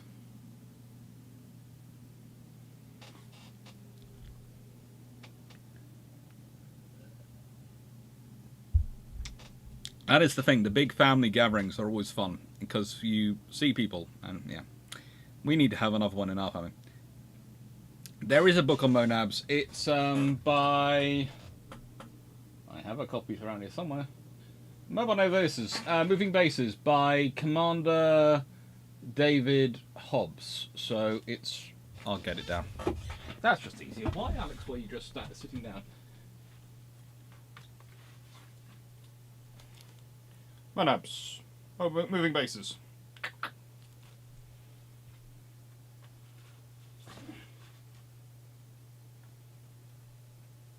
I have a lot of books up here. I've got to get up to some of those more often. But I don't need them for any of my current projects, so I'm not really spending a lot of time on them. I don't know, what's that? Where does that come from? Oh well, right. I will say now it's now 10 past 11. I'm going to go on to about half past, so there's about another 20 minutes. Nice turn. If 6 Australian, 4 Canadian, and 6 Indo-Indian Crown Colony class were being built, what subclass would have been the basis? Depends when you're building them. If you start off ordering them at the same time as the first generation, it'll be the first generation. If you're building them post 1942, it's probably the second batch.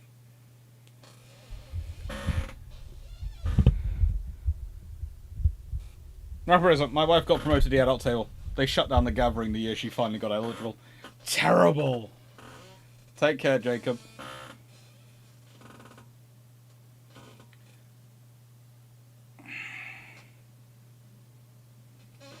I got a bite or something over the side.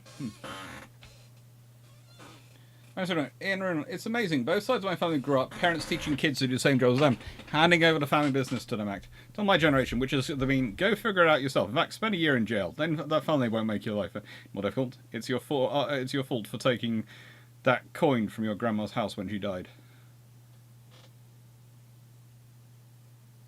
That sounds like a whole lot of fun.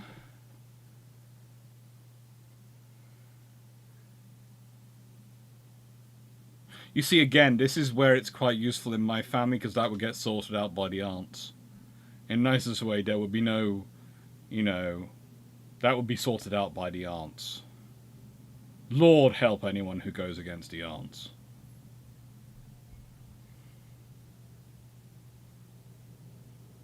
That's right. If the RN started Crown Colony class when they do, how long would it have taken to complete 8 Fiji, 12 Ceylon for the RN, 6 for Australia, 5 for Canada, 6 for India? If war actually happens, it's going to take longer than if war doesn't happen. But if war doesn't happen, if they start them at the same time, and they're building them at the same time, so they are now building 36 units.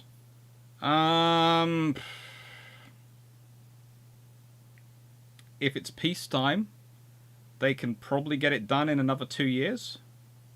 So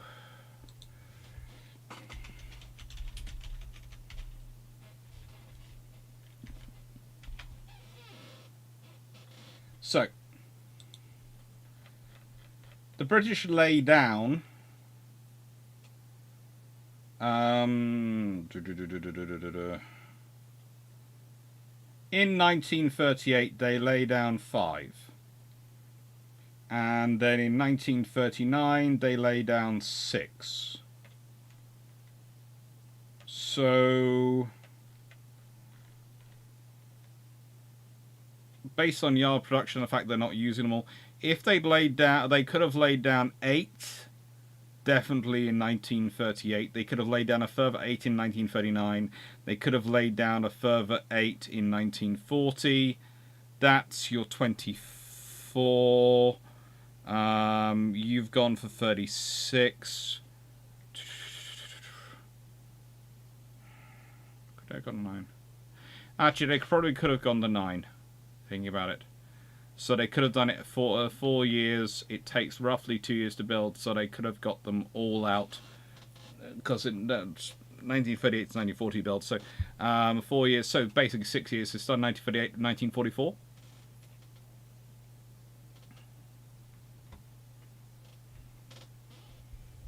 Poor French guy, we rebelled in our family. My generation insisted in sitting together and kicked out Nazi who tried to join us. Cruelty.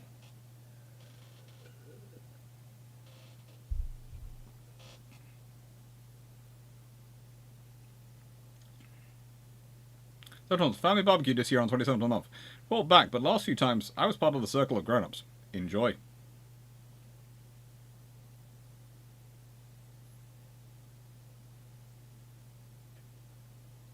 Oh, good lord, Night Tiger from I'm not sure which ships would get nuked, but probably most of the stuff which he got rid of in 1945 would instead have been nuked.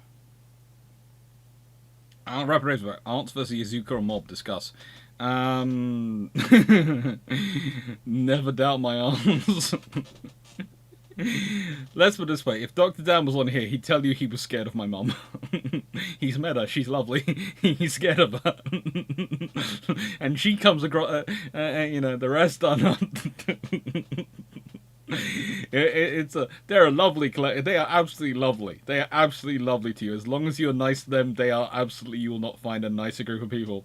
Do not cross them. For the sake of all mankind, all human beings, do not cross them. There are small countries which would shake at the fear of one of them, let alone the group of them collectively. Take care, Paul.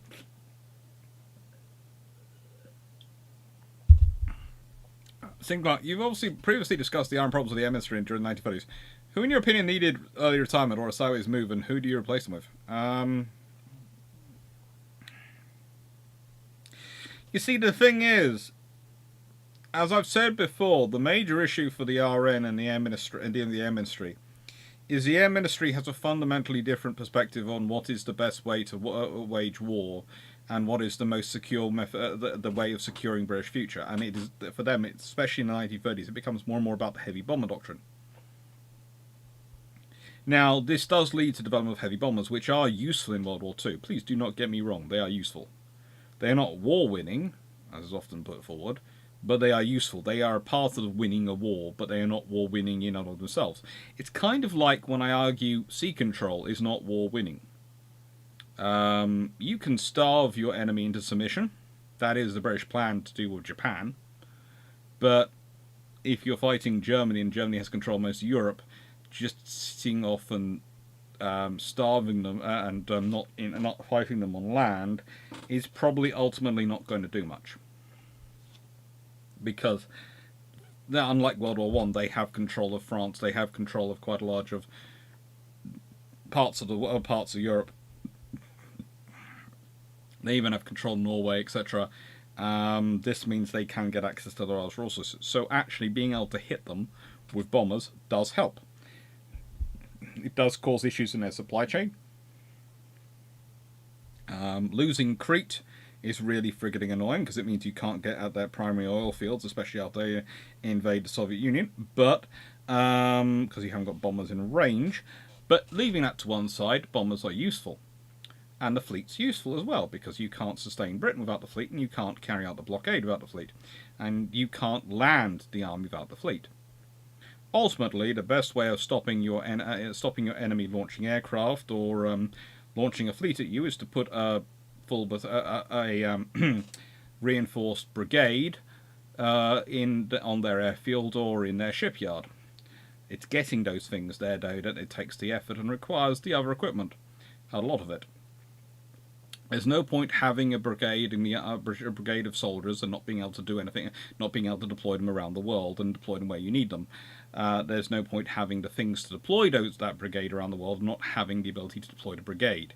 This is where I often get into trouble when I start talking about LHDs and amphibious ships, and talking about the fact that doing away with the ability to deploy the heavy equipment kind of does away with the reason for deploying, having all the rest of the capabilities. But leaving that to one side,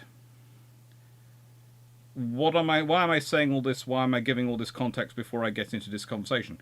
It's not so much you need to change the scenario, move the people. You need to change the scenario for the Fleet Air Arm, because the Fleet Air Arm, the problem with the Air Ministry and Navy could have been completely ignored and would have caused no trouble at all, having them different fundamental views, if you didn't have the Fleet Air Arm caught in the middle of it. And that is your problem. And that comes back to the original agreement done in 1918. Really, there should have been a scenario that none of the carrier aircraft were not included, were not transferred across to the Royal Air Force, and the Royal Navy kept the carrier aircraft separate. And that is the scenario which would have stopped all the problems and stopped 99% of the issues between the Air Ministry and the Admiralty.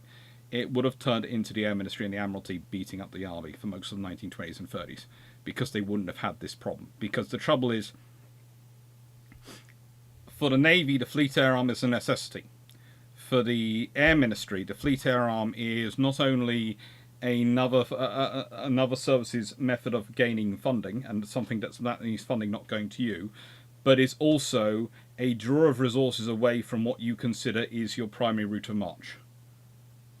Because you don't consider single-engined small aircraft to be actually of any use for modern warfare, because you're going for heavy bombers. So this is why Fighter Command, while all the other branches of the RAF actually suffer, is because the Air Ministry is focused in on what they consider to be the war-winning and war-essential methodology. And so that's the fundamental cause of the problem. So changing the Air Ministry isn't really going to help. You need to change the scenario.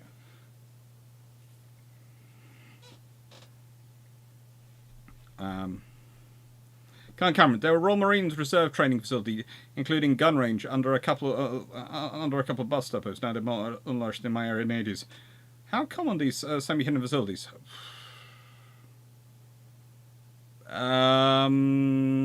Pretty darn common. There's all sorts of facilities around the UK which are fun. There's regular issues with certain councils in the UK who do not know, who find it very annoying that they're not told what necessarily is going on bases in the UK and what positions are in them. It's an interesting thing. If you want to watch an interesting subset of UK politics, you ask about councils trying to demand local military installations tell them what's on their bases. And usually those councils and councillors who are making those demands come from certain political parties in the UK, and they are often making the case and want to find out. And there's one council which is regularly asking a local army base whether they have nuclear weapons on their base. And it's because, of course, the Standard Ministry of Defence response to anything discussing nuclear weapons is they never admit, they never deny, never confirm, never admit anything about it. They keep asking the question, whereas you could very quickly work out and go, hang on, nuclear weapons in the UK, yeah, they're all sorted out by the Admiralty and through the naval bases, and there is some facilities for the light blue service to have them, but again, those are very, very restricted. None of them are given to the people in green. They have many other issues many other duties to deal with. So why do you keep asking that question? Well, they don't confirm or deny this. Okay, you like that. It seems there's more variability in our cruisers and destroyers than the US counterparts. Why?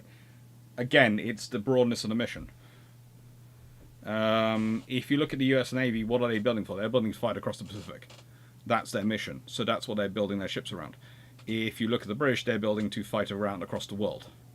And it's how you're approaching that. And to an extent, Henderson is a good example of this. He's trying to build a balanced fleet that will approach this one with the evolution of technology, etc., and systems all the time. And what does Britain want to do? They want to not only be able to fight and project a fleet to the other side of the world, but they also need to secure their trade routes around the world and deal with potentially a multi-axis threat, in that they might have to deal with the worst case scenario for Britain. Okay, the one the Royal Navy was absolutely scared stiff of was fighting, and this is by 1938, this is their big fear, is fighting Germany, Italy and Japan at the same time. Or as they thought it would happen, is they'd find themselves in a war against Japan, send a fleet to the Far East, then Italy would cause trouble in the Mediterranean, cutting their supply lines, and then Germany would pile in. That was what the British were expecting. As it happened the reverse way round, which was still pretty darn bad for the Royal Navy. In fact, probably worse for the Royal Navy because it meant they didn't have their fleet to do what they needed to do to Japan. But that's, yeah, it's just, yeah.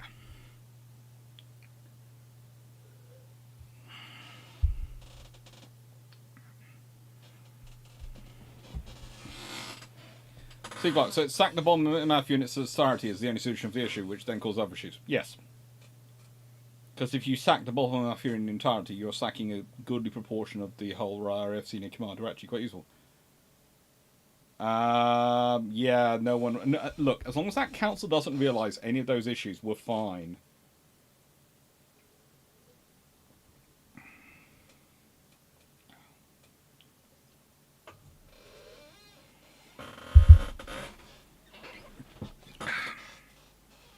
I don't know, what do you think the MiG-15 F-86 would have ended up production without...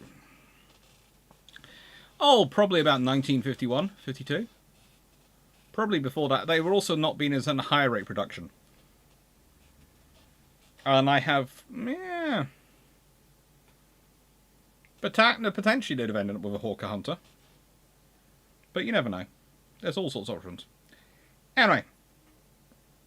It's about 5 minutes to the end, so final questions, please.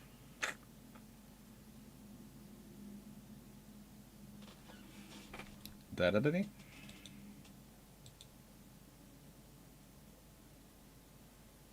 Do-do-do.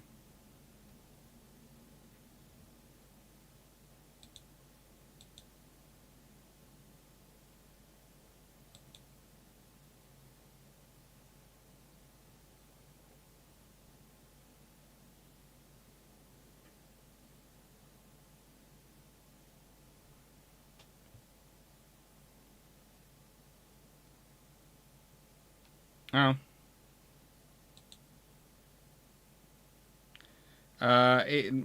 Montevideo is quite easy to determine where the nuclear weapons are. RM bases are up north. Yeah. No. The council in question is not up north. The council in question is not up in the north. The council in question is about as south as you can get. They are a fun council. There are a few councils in the UK which we would regularly consider fun. Thank you, Rapper Isaac. That's what I want. That's because, like, everyone except USA and Japan all were behind on aircraft carriers and bonds.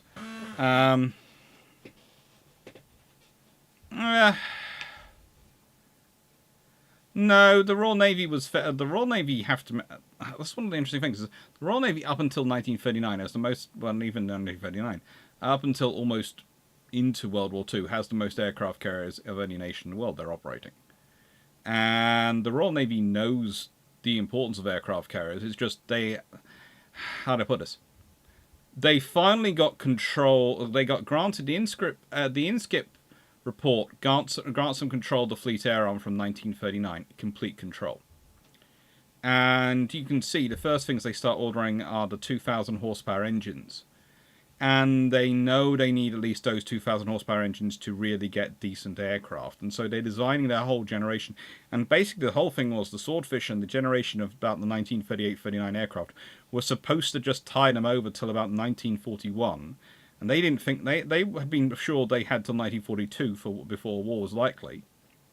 So remember, the 10-year rule had ended in 1932, and so they were hoping they could skeek it out to 1942 when they would take delivery of their 2,000 horsepower engine aircraft, including a seagull winged supermarine sort of Spitfire-ish aircraft called their Seafire, which would be their single seat fighter, all sorts of things, and it would have been the Fairy Barracuda, which WIF delivered in 1941 too.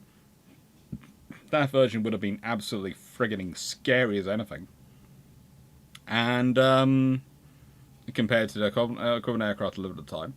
And that's pretty much their base of their force. They're also looking at something which would eventually evolve into the Faraday Firefly as their sort of long-range reconnaissance fighter. And you know, that's I have got a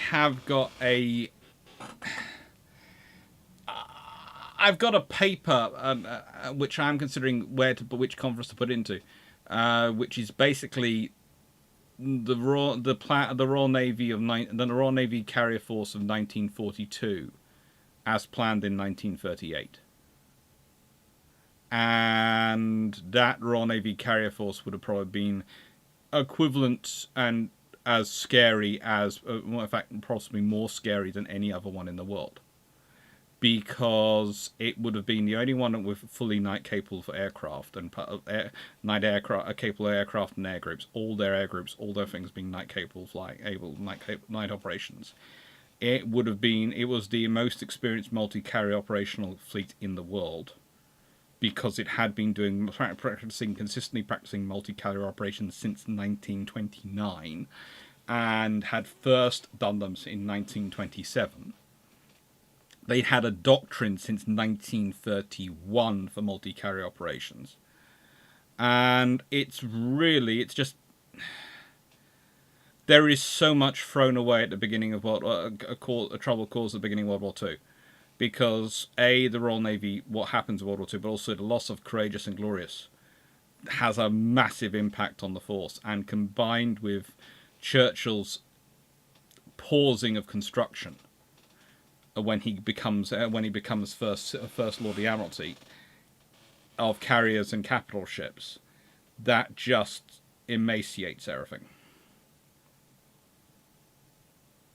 Nice and ferry Barracuda dive bombers with torpedo bombers with ferry speedfish starting development next year. Yeah, pretty much. Right. Right. So if Argentina has 2 Rivaderas, Chile has 2 Almirante Loretors, and Brazil has 2 Minas Grias, 1 Rio de Janeiro, and 1 Ricalu, how is the balance of power affected? Chile and Brazil are going to go beat up Argentina again. Any good places to look for journals by topic? JSTOR.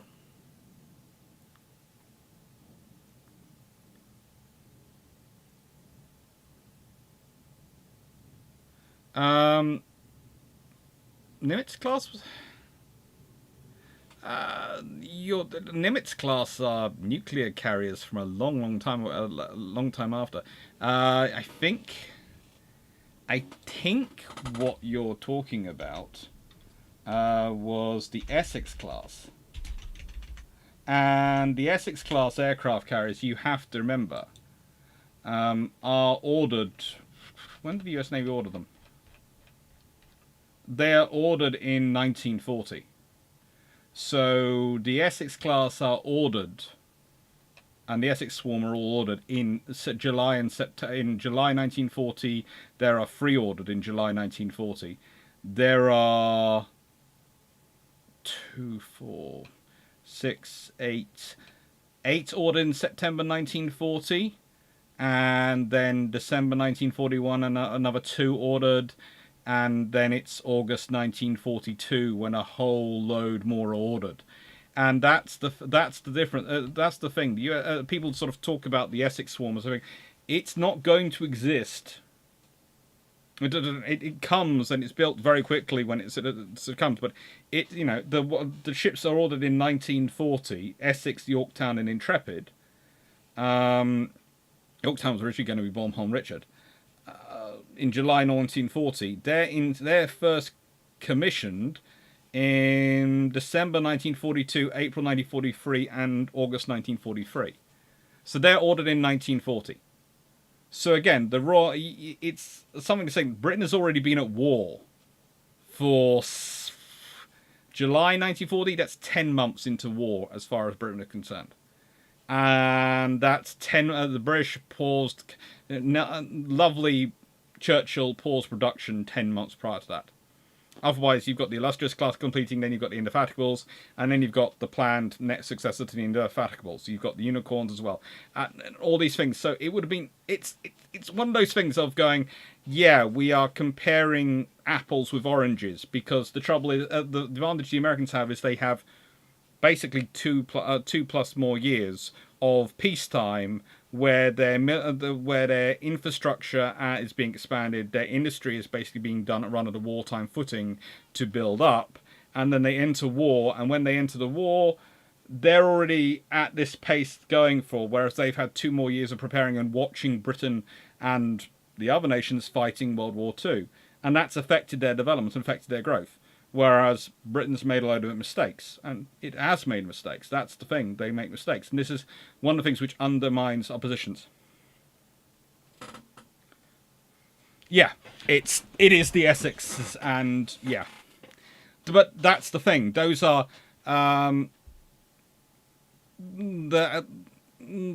thing is that there is the effective class power coverage and power of attack. Again, in British terms, you're talking about, and I've talked about this before, you've got Ark Royal, but you've also got the Indefatigables. And they're the often forgotten ones, because the Indefatigable class are the next... Implacable class. Implacable, sorry. It's Implacable and Indefatigable class aircraft carriers. And they're the next generation of strike carriers built after Ark Royal. And they're also the first generation really, to an extent, freed from treaty limitations. And because the British have built the Illustrious class under treaty limitations. And again, that's the things with the Essex. You have to remember they are ordered in 1940, by which point the treaties are no more. So they are designed at a standard display. I think they're supposed to be designed at 27,500 tons standard, 34,000 tons full, and actually built at 31,300 tons standard and 36,960 tons full.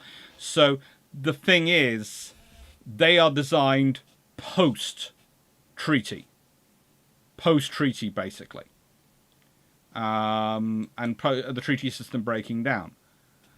The thing is, the equivalent to them for the British is the Implacable class, and they carry 81 aircraft as well. The Essex class carry 90 to 100 aircraft, but again, you have the differences in the counting of aircraft, because the British only include aircraft which are fully capable of operations. The Americans include the ones hanging from their hangars. They do have higher hangars, so they have them, but they're aircraft carriers rather than operational aircraft, and a aircraft you can use for a strike. So that's a factor going in. But the British also have Unicorn designed, and are designing their fleet around having a forward aviation support ship. And it gets all sorts of fun and multi-layered, and that's why we have whole videos about naval aviation on this channel, to try and explain all this weird stuff. Okay, last questions. Last one. What might Chile and Argentina consider trying to buying to counter their Ricardo? In Argentina's case, probably whatever America's preparing to sell them. Chile, they'll go to Britain and ask for bigger. Linus Morrison, is the carrier pause the most consequential decision of the war? Probably, possibly. Anyway, I'm going to shut down the Q&A now. So I'm ending the Q&A. Yes. That removes all the questions from the questions list. Get rid of that. Remove that, and I will say thank you much for everyone. Thank you, Ins Morrisons. Thank you, Jack Ray. Thank you, Excalibur Iron Force, for those questions on the fleet, on the naval aviation. No, and it's always good to have the chat, and that's why I do the videos, because the thing is, it's complicated, but that's interesting. The fact is, the British make mistakes, but so do the Americans. But the thing is, the Americans and the Japanese make even more mistakes. The Americans and the Japanese get 2 years to watch what's going on. And for the Japanese, for example, they're already planning Pearl Harbor and the idea of attacking that way, but Taranto confirms it's viable. They're already going to do it. It's just it's not the idea for it. It's a confirmation that it's a viable option. For the U.S. Navy, a lot of what the British experience goes in for shows them the utility of aircraft carriers and really helps them make the case of building the Essex class. And that's one of the things people often understand, is they go, you know, okay, the Americans are building the Essex class, so they're carrier orientated. No, there was a whole debate in the USA as to whether to concentrate those slips on building more new capital ships, or whether to build aircraft carriers. And they decided to build aircraft carriers because of watching what the British are going through in World War II.